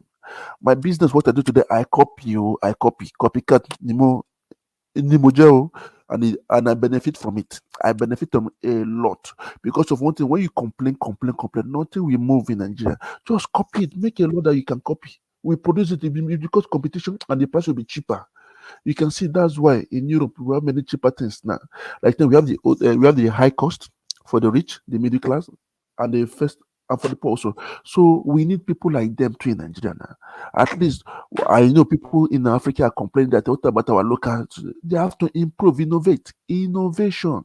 Without it, Africa is not going nowhere. We need people like them to give us a kick in our butts and we start moving forward. So that is what I accept it. I'm 1,000% with them. Thank you. What did you say you accept now? Say you accepted what? For China or Japan, all of them to come. It will make Africa to wake up. I bet it with you. It will make Africa to wake up. It will make Nigerians. We are all intelligent in Nigeria. We are all intelligent because one thing that we want something to push us to do it. And without anybody like that to come, I don't think if Nigeria is going to wake up. We will produce those jobs. Don't worry. We'll produce those jobs. I still have hope in Nigeria. Till I know Nigeria is going to wake up. We just want somebody to come and disturb us. You will see the unity of the country. We will start producing. We'll start producing everything. Let them come to Lagos. Let them come to anywhere they want to come. Like now, innocent cars they say it's cheaper. It's not cheaper. The common man cannot buy them all. The average man cannot buy them all. So if you have competitors like that, they come, the price will come down. Everybody wants to sell now. If you don't sell, you cannot pay your workers now. To create jobs everywhere now. So that is it, Mr. Jalukuku. So Baba BT, don't worry. I know that it is the tradition. There are some areas we cannot compete with those people because of their technological advancement over us. You can use it now. They copied America now. They copied France now. They copied Germany. They copied even the tomatoes, tin tomatoes. They copied the Italian. Italy. We copied them too, Mr. Jalikoko. Just make a law in Nigeria. Let me tell make you. A law. Look, even the innocent motor and all this motor we are talking about, they are getting everything from China. So, how do you want to compete with your manufacturer, person that manufacture for you to assemble and sell? Yes. What we are saying is that, we have innocent motor already, or particularly in an industry where we know that they have comparative advantage over us. We should be able to protect our own industry. Otherwise, they will dominate us, saturate our market, and kill our own industry. Don't worry, Babati. You are looking at it in another. Look at it in a positive perspective. No, we don't only want. If you have that technological know-how like them, then you can compete. It's not that expensive now. It's not expensive. It's not expensive. What are you talking about? Expensive? You don't have the capacity to manufacture something. You say you want to compete with person that have the capacity. We have it in Nigeria now. We have everything. I don't know. You don't have anything. What are you talking about? The government will wake up now. What do you say Nigeria don't have anything? We have raw materials. You can't make engine block. Understand? Nigeria cannot make engine block. That's why I say that it will make us wake up. We have why are you going to wake up? When are you going to wake up? They will all wake up. You have to develop your own industry first. That is where you can compete. Where you cannot compete, you don't go into the game against the person that have that capacity over you. Better than you. I said something earlier. Nigeria government should just make a law that we can copy, and all their materials will be written in English. When you want to invest in China, everything is written in what? In Chinese. We make a law, everything will be written in Yoruba or Hausa or Igbo. Then people there will look at it. We might do the same thing. And you go and meet the government. Government will give you money to create the same thing. Copycat, you just only change the name. I bet you. Only thing that it is going to bring a rival market in the way in the industry. So they do it. They say somebody in Nigeria create and break parts. That's good, but the government will have to give him a way for him to acquire this license. That he can compete with with other vehicles. The moment you have the license, you can create a way in Nigerian market too. So Mr. Jelukoko, everything is possible. Just the government just to make a law. Just to make a law. Like now, me, your brother, Nigeria. When I was doing my business in a city in France, not to France, I refused to open something for them. They say, why is that? Because there were many people around me. They were firing, or they were just sacking that's a good word, I think, sacking their workers because they cannot cope and they are losing money. They can't keep it now. The government called me, gave me condition. I said no. They told me to move out from the sector. I obeyed now. I obeyed, or if not, I pay 50,000 euro fine every year. I obeyed and I went out. They can do the same law too now. They can do the same law. Mr. Jelukoko, it's just Nigerian government just to make a law. Anything you bring must be written in the language, in the dialogue. They did it. We copy you. I use 3 systems to do it. I use the Chinese system, the American system, and the German system in my business. I don't use French system because if not, they will know my weak point. I give them alternative market. So Mr. Jelukoko, just look the other way around. There's benefits in it. We don't have to complain. We work with them. We copy them. I did the iService for good 1 year before I opened my own company. I was looking at them. They were talking to me.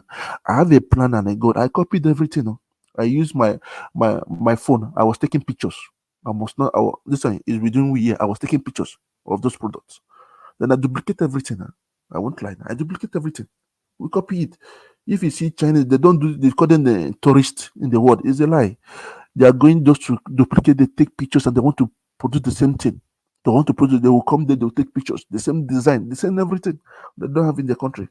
And they fabricate it. I understand. I understand what you are saying. You're saying we should get the blueprint of everything that they want to manufacture in Nigeria. We must get the blueprint. Yes, that is what we should be doing.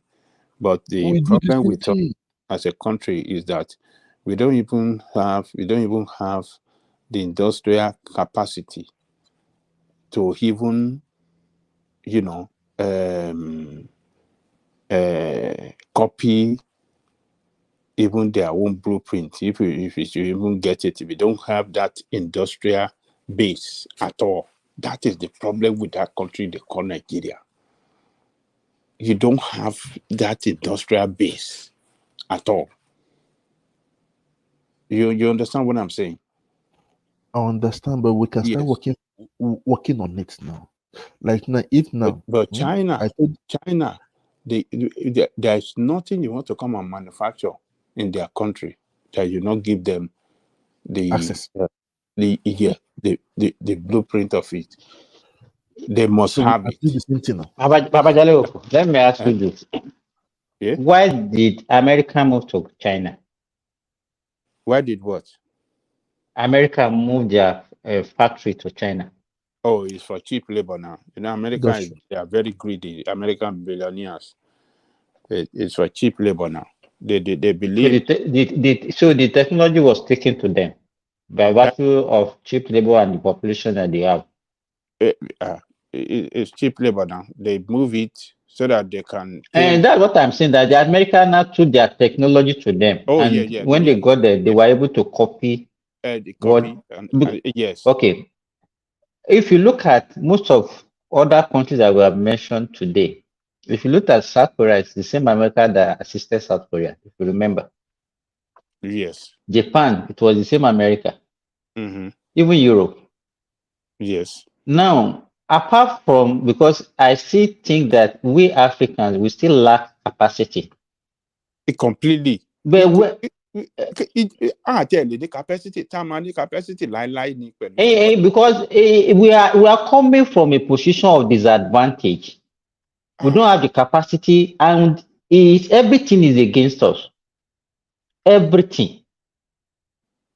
But we can Everything is leverage. against us. I think we We don't can have use leverage now. leadership President that Zimba, are we can use patriotic leverage. to develop the country. I think that is the problem. We can leverage. We can leverage, Mr. Simba. We can It's all leverage. about leadership. Leadership that are That's true, but we patriotic. can leverage everything. Sorry, real quick. Sinbad, did you hear what Babati said about the Adire in Egbaland? I had it yesterday. He told me the same thing. Hashtag. What do you want to bring out from that? No, with the Chinese, you see, they can go high tech or low tech. It doesn't matter. Okay, they are more than ready to take over your country or the industry at any level. There's no technology involved in Adire, but see what they've taken over the market. Okay, But Prince Daddy, these people, even before America started moving their industrial companies to China, China was not, they were not dumb. They were not like us. If you look at the Chinese history, they are very good in technology. You understand? So it wasn't difficult for them. By the time they see something, they can easily catch up. We are nowhere. And if I just look at it, I think it's maybe the way we look, because we are black, our brain is also black. No, Mr. Simba. Kilo Hello, everybody. No, Simba. Our brain is black. You said it's Sinbad? No, I just use that analogy because let me tell you, the way we behave, let me tell you, as black. Let me just look at it. Anywhere you see black in the world, the only thing that is synonymous with us is poverty. Look at the blacks in Africa, blacks in Caribbean, black in Asia. We're all the same. So to me, in Australia it's too. not about Aboriginal about too leader. here. It's not about leadership. To me, it's not about, something is wrong with us. But the only thing that because let me tell you, if you have a group of people that lack capacity, then where do you think the leaders, are they imported, or they are not? They are not different from the normal population. Simba, can I contribute? But Good Simba, morning. Simba, Good morning, everybody. I don't want to say it's the problem of black. I don't want to attach that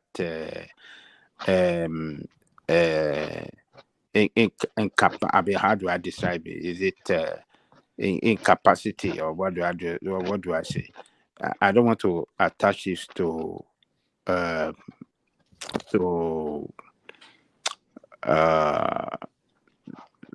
reason that because we are black.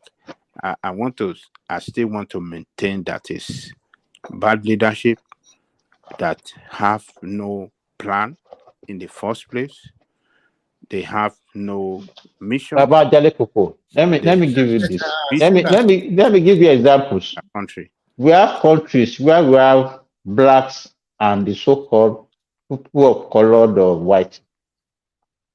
But if you still look at the black community in those countries, they are not doing well.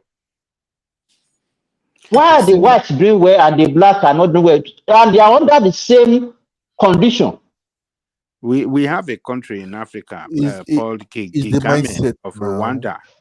Simba, because other tribes or people, they cooperate. They work together.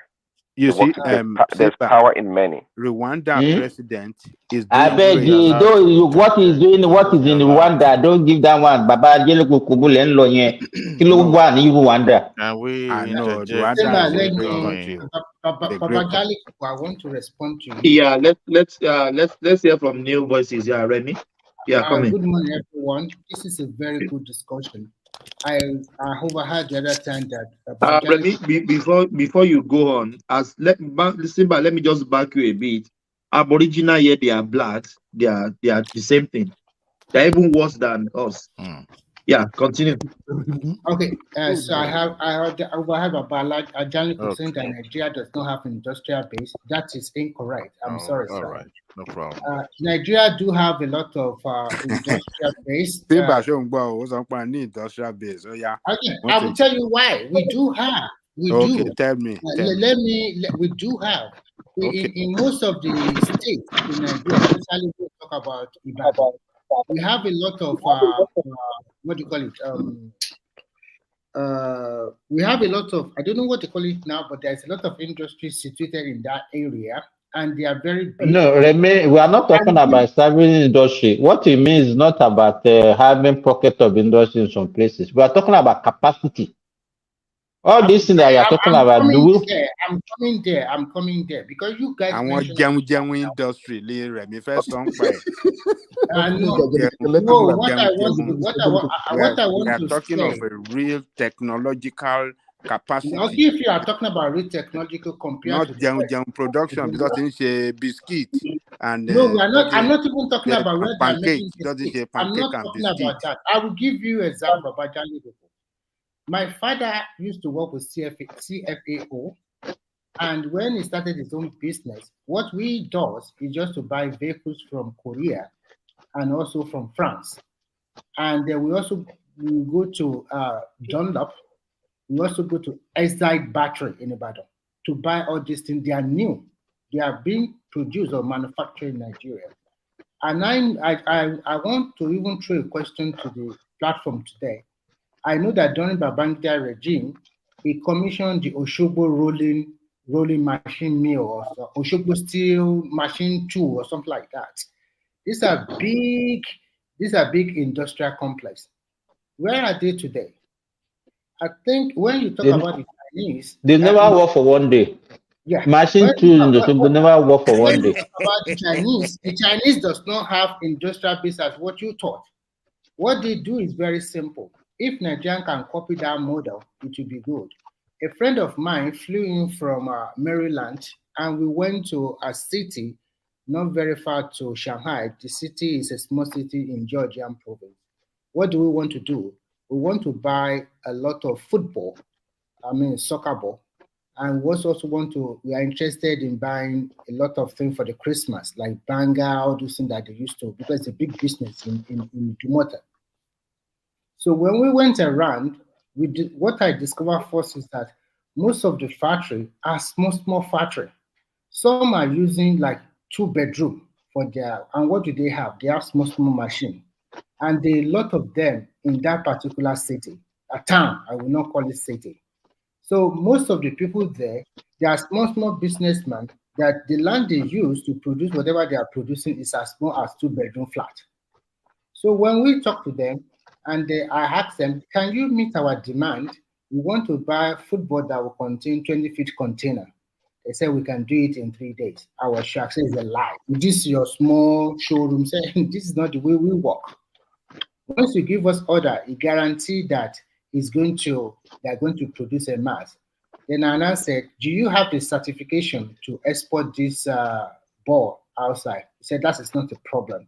The government already created a regulatory body or some exporting body that will help them. So they just need to take all this ball in a container to this body. We are going to also, it took us to the government regulatory body that is going to help them export this product outside. What does these people do? They make sure that they produce to the standard of quality that they want. When it comes to Africa, they don't really care too much because our people don't check for standard and quality. But when it goes to America and the rest, They make sure that they produce to the exact quality and standard that Europeans or America want. So that's what they are doing. And over the years, they were able to master this, and they started to produce. It's totally copy, 100% copy, including vehicles. Honda, Mercedes-Benz, VW, they copy everything and they give them their own name. Our problem, I think, is this. We have to solve the issue of electricity first. Solve the issue of electricity, and I kept on saying it. We have to force our people to work. We have to force people to go to technical college. If you are just talking about democracy, trying to use a soft hand, because you guys forgot one thing. China is a communist state with some degree of freedom. The government have the Remy, sorry, before you go further quickly. So how were they able to meet the capacity for the containers? And also, when the balls... Exactly what they do, so as I told you, for example, let me use a small town. Let's say Oyo town. In Oyo town, everybody know Oyo town, not the whole Oyo State, Oyo town. Everybody in that Oyo town, they are producing bulk. Everybody have a small factory of 2-bedroom flat, and you can see 20 of them. So what they told us is that we should not worry about that. They all come together and they will produce it under 3 days for us. And Mela, they done it. And we ship it. And before it even arrives in Dumota, the person, the Yoruba guy that they already gave us the money. And we are in business. That is it. So no wahala at all, nothing. So they had a good partnership or cooperative. Yes. But one of the question is that were the ball shipped inflated or deflated? I think it was ship deflated. It was not in it was ship deflated because it's in a package. They even package very well, and we even give it our own name so that distinct from other people. So, and we are in business. So what they do is this: they maximize each city or town at cost advantage. For example, like Abana, they are known to produce shoes. The government enforced the bank to give them a soft loan at a reduced interest loan. And then the people in Aba must also conform with the rules and regulatory body that they set down. They are not saying you should not go to work. They are not saying you should not buy machines. And remember, China is also producing machines. They have a big industry for manufacturing different form of industrial machines and machinery. So they do also have. So they have everything. They make sure that they use their people. They put them to work, whether by force or by anything. You just have to go out to work. There is no the benefit in China is zero to nothing. They give their old people every month about $10 or $50. Old people, if you are not working. So, and if you say, okay, I'm a teenager, I don't want to work, nobody gives you nothing. So you just have to go outside to work. I think the problem we are having is electricity, then tribal is also there, then the corruption is there. Religion, I'm sorry, Prince Daddy, it's also a big factor. Remy, all these things that we are talking, we said even in other climes where they have all these things, where there is no ethnicity, where they have electricity. Okay, let me give you an example. We know that the Aborigines, they are the indigenous people of Australia. How are they faring? The South African blacks. I don't totally want to agree with you. No, just wait now. You have the right to disapprove, but I still believe there's something wrong with our DNA. The black South Africans. You might be partially right about that, but I don't. The black South Africa, how are they faring in South Africa? I don't agree with you. I will tell you. So it's not about electricity. It's not about anything. Hold on, guys. Can I ask this?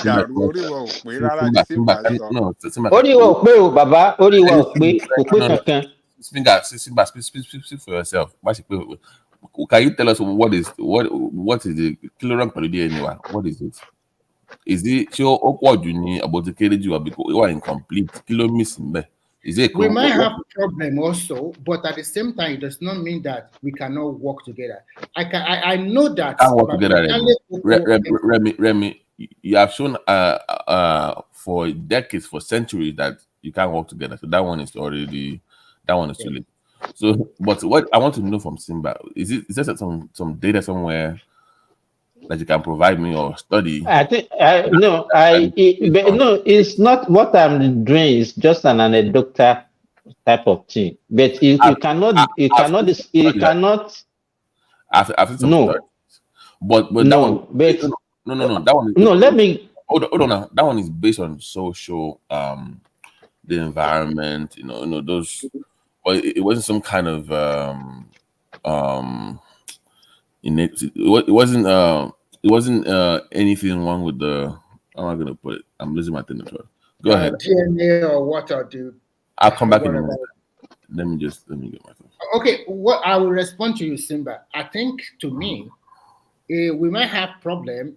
Every race have their own defective or negative attitude they emanate. But if you really look at it very well, Nigeria post-independence, I'm talking about the early 60s, we don't have that kind of trouble. At least people were put to work and people appreciate their effort. People appreciate each other's effort. But when you now just oppose it to today, you will see that we have a lot of problem. A simple election, which is just to me, is a game. We are going to have a winner or a loser, whether by troop means or by whatever means. Every election all over the world, if you really look at it very critically, there will be a way that is being manipulated or not manipulated. So I don't totally agree that we have problem about putting things together. If our people can go to other climes and they perform very well, like now, look at what are they performing well? What do you mean by they are performing well? They are just they just log into the existing system that make it look as if they are doing well. Why can't we do it in our own space? Why do we need to go to and just? That is what we are saying. We have problem, but at the same time, we are not really. But we don't want to agree that we have problem now. We have this euphoria that. Nobody will tell you that we don't have problem. But you telling us that we no, that's what Babati is trying to tell me now. They have problem too now. They have problem too, Mr. Simba. One thing I would just say, like I remember. Go ahead. As I was saying earlier, I remember when France used to send me for an error to go and do this. It looked like a spy, not really a spy. I'm not a spy. Understand? I go there. I take pictures and I come back. And if we say we should bring Nigerians now, sending them to European or Asia to do the same thing, but all of them with jackpot, they won't want to go back home now with the same ideas now. You understand? Like then when China send their people, because they will start giving excuses that there's no good road at home. Okay, let me tell you now. If you ask Tabaye, no, let me just give me 1 minute. Right. If you ask all the Nigerian diaspora, especially those ones, all these Babajele Kuku, Babati, everything, ask them whatever they have learned, are they ready to? They will be giving you reason. Nigeria now, they cannot survive in that country. You cannot do this. There's no good. There's too hot. No electricity. The roads are bad. If you are sick, you are going to die. You understand? They start giving you reason because they are comfort. Black, because we are lazy. We're always looking for comfort. We don't want stress. Once we get the comfort, we are too satisfied with little things, mundane things. So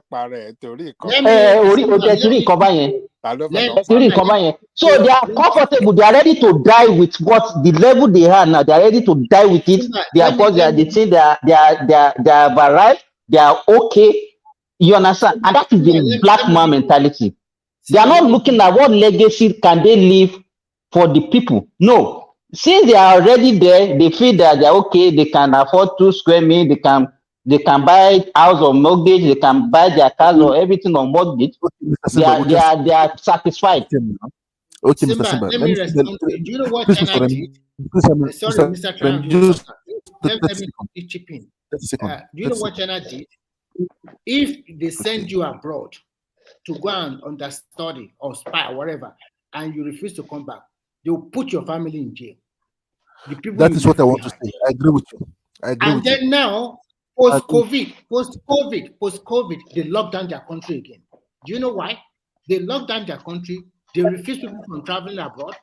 After the COVID, they locked them again for another extra 2 years because I see our people there. They locked them down again for 2 years again. Now they are regulating their traveling. If you don't have any serious thing to go abroad, they won't let you go. But just recently, they opened it totally now that you can go for tourism or something like that. Even if you are working for government, that is the most thing I like about that country. If you are a civil servant, there is no way you can be traveling like water abroad. If you travel, what they do, they will look for the leader of that parastatal or government body. They will send him to jail. Why are the people traveling everywhere in your own under you? That means you are stealing government money. Most of their civil servants, they don't travel most time. If you want to travel within China. There is still enough tourism, local tourism you can go. So that is another way they develop their local tourism. You see, they love their country and they are very patriotic. An average of us, we are not patriotic. Everything about ourselves is to blame the leadership. And I always tell you guys, our leaders also come from us, from the followership. You continue to blame your leadership. What about you, followership? We are the same. Are they not followership so many years ago before they became leaders? So let's be, but you'll be continue to blame leaders. What about the mindset of the other citizens? What do they have in their mind? An average Nigerian does not want to work, especially those people living in the city. They want to blow overnight, and they want to find any ways to blow overnight. And those of them that are really working, as we are talking today, some Nigerians they did not leave Nigeria. They are into poultry, they are into various small businesses, and they are making ends meet. But those of them that have all these certificates in the world, they will be telling you, me, be a poultry, be a farmer, be a this. I will never do that in my and they'll continue to criticize to death, and their life will never improve. So we don't, and when we go abroad, everybody of us here that we go abroad, there's so many jobs we have done that we cannot even touch in Nigeria, but we make ends meet, and Rome was not there. So to be frank, it's a lot of work to be done. I mean, it's a lot of work. Don't lose hope. Don't lose hope. Don't lose. We are not lazy. I can bet it with you. No, I'm not losing hope. We need motivation. We need motivations. We need motivation. Like now, Mr. Simba. If now somebody built a very good hospital in Nigeria, and I want you to, because you're head of your HOD now, and you are good in it, will you like to come back to Nigeria and control the company? Somebody give you a hospital to lead. Will you like to do it? And how much will be your price? Mr. Trao, me, I'm in Nigeria. Everything that I have is in Nigeria. I'm just here in spirit, not in, you understand? It's just everything I have is Nigeria, but believe me, and that's why I don't like people talking down about my country. Babati will not come back now. I know Babati will not come back. I know he will not come back because the way he talks, I know Laila, he won't come back. He only come when he's in retirement. But like how much we need to. No, one thing. And what do you say, Adewale? You won't let people interject. Everyone is just talking. What is going on? Let other people interject. Adewale. Yeah, talk. You can talk. Can you hear me? Yes. Okay. I want the people that will be yelling and shouting like. Anyway, I think there is a paradigm shift. Talks about the economy of America. That's why it seems America is producing. But Adewale, why are you changing your name like Chameleon? I just fell in love with this name. That's why I'm using it. He was once a minister of information and I think orientation or something I saw during IBB. So that's why I picked it. Walter of Onagoro. What is the name of that man? Yeah, you're right. It's actually Walter, not Walter. I like him. Anyway, so I think that shift pushes America. America has gone beyond industrial revolutions and all that. They are now they becomes the golden standard, where every other country now benchmark their economy, to and now we have to compare. Even a dollar is petroleum crude oil product is even sells in dollars. That's to tell you how powerful American economy is. So they could afford to move production to, Asia or any other country like that, because production of those product in America will have cost America, or average America will not be able to afford it because of taxation. So, and also move it close to where there's resources to produce them in mass.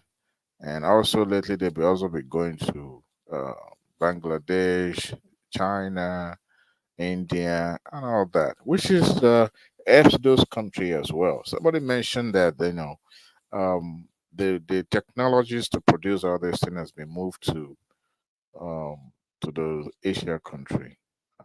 Yes, it was protected to the point that even the Chinese of all these people will not be able to, steal the technology. The same thing with the iPhone.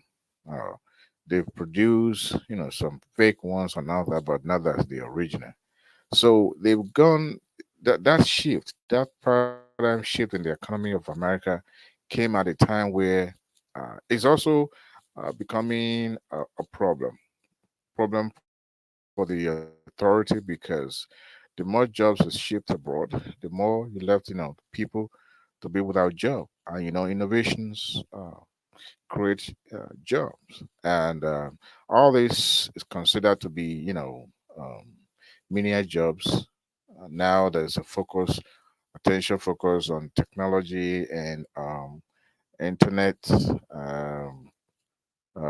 cyber securities and all that. So American economy is not just evolving; it has become the golden standard that every other nation now benchmark theirs against. And Nigeria has not even gone beyond. It has not even gone through industrial revolution. We haven't even produced anything. So I talk about the economy that is based on technology. I heard that Tinubu signed a bill to enable what do you call them, the military, to produce their own weapon. I wonder what kind of weapon they will be producing. Is it Shakabula, or which one are they? I wonder which of the weapons. I think they will start from something. From what? The AK-47? You can start producing bullet first. Even the bullet, you can start producing. No, they have been doing that one even before now. Adewale, I'm sorry to interject you. If the bandits and Boko Haram can produce their AK-47, so what stop our military from producing? No, those ones are you said America is still protecting their technology. What aspect are they even protecting now? China already have a ship, what do you call it? That big ship that can carry a lot of big plane. They already have two. And they are very good about AI technology. So what are they protecting again? Remy, most of the new technology that are being released to the market now have been produced 2 decades ago, tested by the military, protected and secured. But they just felt that the time wasn't right before they start. Can you put a name to that kind of technology you are talking about, so that okay, now that the world has become a global village where countries share ideas and all that, there was this technology. It's a robotic technology. I believe it's also in existence in Europe. China, I want to believe so, because they're trying their best lately. It seems American policing system was going to utilize it a lot. So if you are talking this way, I can agree with you, but China take it one. Sorry, is Thomas here? Thomas, are you around? Maybe somebody want to come in. Yeah, Mr. Jonoko wants to come in. He's asking why he put him backstage. So as I was talking, China already taking a niche ahead, and I will tell you one thing you guys don't know: Zoom is from China. The TikTok you are using is from China. A lot of robotic and AI technology. But China, but they don't want Facebook and Instagram in their country. Yeah, they will block it because China they block Instagram. They block Facebook in China. They have their own local Facebook.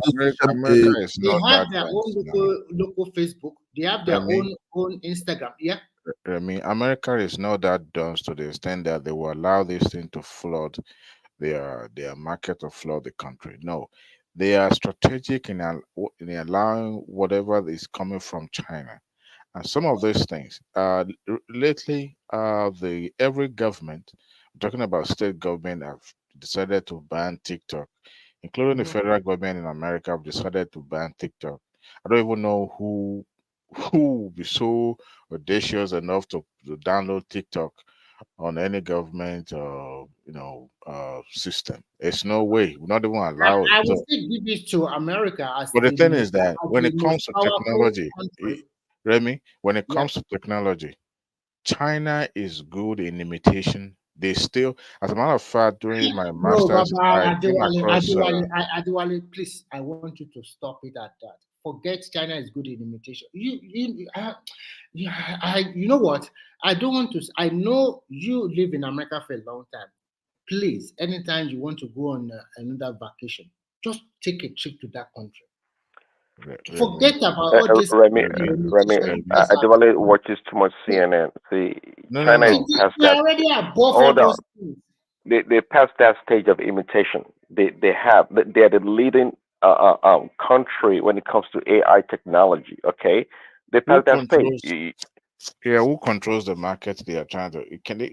What they have can only be useful in Asia, and it seems African is embracing And that. what is the And I market tell size you of this, Asia? What is and the I market tell size? you, and I tell you now. Well, hardly before now, they See, weren't I that think if I'm not successful in mistaken, the Europe. Chinese are Okay, the number one consumers. Prince Daddy, The Chinese are the number one people consumers in the like world right now. Prince Daddy, don't mind that people like Adewale, they are already carried away by that America. They think that everything No, is I know. America. See, What is the sheer Simba, size of China I and even India alone? Simba, They constitute 1/3 of the world population or more. Simba. Before you take it a little bit nudge, before you take it that long, is when you're not privy to any information that you think, well, China is equal or they are operating at the same level. Nobody is equaling China to America. I want to even shock Adewale today. You Do know, wait Adewale, now. sorry, Wait, quickly, beyond. you have your say. I want to shock you. You know what? Before I left China have started using electronic vehicle a lot. But when I came here, to my surprise, all the long chassis buses they are using for their BRT in Nigeria, they call it VR here, is from Futon. And Futon is a big company in China, I think it's in Jiangsu. They are using all those electric buses here. So I advise. Let me remind you of something. In the 60s, the what do you call them? Soviet Union. They were the first to arrive at the what do you call it, in the space, right? And they took that position because America was dilly-dallying and foot dragging. And the moment somebody they got there before them, it became a race, and they try as much as possible to have that edge above Soviet Union. And America decided to be audacious enough to land on the moon. Till today, and I repeat, till today, nobody has put human being on the moon other than America. American has not even, they have not been able to break that. You are right, but hold on, I'm coming. No, before you go ahead, you are right. 3 years ago, China also do the same thing, although people does not step on the moon. They were able to use that technology to Adewale, why you have changed our discussion? We are talking about Africa. We are talking about Nigeria. How can we move Africa, Nigeria forward? You are comparing China and then you people continue like this for another 1 hour, 2 hours. I don't understand. When I came, the discussion was, talking about how China has moved. Jeremy is a China man, so he always bring us to China. He always take us to China. I'm also here to brag about what the country of my host country are be able to do and what they are capable of. But it seems America We is are kind of, talking about African problem. yeah, Can but you speak also? Okay, why do we have problem in Africa? Why we have problem in Nigeria? So if I have to we should be speak talking about about that. if I have to speak about the African issue concerning technology, productivities, and all that, I think we cannot Mm. jump just like a baby. We cannot jump. We have to take it one step, after another. There's a time for crawling. There's a time for baby step, and a time for leaping, and there's time for walking like like a real human being. We're embracing technology when we have not even. Actually, you don't think that we already have a cerebral palsy? No, we don't have all those things. I think For how what we, long? For how long are we going to sit? For how we long so are we going to we are crawl? not. Eh? It's not. Somebody We mentioned are this. not even doing anything. No, somebody mentioned. Hold on, once, Simba. You can't cheat nature. I mean, you're a medicine man. You're in science. You just have to apply some things. Even you yourself now, if you hear, "Hey, where in they?" You first of all look over your shoulder, like what is going on, and people are running. You will run, won't you? Even without even knowing what is chasing people, right?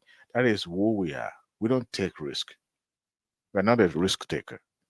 We are very calculative in that. For where. So once we are known for that in every sector, every standard of our lives, we apply those measure because we don't want to do things. I mean, who would die? Who want to lay their life down for others? When America put people on the moon, they didn't believe those people would come back alive. They already signed their own insurance that should in case they disappear, and they already know they may not come back. It's 50-50. But who among us as black people are ready to do that? So, and when we have that, we will continue to. But if we decide to take risk and do something audacious by trying to do things that have never been So, done Adewale, before, what do you think is responsible for that? If you don't know, you are just I don't know if it's that's the still way God created us. I don't know. But I think, don't get me wrong, black people are making, breaking ground. What is this? Prince Daddy, you remember this? Your former Secretary of Housing, the one that talks like a gentleman, that was contesting with your cousin Trump, Prince Daddy. I forgot his name. He's a doctor. He you was call known. Trump. Was You a call neurological Trump doctor. cousin of Prince Daddy. Ben Carson. Ben Carson, it was a neurological doctor, medical doctor, Adewale, renowned one. Uh-huh. did I hear you call Trump cousin of I mean, Prince uh, Daddy? that Prince Daddy is his Trump cousin. They are first cousins. Anyway, Ben Carson, he ended up becoming secretary. It was celebrated. Actually, please don't go there to use 3 or 4 hours to be talking about Trump and the rest now. You're right. You're right, Remy. Just tell Prince Daddy not to get into it with me.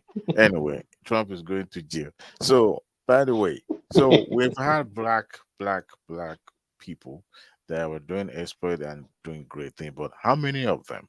And I think the system is also skewed against us. Every Let me tell you, time Adewale, black man is trying to they are bring, doing but they are doing it on a white man platform.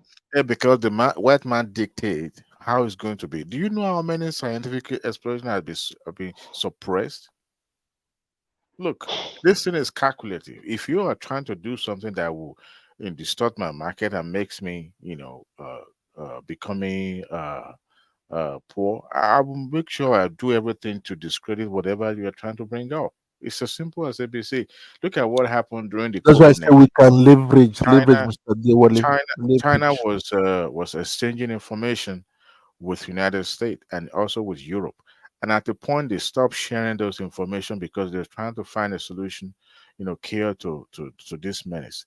And at the point they were sharing information, but apparently there was America was making some, breakthrough. It still sit well with some of their counterpart abroad.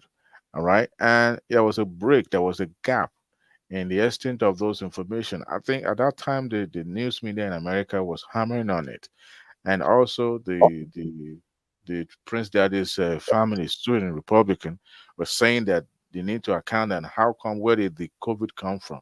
There were a lot of rumors and conspiracy theories coming out that China was responsible, this and that. You're But then deviating, there was man. also another one. No, I'm not Everybody deviating. I'm you're just saying that deviating.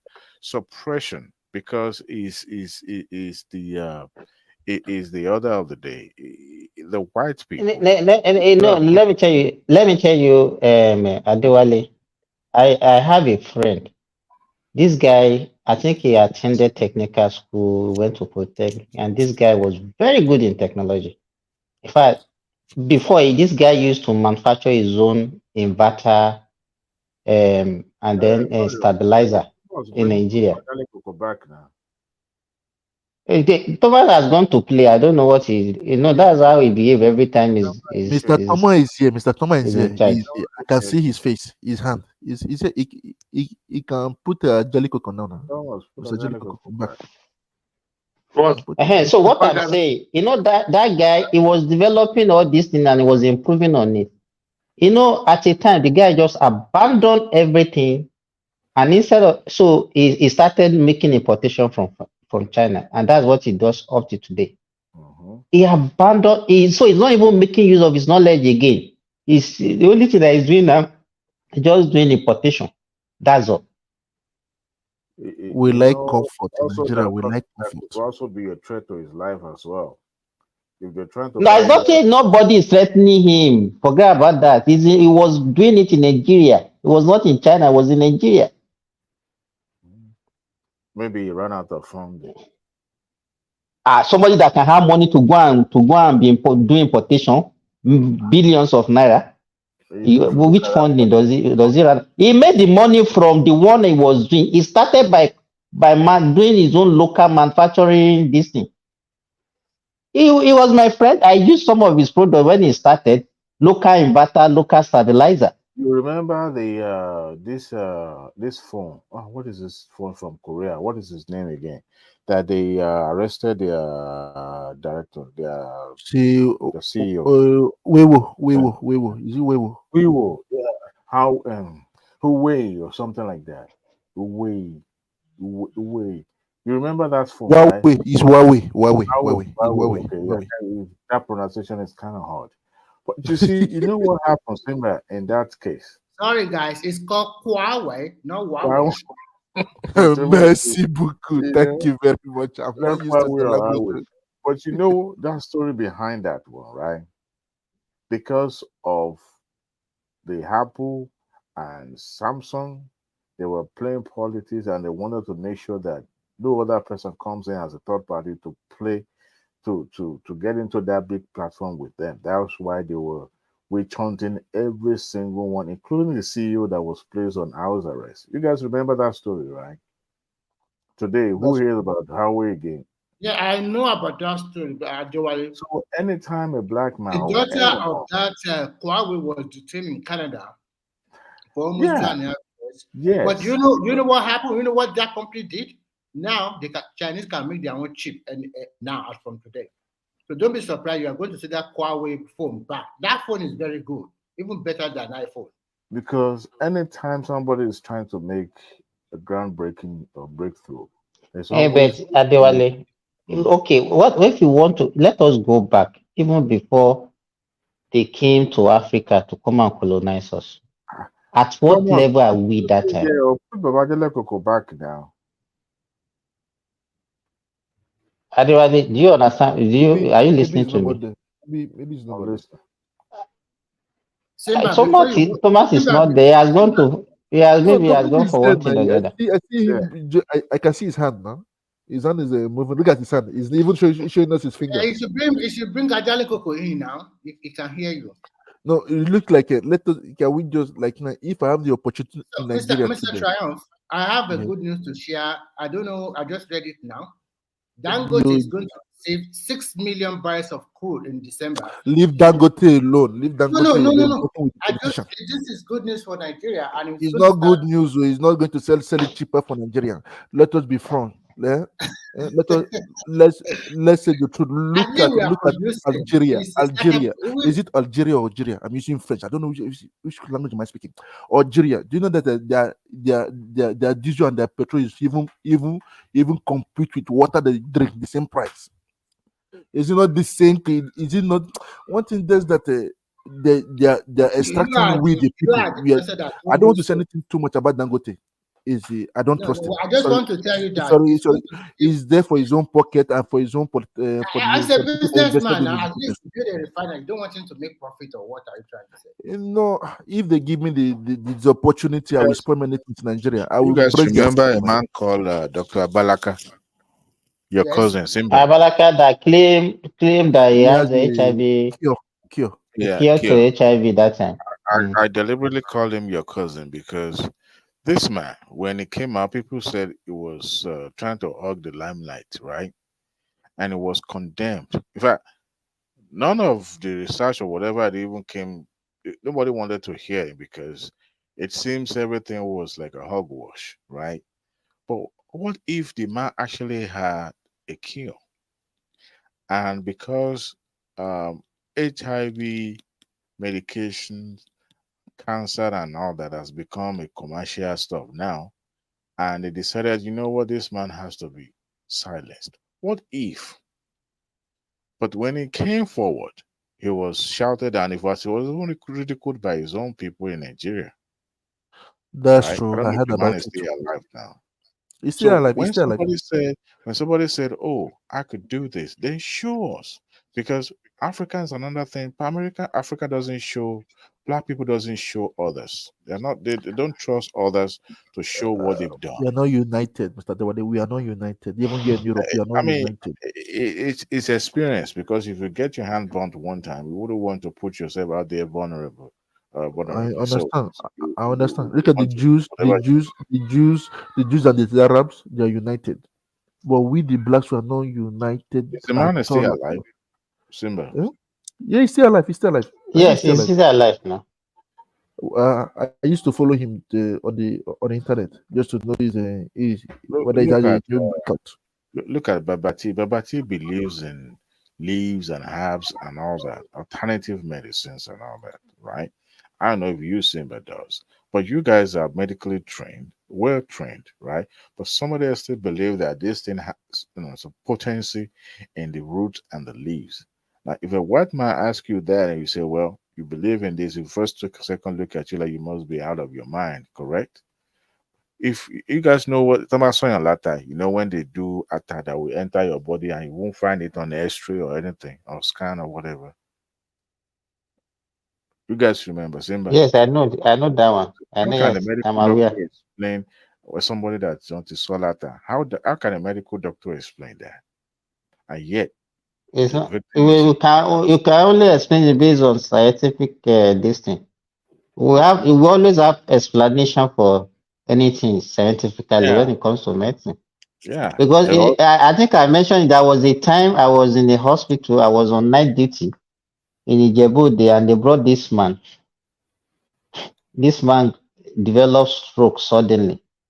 He died that night, but the wife came to me and was telling me that it was Mago, because the man was in that activity when the event happened. They say it's Mago, but when they came to the hospital, I measured the BP of that man. It was 280 over 180 millimeters of mercury. You understand? So I could explain it that it was stroke, but they will say it's Morgan. So that is another thing. So even that attack, when you say they throw somebody at or whatever they use, so you will see that the thing will look like a wound. You understand? On the body of short patient, will be having pains and all those things. So we can call it cellulitis. We can call it any name medically. So we will not agree that okay, supernatural or whatever or spiritual in nature. So those are the problem there. and that is the problem, because when you have situation like that and it's unexplainable, and even when you're trying to explain, but it seems your point is not getting across, it becomes a stumbling block. So some of the scientific that should have becomes a very groundbreaking one globally are being relegated to nothing. So I think Adewale, why did they have the power to over us, even right from day one, right from creation? They've had this advantage over us. If we develop in our own space and maybe we are at the same level, they won't be able to come and conquer us. They won't be able to be dictating whatever they are doing to us. as at the So time that they means show they are at ab initio, they were at advantage technologically wise, even brain wise, in everything. They were far above us. But the president Daddy used to tell us that we don't know we are sitting on petroleum. They are the one that discovered petroleum. They are the one that discovered that, okay, we have so many minerals that are useful. We are just sitting on it. We don't even know the importance. Yeah. So why are we like that? Why did God create us like dumb? When you say somebody, the group of people are dumb. Germany, any African country or any black people country. Any black people, anywhere. You know that Nigeria is also sitting on huge quantity of lithium, that kind of natural resources for the use of battery or something like that. And Tesla owner, he wanted to cut a deal with Nigerian government so that he can import those things and then manufacture his battery in America. But the response from Nigeria was good. They told him, you can come and establish a Tesla plant in Nigeria first. Come and do that. And when you do that, then we know we are talking. That is the way to go. Why are we waiting for them to come and develop our natural? Right. Why can't we do it on our own if we have the brain? I'm just trying to say that I don't know. Look at Nigeria now. I think I'm beginning to, if it's possible for me to be transracial and I want to change my race. I'm no longer a black man. You know what? I want Tinubu to all those. It's not about Tinubu. Forget, leave Tinubu out of this business. This is problem. What I want to say is this. It's going to give a marching order to all, fund more research, put them in one house or put them in several houses in Nigeria, lock them inside.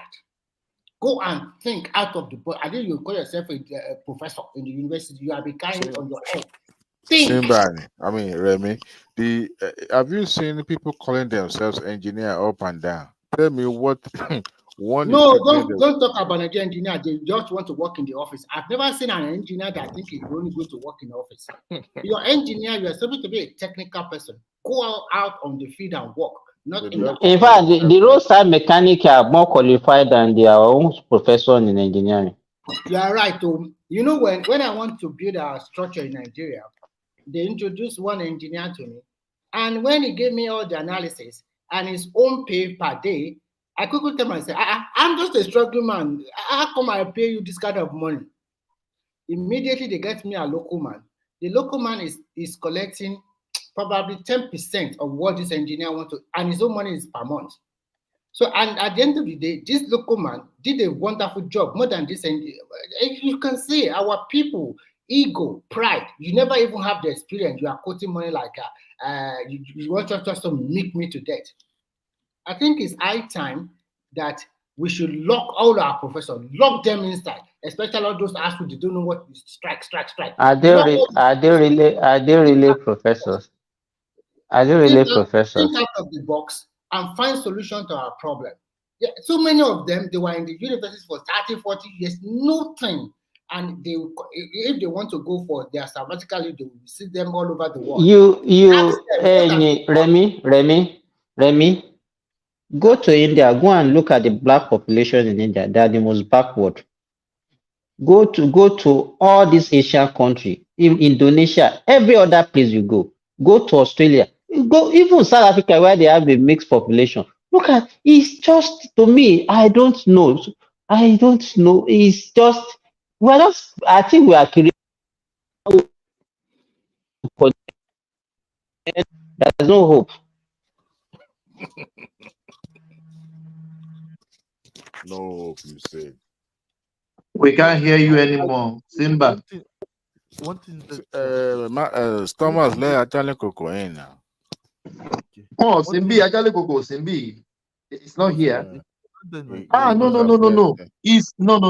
He's here, but I can't bring him in because is Ajane Koko. If you are hearing me, go out and come back in. Your audio is not connecting, so I can't bring you in. If I bring you, you can't even talk. I will kick you out. You can come out, come back. Yeah, I will send the.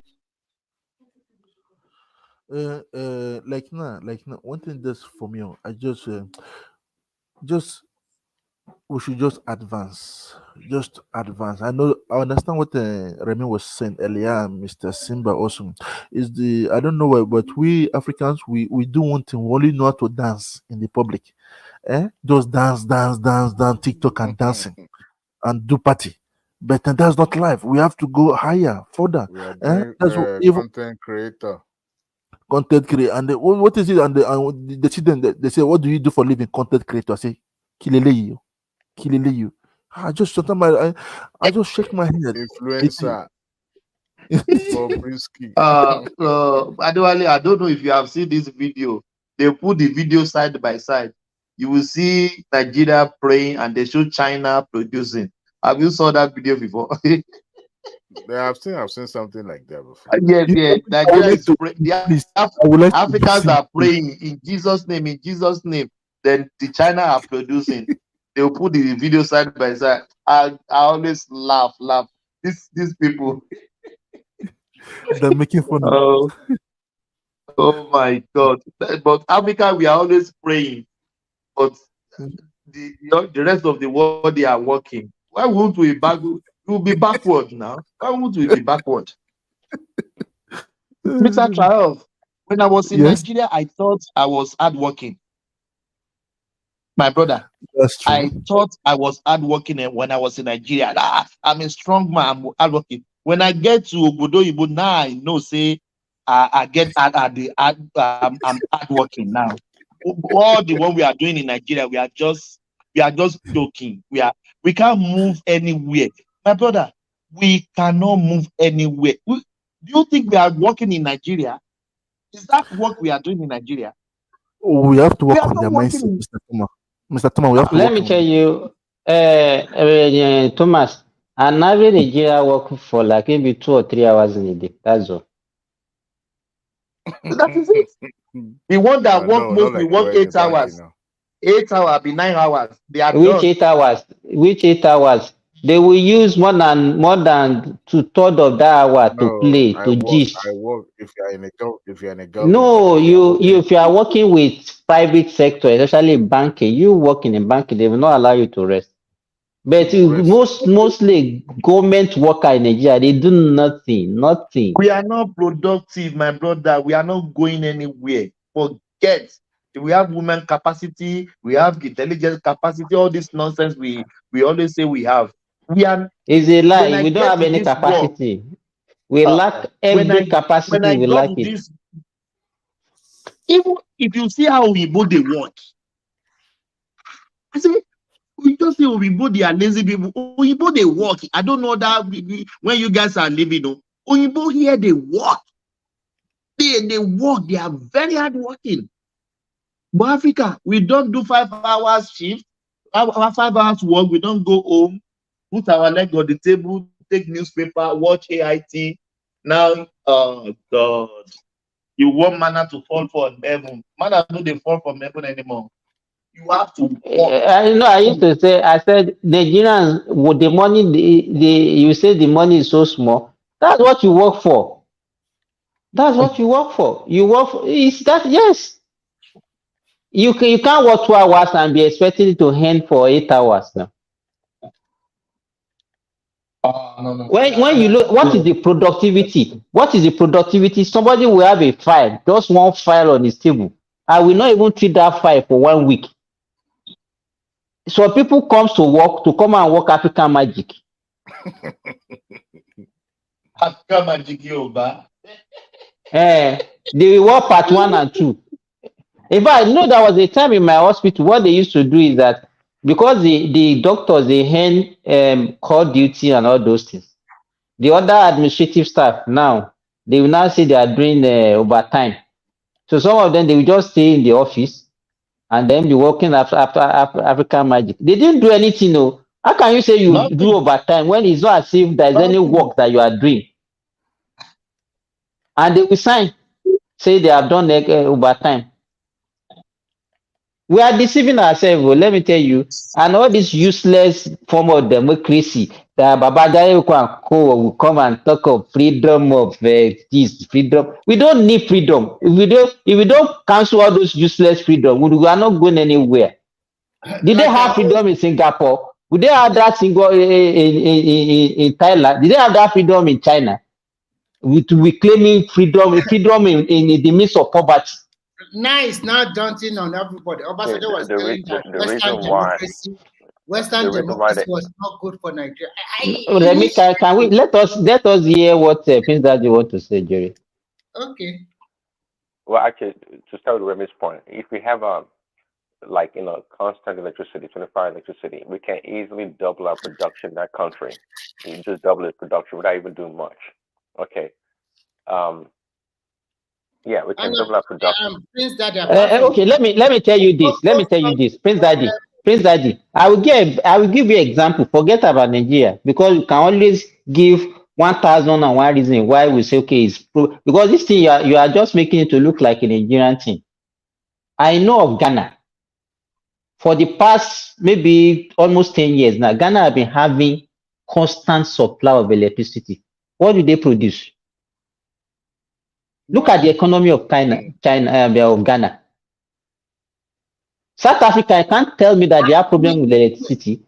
Egypt, you can't say they have problem with. We always look for excuses. All these things that you are mentioning is an excuse. We need carrot and stick. We cannot follow the American or the British model. Exactly. You can't pamper Nigerians. So if you want good thing for that Nigeria, the generation must sacrifice for jet unborn. If we are not ready to sacrifice, forget it. Do you think the generation of Chinese that suffer we don't have that orientation. That's not our DNA. We don't do that. Yeah. I think first we must solve the problem of that tribalism, that you must tell our brother from the Southeast, we are in it for everybody. Forget about all this your blah blah blah blah blah. Simbad, I mean, Remy. Yeah.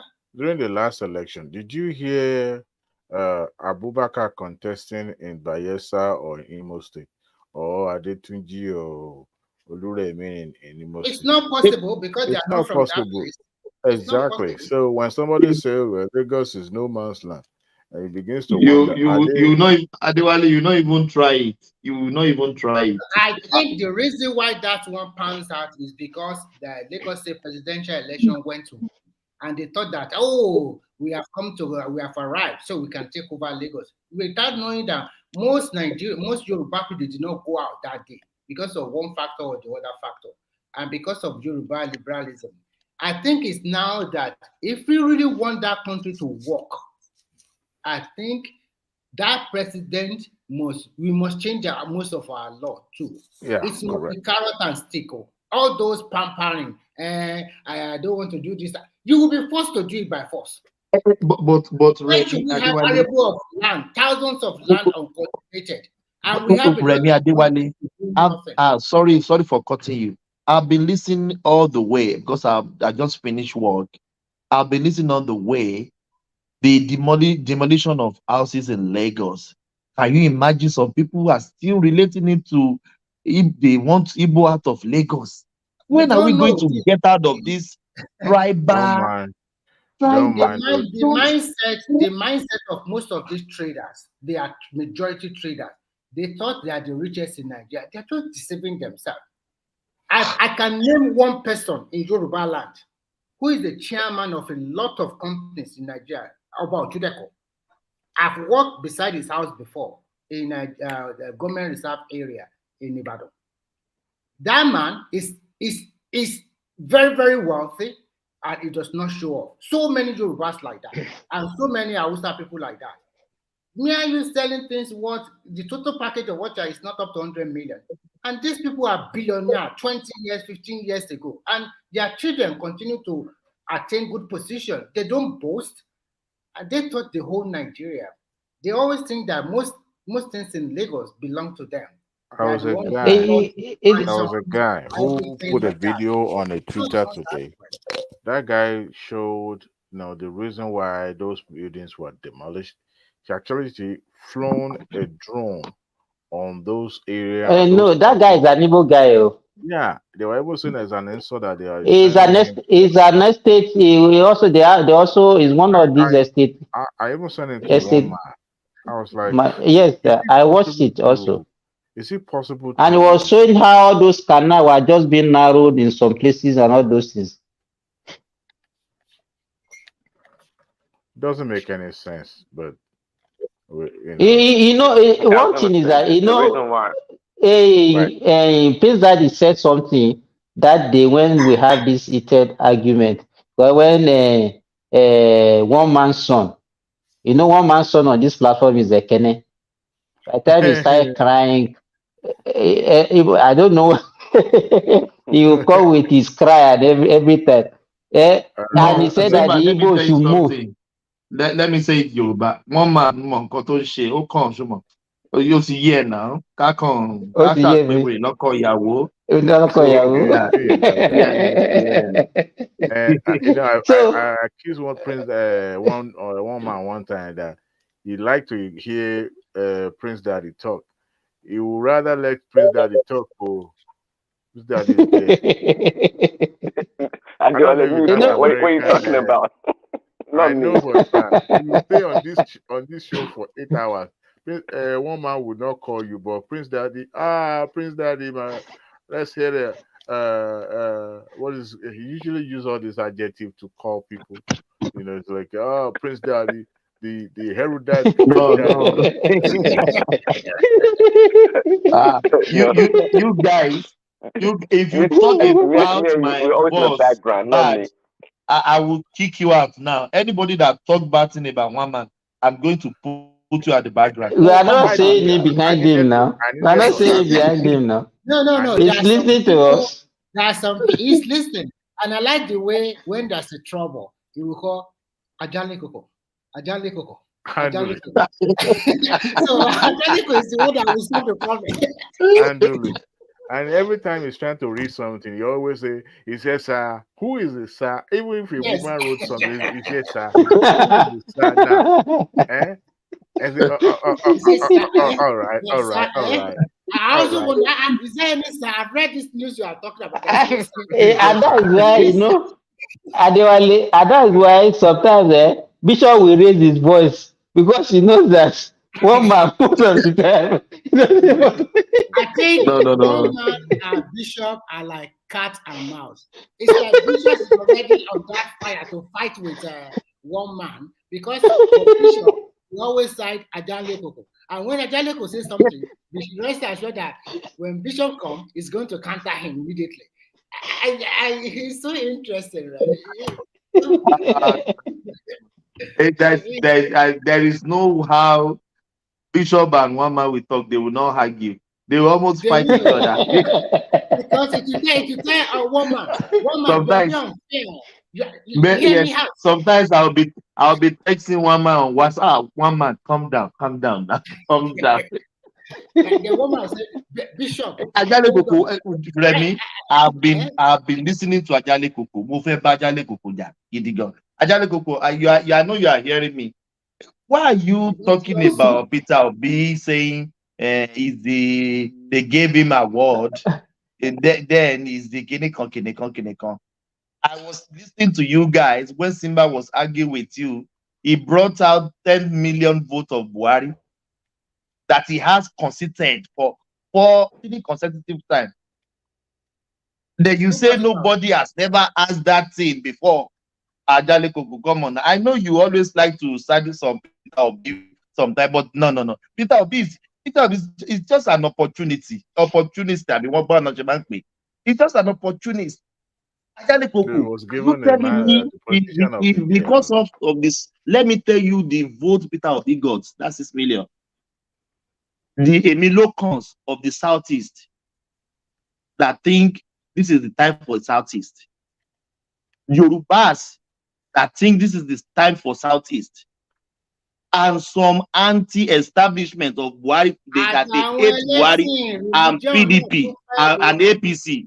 That is the vote Peter Obi got. Religion, no, The vote Ajale Koko. That 66 million that is the vote he got. And how many people can say from the Southeast they vote for Ashiwaju? Thomas, people forgot one Nobody voted for their own. All those his people all around the country, wherever they are, they voted for him.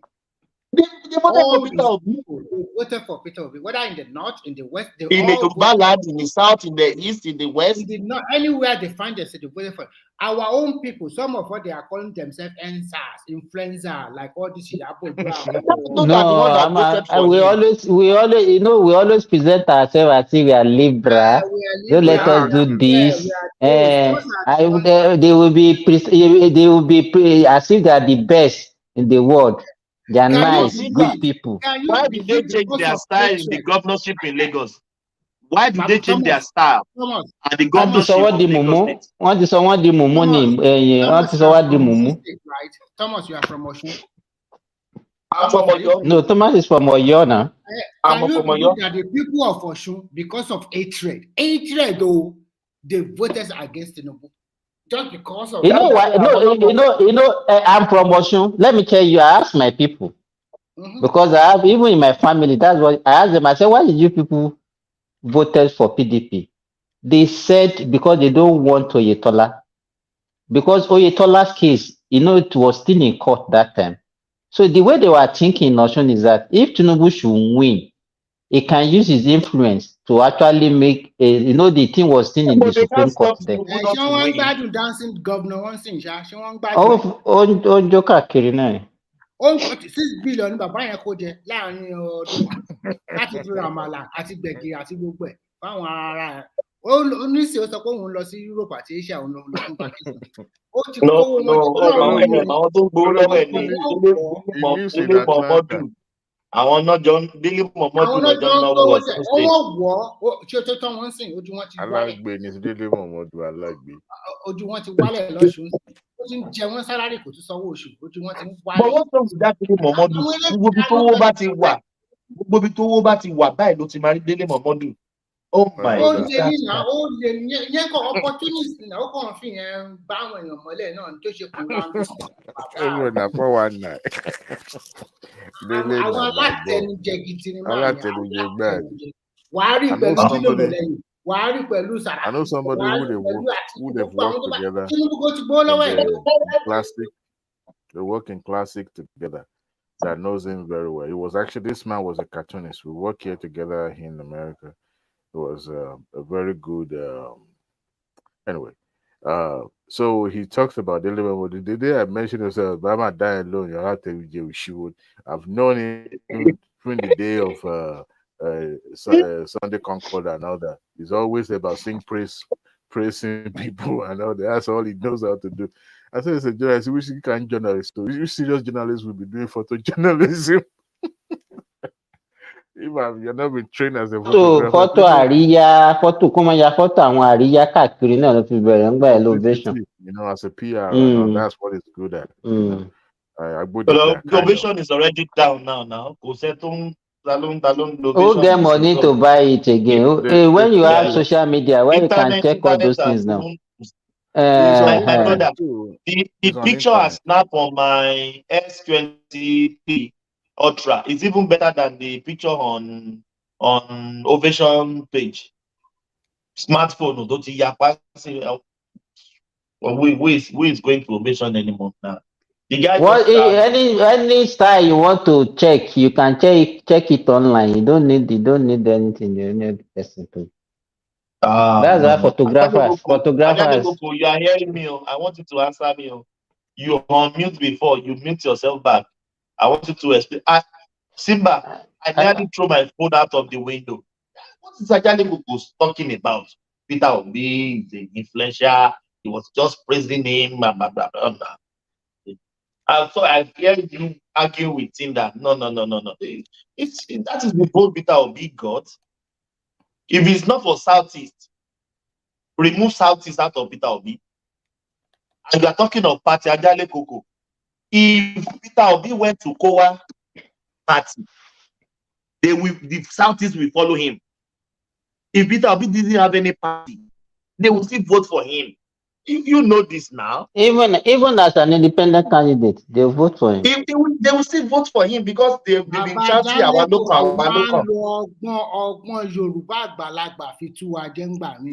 Wọ́n máa dáǹsì sí Emile yìí, wọ́n á dáǹsì sí Bílọ́lá, wọ́n á dẹ̀ wà ní mídùn ní sí ńgbà míì. Ìgbà míì gan wọ́n. Tó bá wáyà wọn máa blackmail wọn, á máa pè wá lọ́lọ́tẹ̀. Wọn á lọ́lọ́tẹ̀ ni wọ́n á lọ́lọ́tẹ̀ ni wọ́n. Wọn kì í fẹ́ ṣe nìkankan. Wọ́n máa ń sọ àwọn àgbàlagbà tó máa ń fẹ́ wà láàrin yẹn. Ọgbọ́n Yorùbá nìyẹn. Torí bàbá Jálé Kòkó pé kó pè politics ni.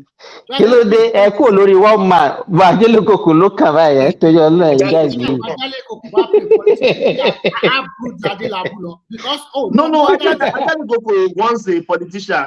He participated in politics. Papa politician bàbá yìí náà á dẹ̀ sọ̀rọ̀ yẹn á sweet á tún pe sọ́dọ̀ mi á tún pe síwájú ìgbà mímọ̀ pé bàbá yìí ló wà gan-an ṣé owó rẹ̀ díẹ̀ lè ní làásù bí yẹn àti ọjọ́ mi ṣe ìlúgbó ni ẹni lágbà Yorùbá náà wọn ò ní sọ̀rọ̀ wọn ò ní bọ́tà. Ẹ wo ẹ̀yin káyọ̀ tó ti bàbá ń bàbá lọ́rùn lẹ́jẹ̀rẹ̀ ẹ má pa bàbá ń bàbá ilẹ̀ ti ṣú l'Amẹ́ríkà ẹ jẹ́ bàbá ó sùn ẹ jẹ́ má jẹ́ kí bàbá máa dírìmù yín ẹ jẹ́ má jẹ́ kí bàbá ń bàbá máa dírìmù yín o. Ẹ má máa lé bàbá kiri lójú oorun. Wá padà ìlú ìwọ́wọ́ ni ìlú yóò rò pé wọn ò gbọ́ ni tó bá ti di lọ́la ń sìn á ní àìyàn ọlẹ́sẹ̀ Simba, do you think Peter Obi is a Labour person? Peter Obi can't do Labour Party. He just used Labour Party. If Peter Obi went to Kowa Court, Kowa Party, you remember those party, mushroom party that have only maybe 300 members. Southeast will follow him. They will follow him. They will follow him because we know. I'm not deliberating that it's not the turn of Southeast. Why not? Why can't they become president? I'm not object to that, but that are you know why I don't even know. It was 2 days ago. Baba Koko was saying that what Obi introduced to this our last election that was bad. That Gen Z. Now he now came today wanted to use that one as a positive for him again. That's what I don't understand. There is nothing positive that anybody introduced in this election that is actually good for our democracy. Believe me, nothing. The division will become more divided. Baba, mention 5 things. Mention 5 things that Peter Obi has brought. I hear you saying, yeah, Baba JJ, why are you dancing around? You haven't answered the question. No. Only what I saw is maybe awakening of the Southeast people that they should put themselves in Nigerian politics. They should forget about this Biafran thing. That's the only thing I can point out.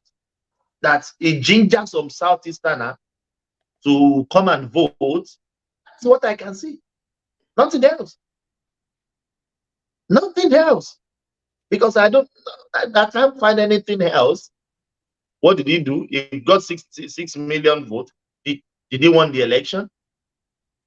We said he's not going to win. You guys, do you think that we should call this Oyinbo back to come and colonize us again? No. Simba,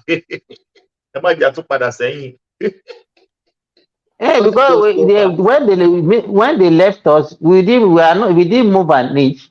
Maybe we should call them back. I agree with you, Simba. We should call them back.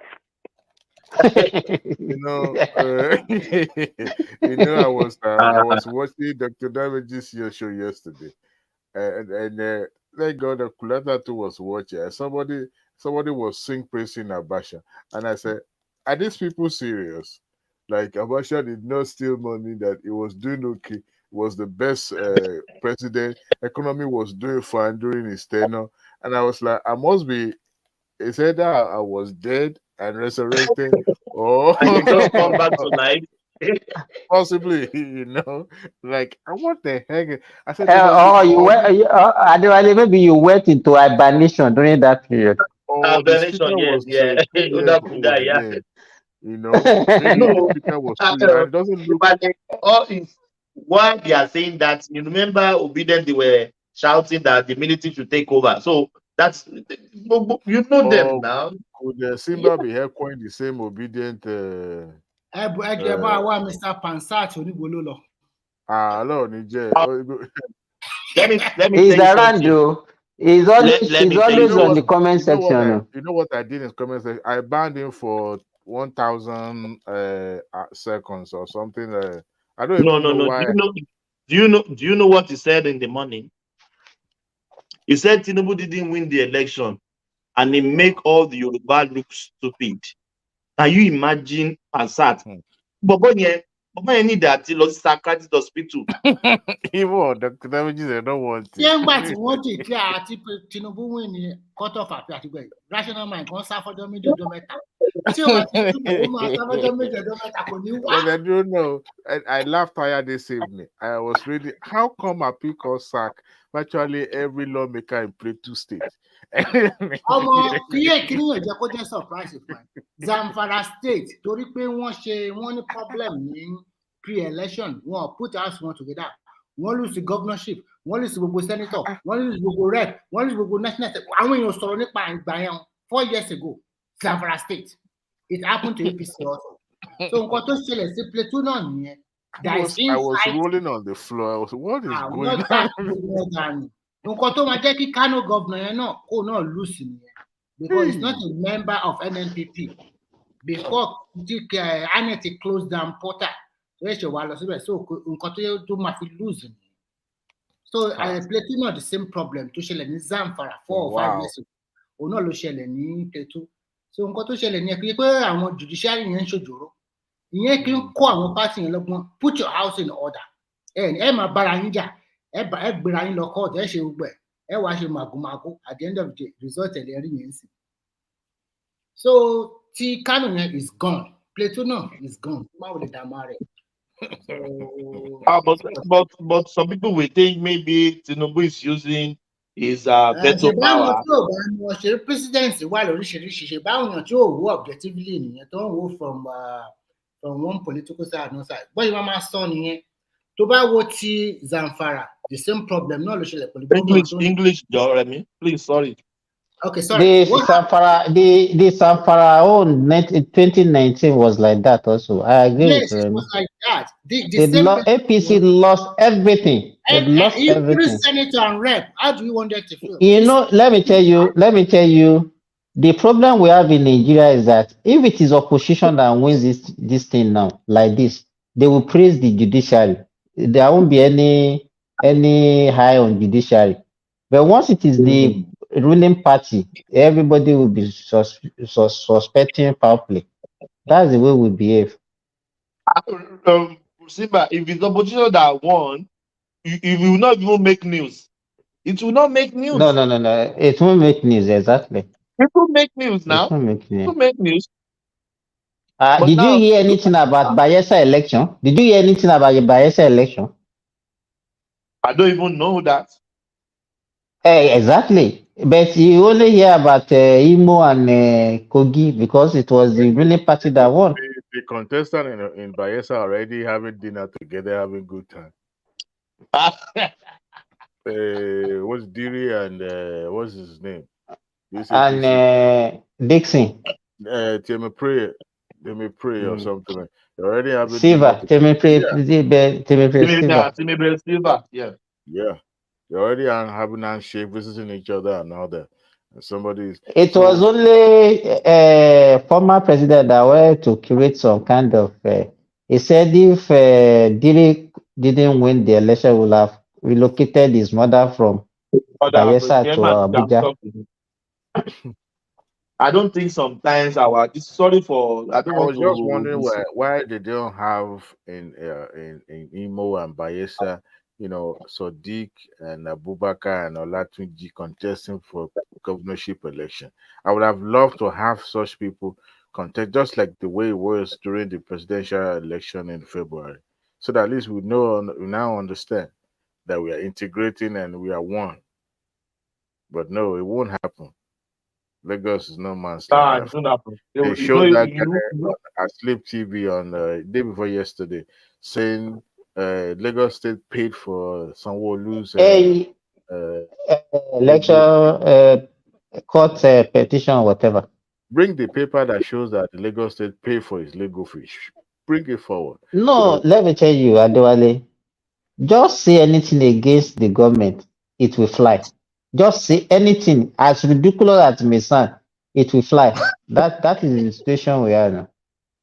The state government sent 2 commissioners to our Sleep TV to debunk it.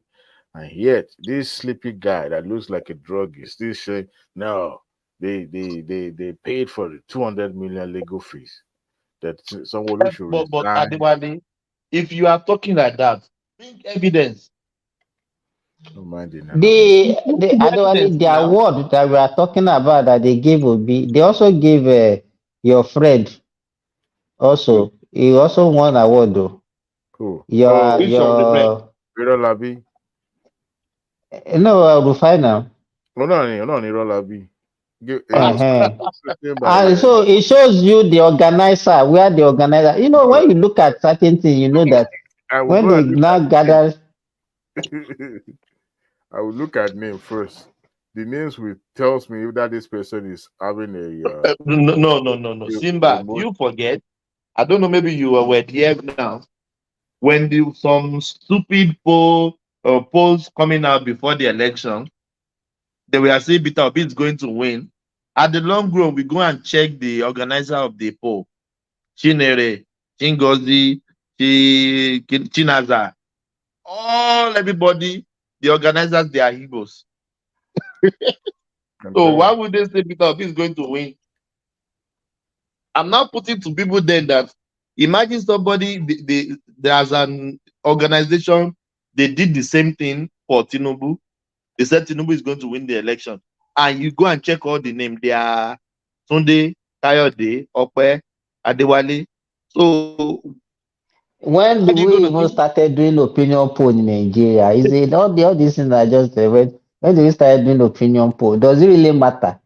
They do it occasionally. They do it occasionally. They do it. I don't even think they really get it right anytime. No. I don't think. I think on YouTube we are the one of the person that said Tinubu is going to. Let me tell you, if you have been following the election in Nigeria, let me tell you, the people that decide the election in Nigeria, they are not the people that you listen to on TV, low. Let me tell you, this at least I know of Ilori. You know, all these old women, they can stay in the polling unit from morning till night. Nice. It's just an instruction. Yes, they will stay under the sun there, and it's an instruction. This is what you are going to do. They are so loyal. You understand? And all of us will be inside our rooms watching television. We'll be catching cruise. We'll be listening to AIT, Arise TV, Channel TV on television. Meanwhile, they are the one deciding your fate. Update. We won't be able to vote. Update, We're looking for updates. We had an election last month. No, this is November. We're still in November. Sorry. We had an election a few weeks ago. I voted. After I finished voting, it was I stayed behind. There was an officer there, a volunteer officer who works for the Department of State. That I asked about the exit poll, and it was volunteer to share the exit poll with me, and saying that because there was a particular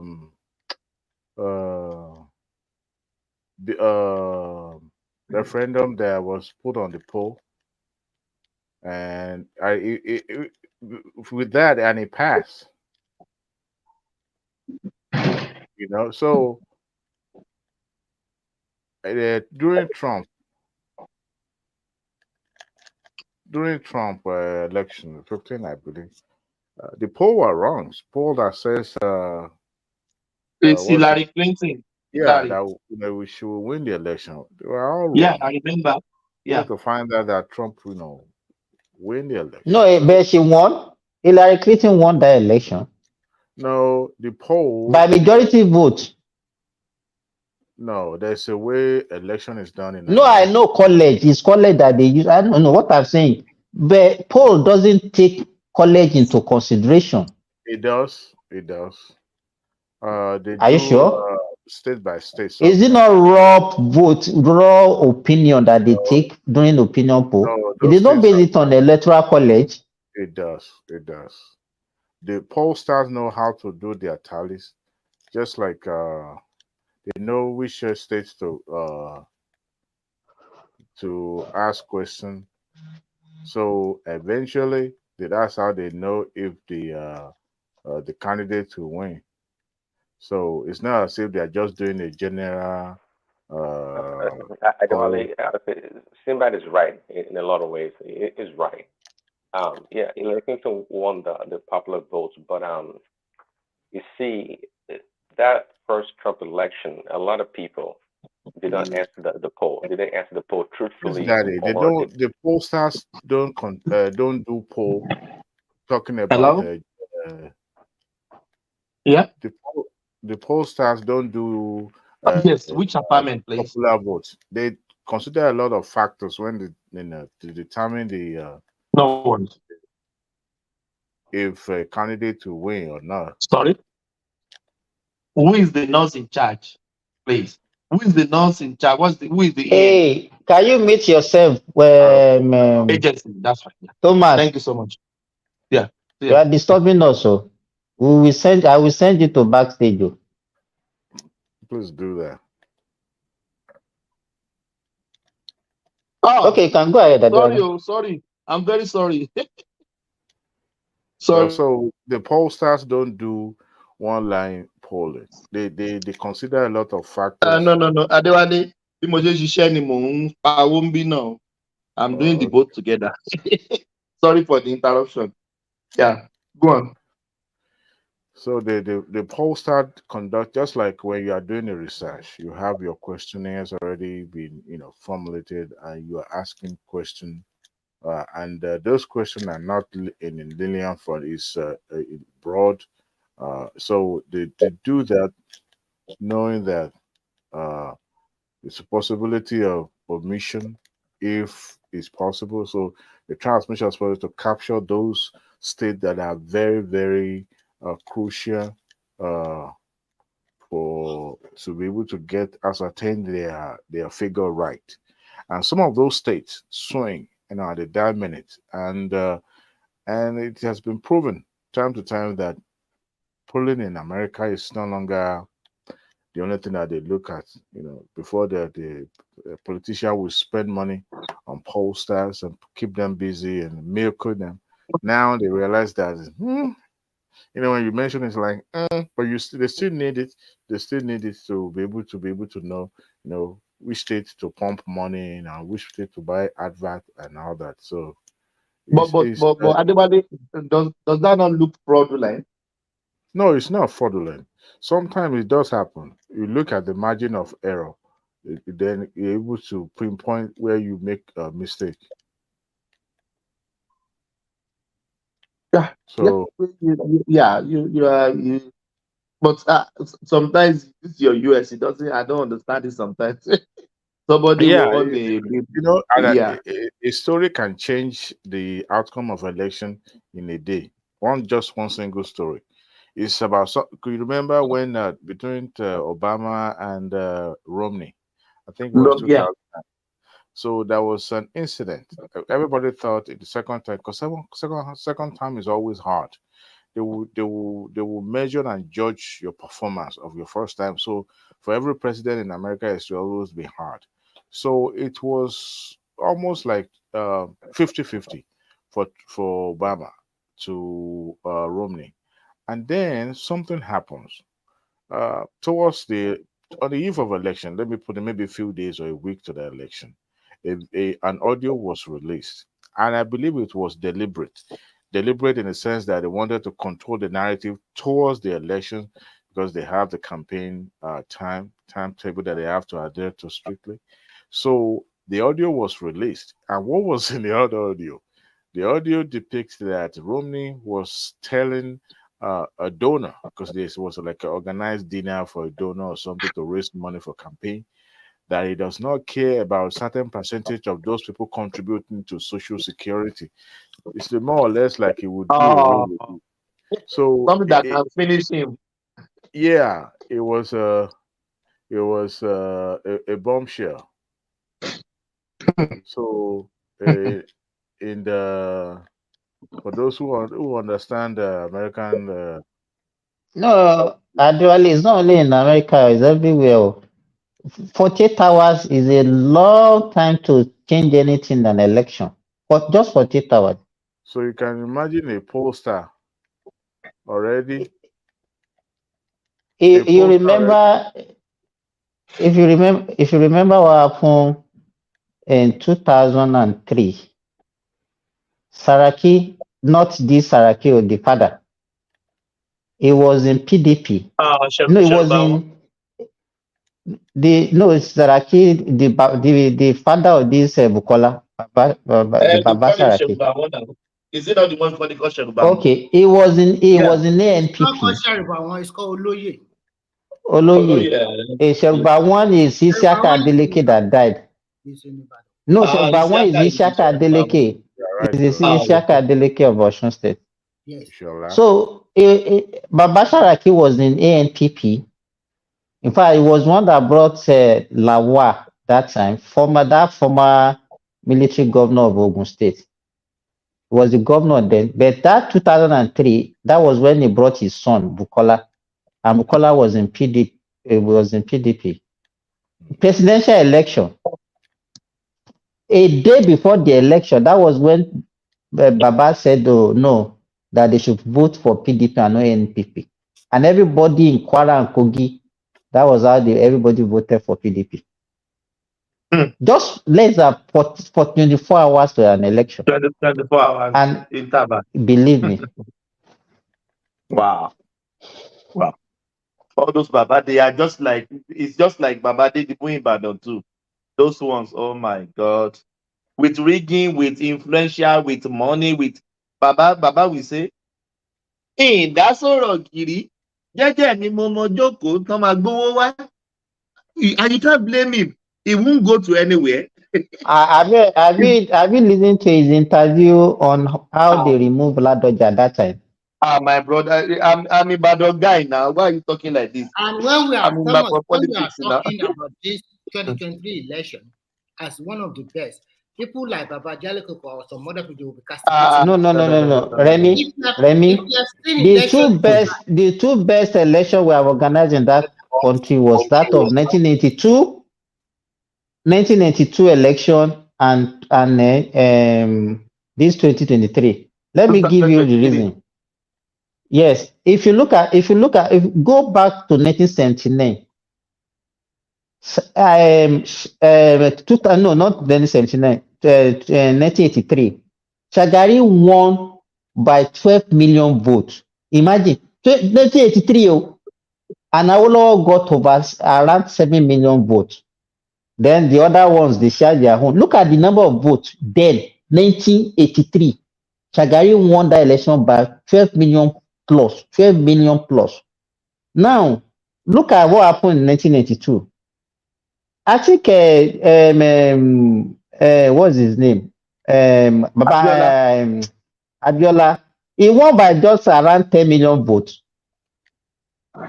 And then Tofa was getting something close. Yes, around 7 million votes. Look at if you can have an election in 1983, then about how many years later? 10 years later, we are now having less number of people because of option A4 they used that time. Option A4, yes, and option A4. Yes, option A4. You line up behind your candidate, and we have somebody now won with just 10 million votes. And the total vote cast that time was even less than that of 1983. Then why are we complaining about what happened in 2023?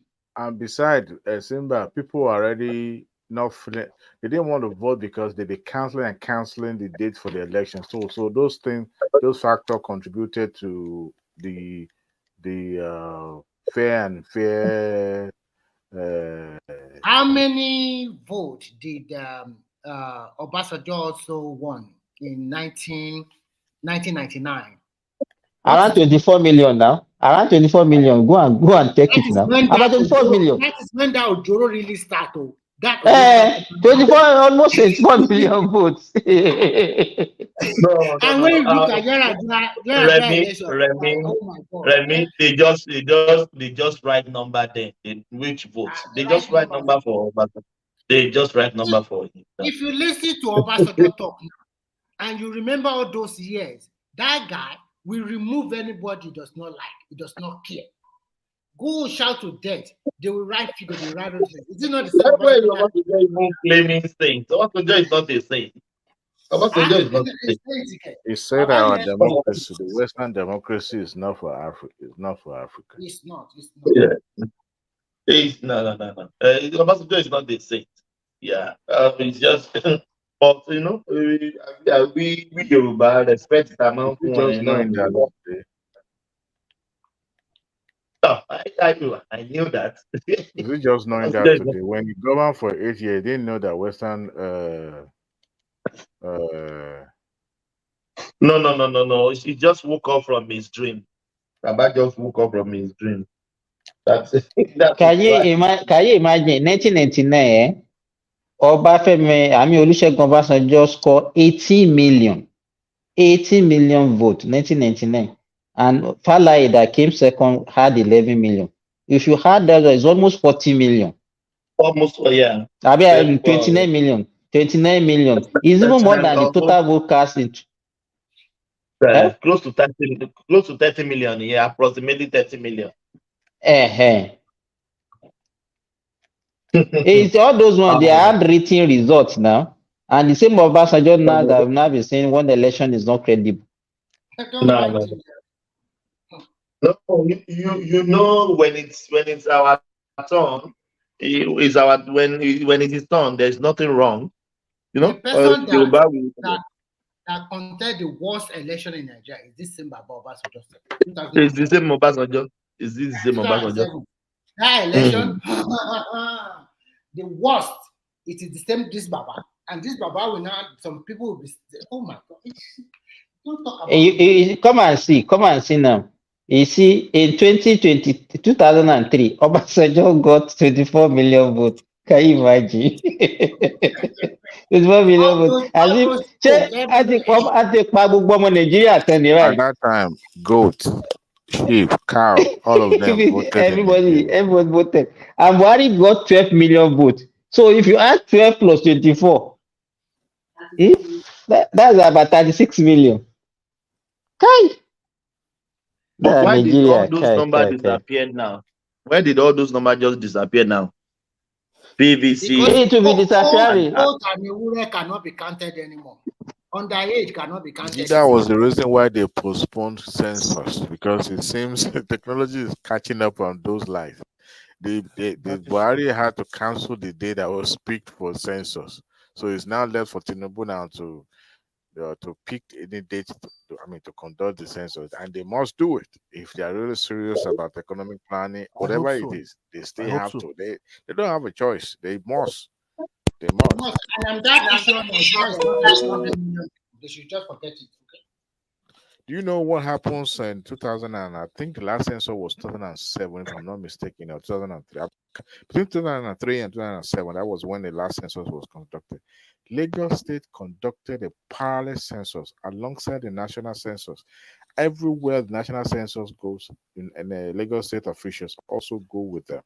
They were together, and that because they were sure that the population of Lagos State was more than what was recorded in Kano, recorded what was recorded in any part of the western northwest. So at the end of the day, Tinubu was able to portray the reason why he decided to create those local council that Obasanjo decided to to fight him on because he believed that it was a cheating.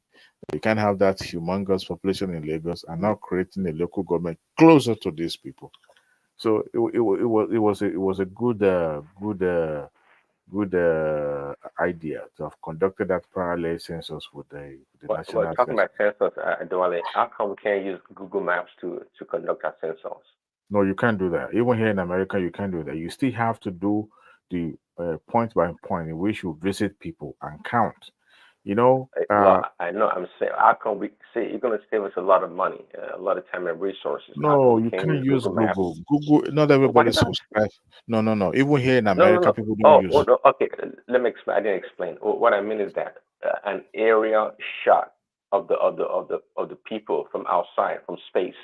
No, you can't do that. Would that capture people people that are inside the house? No. That's Remember, people Dwale, move. I'm just giving a framework. It can be expanded. What I No, mean, for you can't. example, You cannot hold do on. that. What if we say people come out at a certain time and they take a caption of the people and they Come can on, estimate President. it Is sounds anybody strange and is crazy. anybody It on sounds this strange panel and believe crazy. they It's can use doable. It is doable. Google to conduct census? Anybody on this panel? No, You can't in do No, that. Nigeria, it's not possible. So okay, they not ascertain the not accuracy. necessarily Google. What I mean is that like an aerial satellite You can't do that. You still have to caption. have human interaction when it comes to counting, Why? because Because that is the most let me tell you, reliable. Adewale, listen. Even in America, in advanced countries, the margin of error in census, in conducting census is pretty high. How much more in a It's developing not nation? high. It's not high. It's not. For every household Well, you visited, the name of the property owner is no, registered it's in that county. easier in the West. It's easier in the West. I'm Wait talking now. about Wait Africa. now. I'm So talking about that Africa, no, Nigeria. even in America, they didn't use all those technology you're talking about. I There's know. no I know. technology that is as reliable as when you have a point contact. No, Contact I'm is the telling you. only No. reliable way you can have. You see, in the past in Nigeria, I've seen census being conducted in Nigeria when people are mentioning the names of their children living in Lagos. However, that person has been counted in Lagos.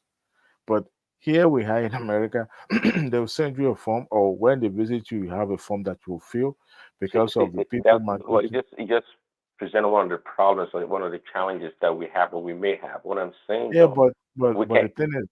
the thing is this: census has its pros and cons. Whenever you are counting individuals, let's give an example. The what do you call this camp?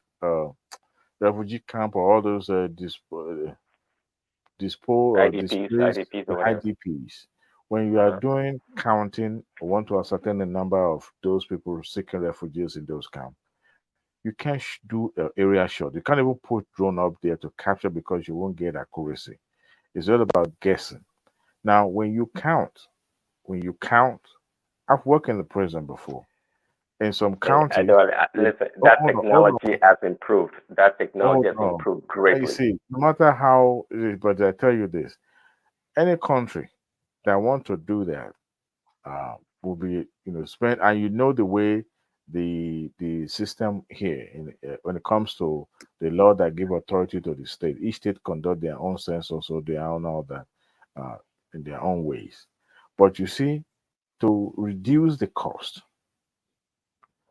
you still have to have human beings that will eliminate some of those errors that could easily be happened if you use technology to do that.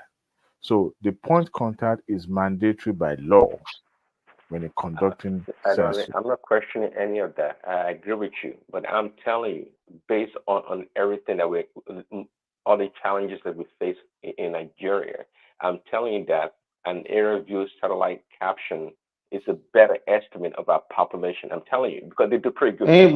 But Printer, can you capture human beings via satellite? Absolutely. You can. Listen, But the U.S. has they have systems that can pinpoint an individual walking on the street all the way in Saudi What they Arabia. use satellite in Nigeria, but the only thing they use satellite for is to capture the number of houses.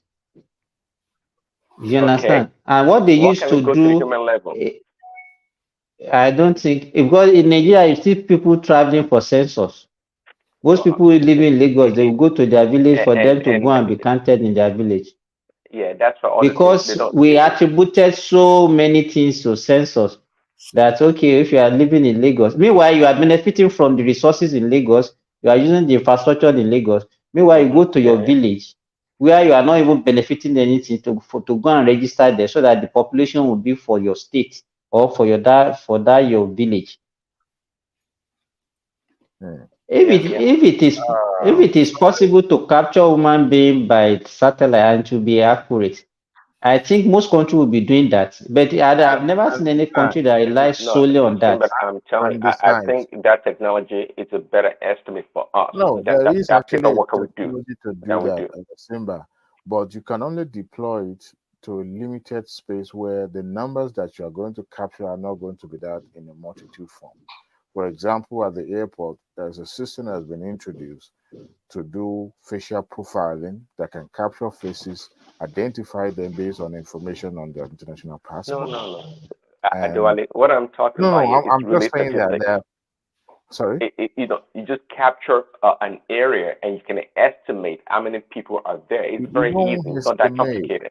Estimation is what led us to where we are today. You cannot estimate. No. I think we did a poor job before. I don't think we had a good system at all. It's not like the way they do it in the West. I don't think so. Okay, you would have. Okay, I don't live in China. Simba has lived in China. I mean, not Simba. Is Remy still here? Okay, Remy still here. Remy has lived in China. Has he ever witnessed census being conducted? And Trump, Mr. Trump, have you witnessed census being conducted in France? And how did they conduct it? They use the. Let me go first. Okay, go ahead. In China, they don't normally conduct census. What they do is that they have a good database, just like everywhere in the West. They have a number. They call it the ID card number, and they are very strict with it. So once a child is born, everything will be recorded. And when he's of age, they will give him, even before age of 10, they will give an ID number to him or her. So there's no way you can cheat. How do they account for those foreigners that enter the country illegally? It's very easy. So once you come to the country, if you are an illegal something, nobody will give you a job. And even the Chinese people, they will call the police and tell them that this foreigner, he does not have work, and they'll come and pick you up. They will first send you to jail. And if your people come up with the money for the ticket, they'll send you back to your country. But for those who are working, they give them resident permit.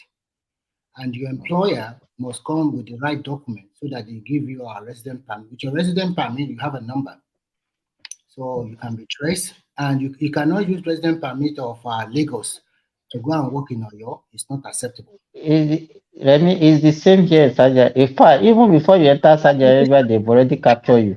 So it's not like I got resident permit in Oyo, though I cannot go to Kano and work. No, you have to cancel that one of Oyo, and Kano will not give you another one.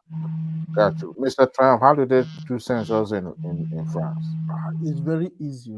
One thing is that you people know that the Western world used China to test their technology. Are you people aware of it? You understand how to dominate the world? Like in France today, when the moment they give birth to a baby, your documents have been noted. You understand? It is in their base. They'll give you a passport, ID card, so you can move around with your child. And yet, everybody they have 70% of everybody because they are also illegal people yet. You understand that they are normal in their base. Understand? But they kept it aside, be deported. How do I say? Is it good English? To be sent back to their country.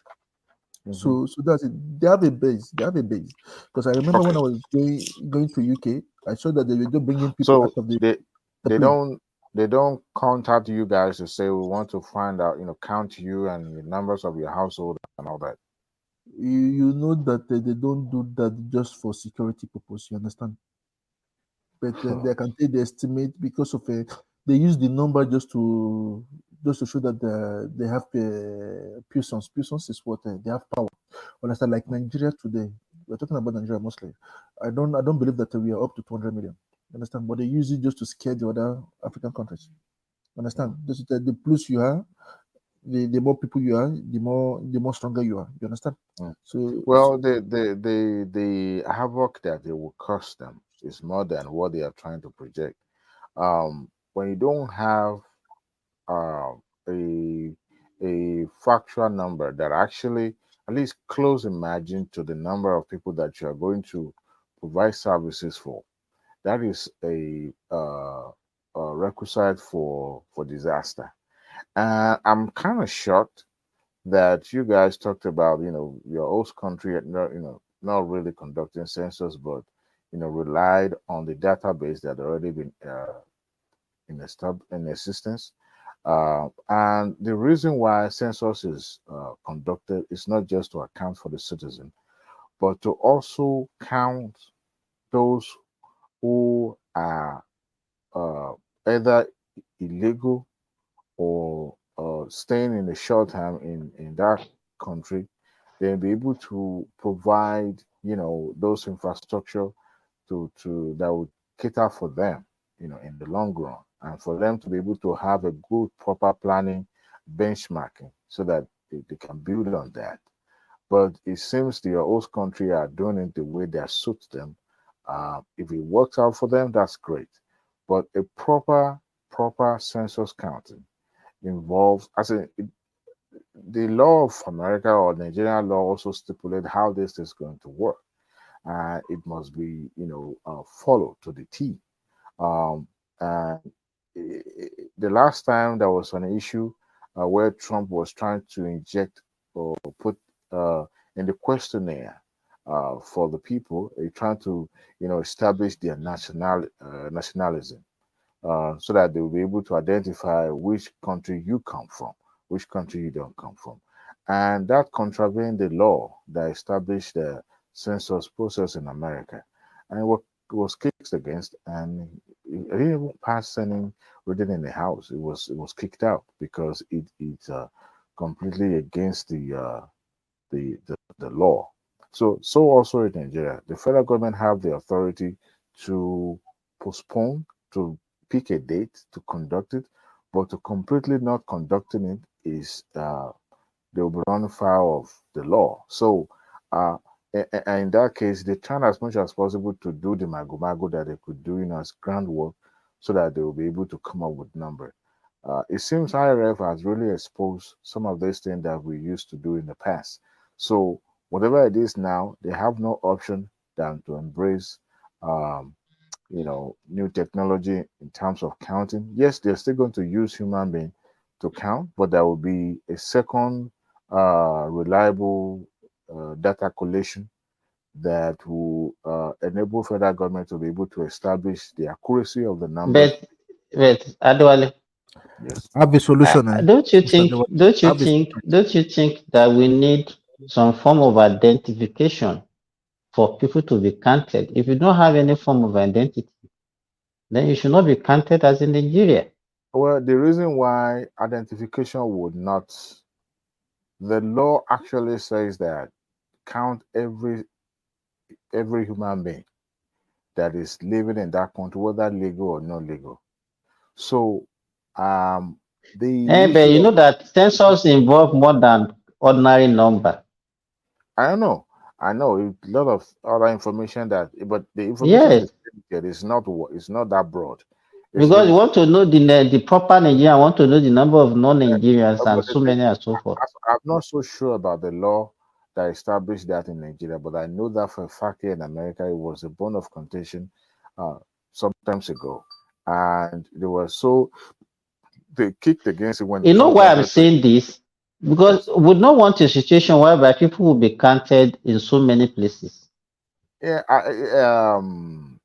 you see, I in have a Nigeria, solution. it has become an issue because we now use it to determine the allocation that will go to each state. One.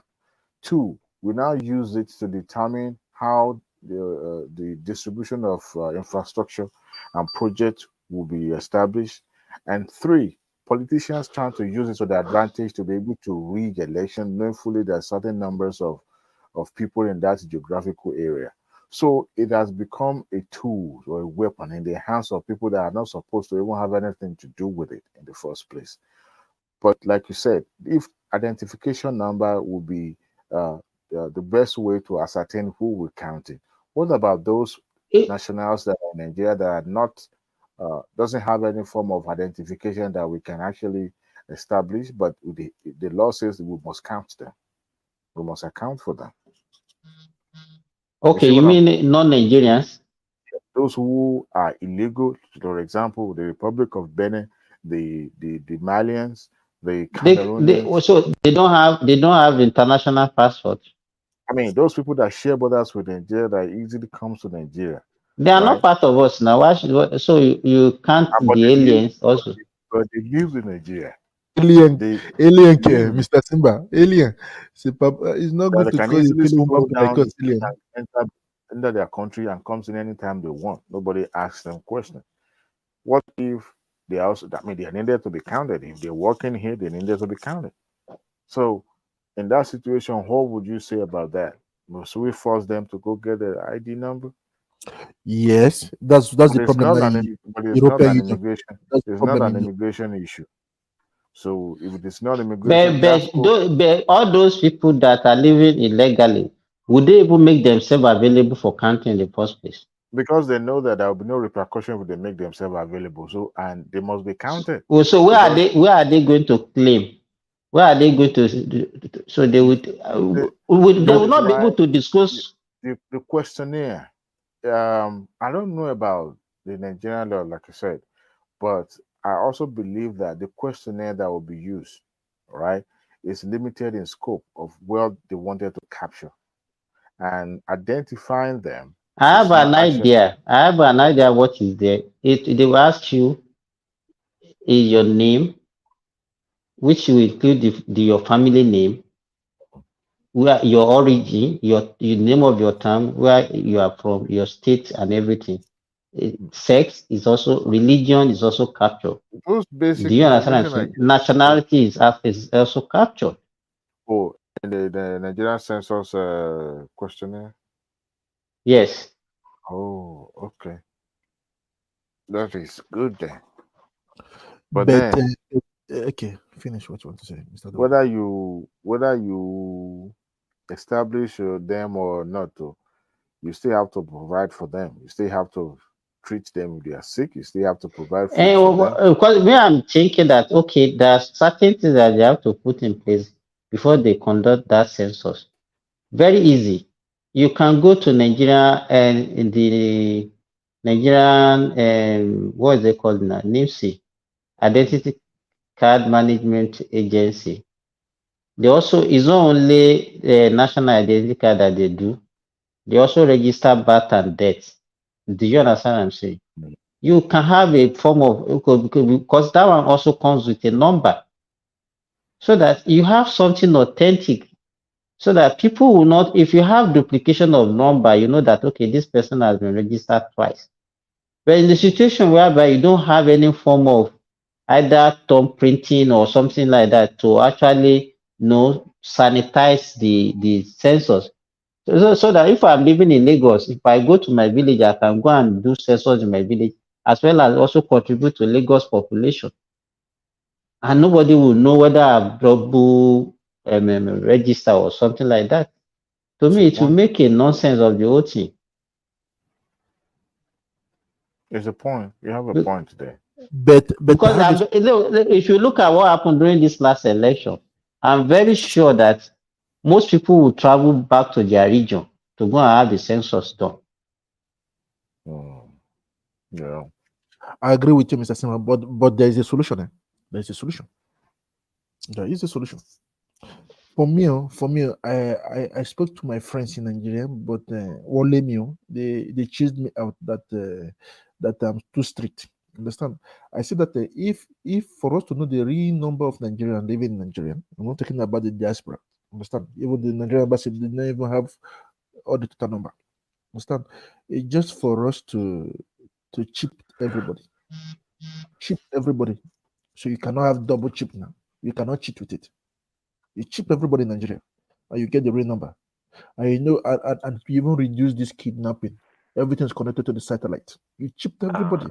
Mr. Triumph, no chipping I beg. Yeah, I know. Yeah, you're going to. You say it's the devil. That's what my friends were calling me Antichrist. I'm not an Antichrist, but we can get solution through it. Understand? You can see Mr. But please, daddy. I will chip everybody. I said it last 4 years. They drove me out. That's why I just kept quiet. Let them be suffering. Yeah? What do you have against chipping? I don't know. Ask Prince Daddy. He's not talking again. Prince Daddy, you are not talking. Prince Daddy, say something. Huh? I know he doesn't want to talk that. I know where he's going to. I understand. For Prince me, Daddy, one man's friend. No. One thing no, but because of in the Bible, they say that they will use that chip to say you cannot buy and sell. It has already started already. But I have pastors as friends, big time pastors as friends, imam too as friends in Nigeria. When I said this chipping, the guy, nobody wants to talk to me anymore again. They say why? Mr. Shaw, when the first time you mentioned this thing on this platform, my wife, because that was what I used to. Anytime I hear that some people are kidnapped, I used to wonder that there should be something that somebody can have on you, so that they will know your location for easy rescue. Solution. I have three solutions. In fact, if it is available, I can put it on all my family members. Believe me. It is available though. They have a tag. There's this Apple tag that you can put in your pocket. That one can be removed now. That one they will strip you naked now. How would it? Well, like now, what I do for my clients, you understand? People that work in I use a facial. If you enter my where I work, you can. I know which time you come, which time you go out, how many poses you do, and I know the kind of places you go. Many big time companies, they use this facial, but you people don't know. So they manipulate you guys. The more you are moving in their stores for what you want, they keep it at the back. You start picking things that you don't need. Understand? I know that MP President will not agree with me. Even my uncles, they drove me out. They told me that am I a devil? I said no, I'm not a devil. It's just like now, just to end this problem in Nigeria. It's very easy. I have three solutions. I spoke with my friend. I have a meeting tomorrow in Paris for drones. A drone, just a drone. He told me the price, and those drones have little drones in them. Then I have to. Are we off from the line? From the no, I can't say something. No. I say online. No, I can't say something too much before they will call me devil. There are many solutions. I won't say, but when we are off the public chat, I will tell you things. I will tell you things, private things. No, there are solutions. There are solutions because I worked with French government. I was a former legionnaire in France here. Do you know the French Foreign Legion? I worked with them for 10 years. No, 9 years. Then I resigned. I don't want to join them. What is a legionnaire? French Foreign Legion. French Foreign Legion. Because of they're the one that intervened for this Mali stuff like that everywhere. I worked for them. You understand? I did my job. It was fun. That's why they gave me the how will I put it? The national. That's why I'm French. Before I got married, it's not my wife that gave me the papers. I used to make it plain for them that I went and got it because they did something before they put anything in the public space. Understand? They test it on military people there. Even in America, the same thing too. They test everything in the military people there. So everything is set already. They called one. It's just something they call Concerto. We worked with. It's just a application. You cannot hide thief or anything except the person that upload it every morning, and that was my duty when I was in the RH, resource human. Understand? Human resources, RH. So I don't know them. I'm used to French. Understand? I learned so many things with them. That's why I was saying people earlier that even my boss, when I'm going to this office, he used to tell me I should keep my phone outside. I take pictures, I take pictures everywhere I go. Not me, things like tomorrow I'm going for a food technology in Paris. tech technology in Paris, and that would be great in Nigeria also. Understand? One thing that the world is going global. The world is going global. The world is going global. So there are many solutions. There are many solutions to do today in life, but I would like to talk to Prince Daddy in a private chat, in private chat, not today. You're Private chat. I going was to lecture in my something. You know, to my city. That's my adopted city. yeah, I'm going to Paris. I have a tomorrow, and again I have three things to go out, and again I have an appointment the month of January again for for Paris is for medical. Understand? Because of everything is going to Nigeria. That's what I told my family here. Understand? I have to be careful the way I talk in the public chat. My wife listen to this station. She listen as I cannot say anything too much. You understand? I don't want problem later. So when we're in the private chat in the back, I can see things. You understand? Because I know that she listened to everything the whole day. She plays everything. When I came in, she Maybe knows your the wife time. is even a spy. and I'm the one because she was asking me that did I have anything at home that I'm going to say that I worked. I'm not a spy, but I do clearance. I'm not a spy because I remember when they were the problem in Boko Haram, they wanted me to go. Also, I spoke to them that I said some things privately to my superior, and I gave them advice. I said that the problem in Nigeria are Nigerians. So they just kept because they use it for money. That you people are wasting your time. So my boss told me to stay behind. Told me to stay behind. And I said that's why I said that if tomorrow there is problem in Africa, they will call me and go. They will call me. They will call me. I still have the paper, but I don't have the right to give Nigeria advice. If not, they will call me terrorist. You understand? They will call me terrorist. And I understand I signed 2 documents before leaving. So I have to respect it. I don't have to be this guy the Messinel. I don't have the right. Understand? So I learned so many things before. I used the way the service I was giving my boss, giving everybody. That's why I used it to open my own business today. That's what I used to work today. You understand? So there are many things to do. If I want to do the sensor in Nigeria, I'll tell the government to give it to the private sector, not in Nigeria, a foreign private sector, and you people get the real numbers of Nigeria. I bet it with you. I bet it with you. It will cause problem. Even Nigeria want to separate, but I don't want Nigeria to separate because of it. Because we know that there's certain because of it. There's something I read in geography that when you are close to water, there are more population there. You understand where I'm going to? You understand? But in Nigeria, it is the opposite way. That's not true. That's not true. So it will cause problem. If they conduct a census in Nigeria today, it will cause so many problems in Nigeria. They will not allow it. And I don't want anything to do my man. I don't want anybody to take him out. That's my president Tinubu. I don't want anything bad to happen to him because of I don't trust people be with money in Nigeria. They can be bought with money. I'm sorry, they can be bought with money. People that works with him, they can be bought with money.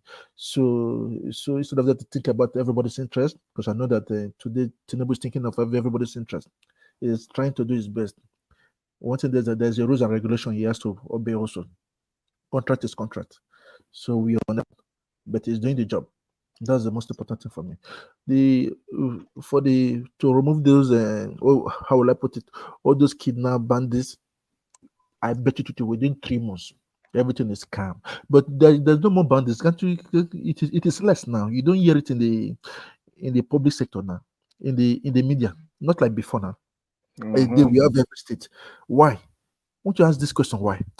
Nigerians, we know. You can't tell me that they don't know. I was hearing that a chief from a state, from a village in Nigeria, I won't call the place, that how come he doesn't know what is going on?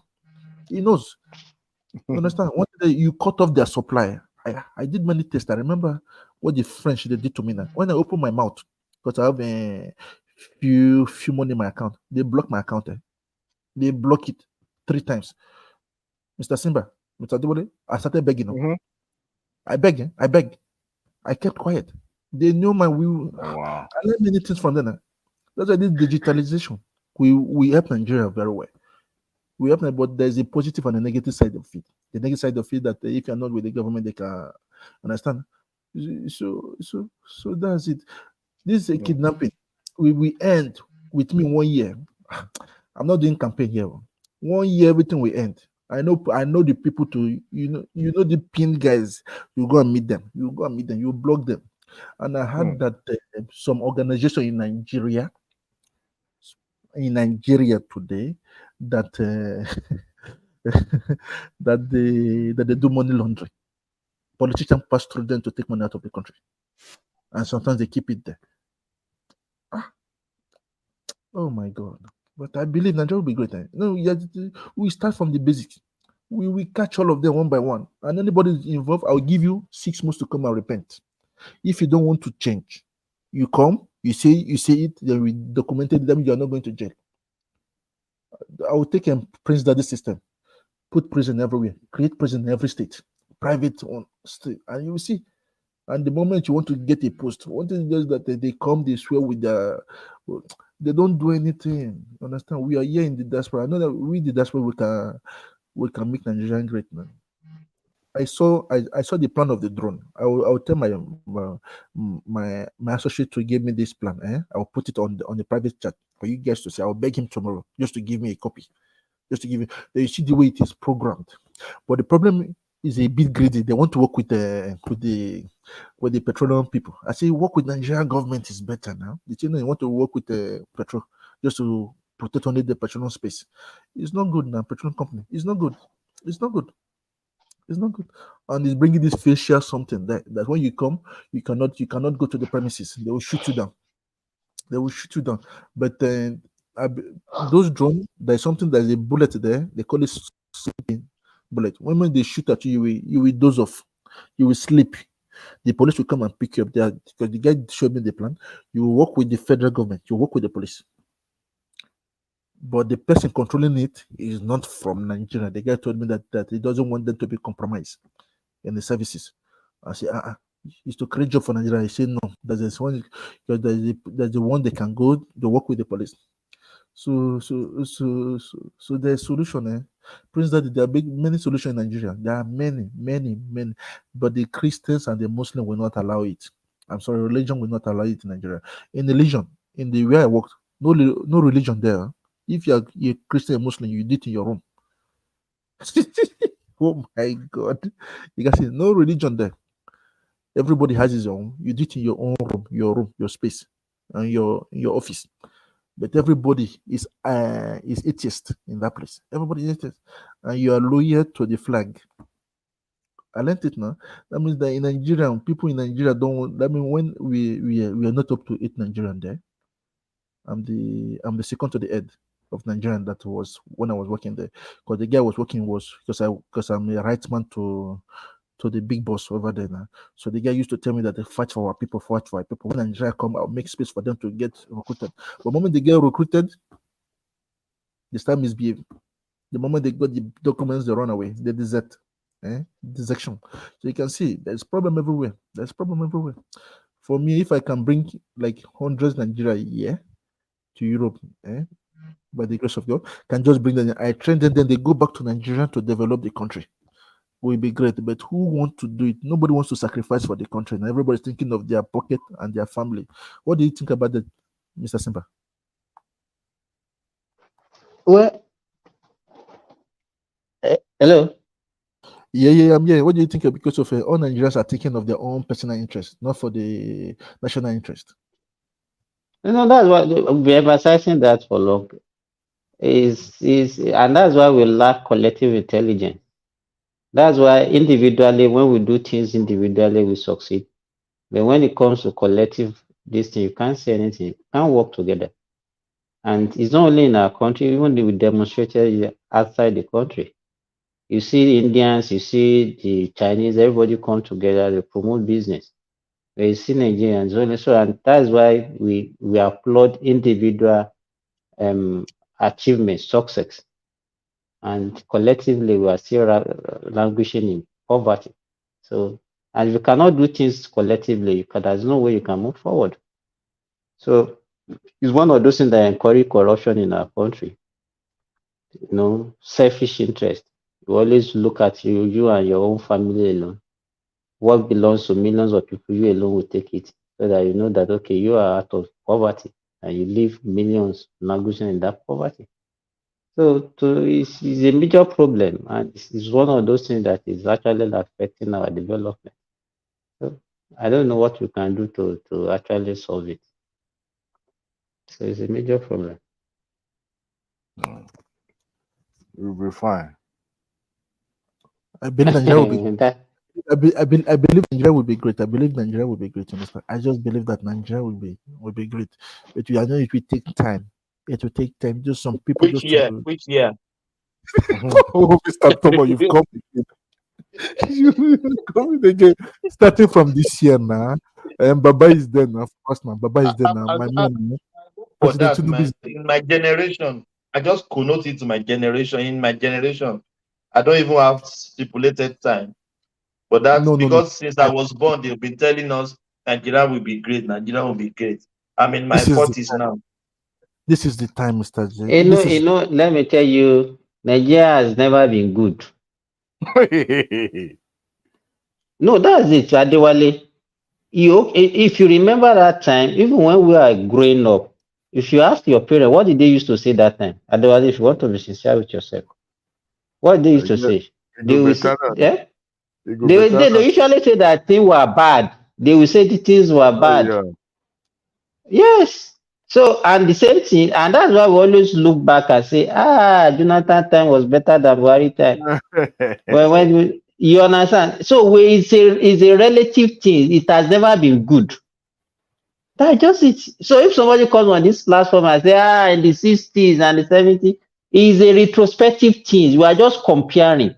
People that lived that time were still complaining. They were still complaining. So, Mr. Tomo, I bet it with you. This 8 years of this 2 10 of Tinubu, but I see it will be best. I love and I applaud your optimism, yeah, Mr. Trump. I love it. I just love it. No, I remember when you know, the company I worked with before I become their competitor today. Understand? I worked with my company. I become their competitor. I taught them what to do because they were going to bankruptcy. They were making 70,000 euro a month. They were going to bankruptcy. I told them that within 2 years, I gave them 2 years that the country will be making millions. They told me noisemaker. Before I left them, they were making up to 2.5 million every month. What was the problem?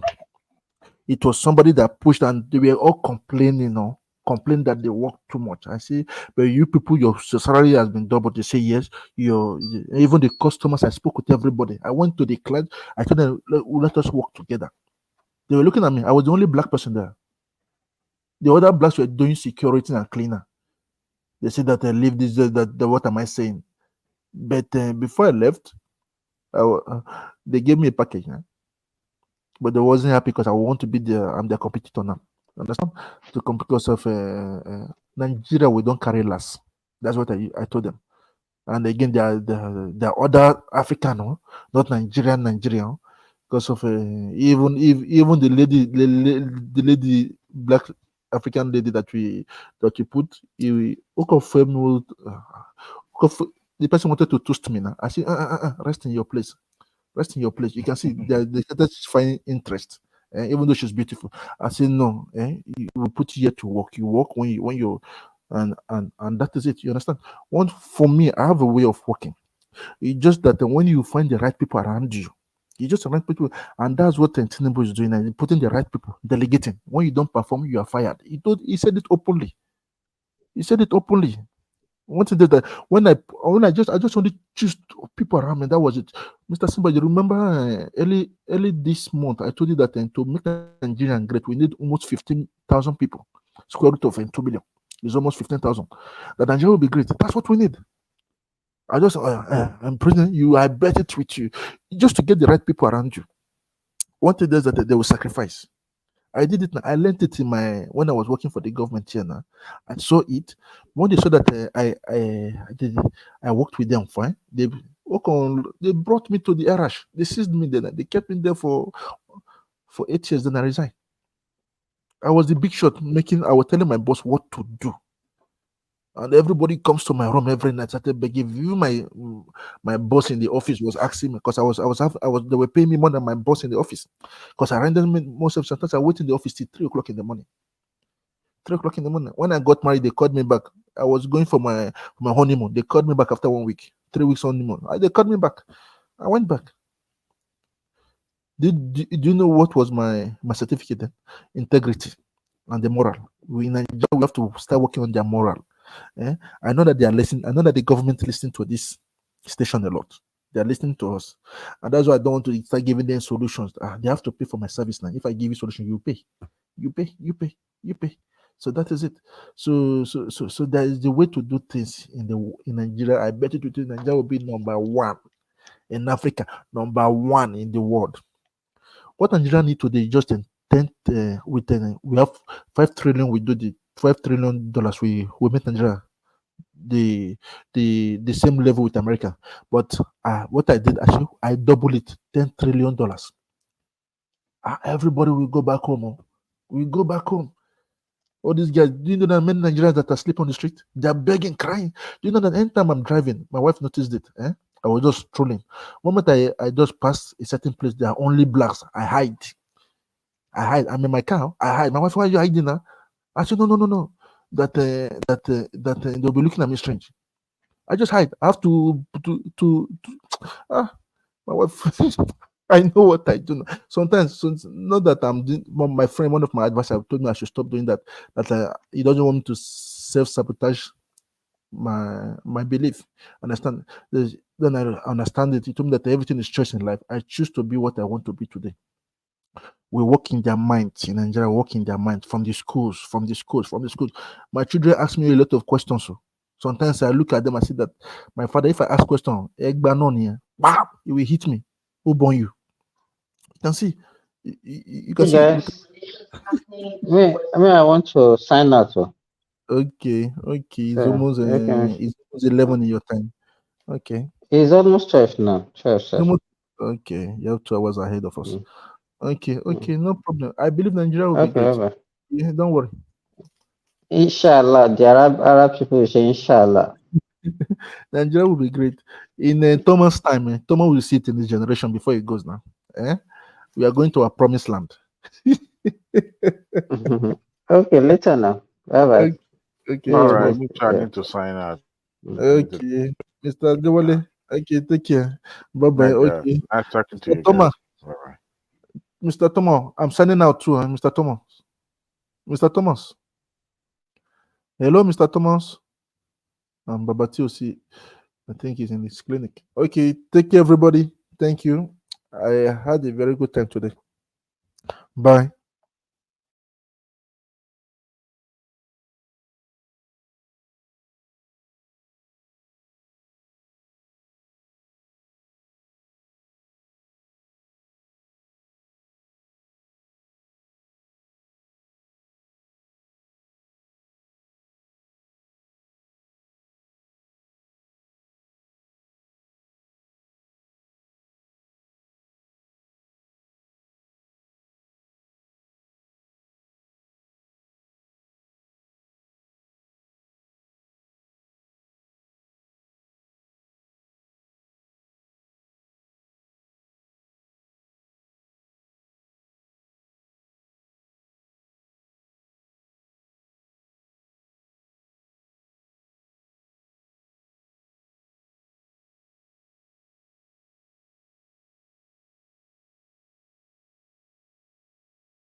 I'm going to be president of this country, whether you like it or not, and I will preside over the affairs of this country, including presiding over you.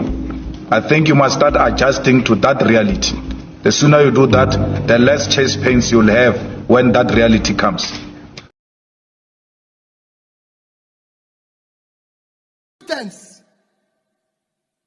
It must be by capacity and commitment. This is a job that requires physical and mental energy. And we must get it right. And that is what we're asking. The church must be at the forefront. Our children cannot continue like this. There's no offense they're committed by being Nigerians. Nigerians are the best you can get in the world. And we have the energy to change this world. All we lack is that we have criminals who have hijacked this country, stealing everything away, and we are keeping quiet. Please, the church, wake up. Take back your country. God bless you.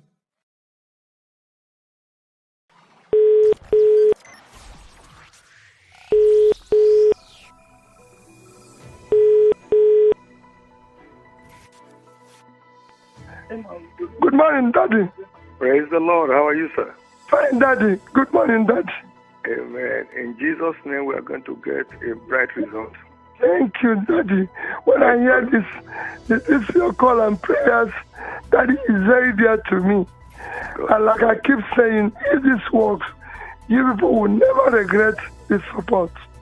Amen. Amen. You know. We look forward to God's intervention. Thank you, Daddy. We look forward to God's intervention. Thank you, Daddy. We look forward to God's intervention. Amen, Daddy. Daddy, I need you to speak to the people in the Southwest. Your people in the Southwest. And Kwara. Okay. I've been in touch with Kwara people. The Christians in the Southwest and Kwara. This is a religious war. I believe that.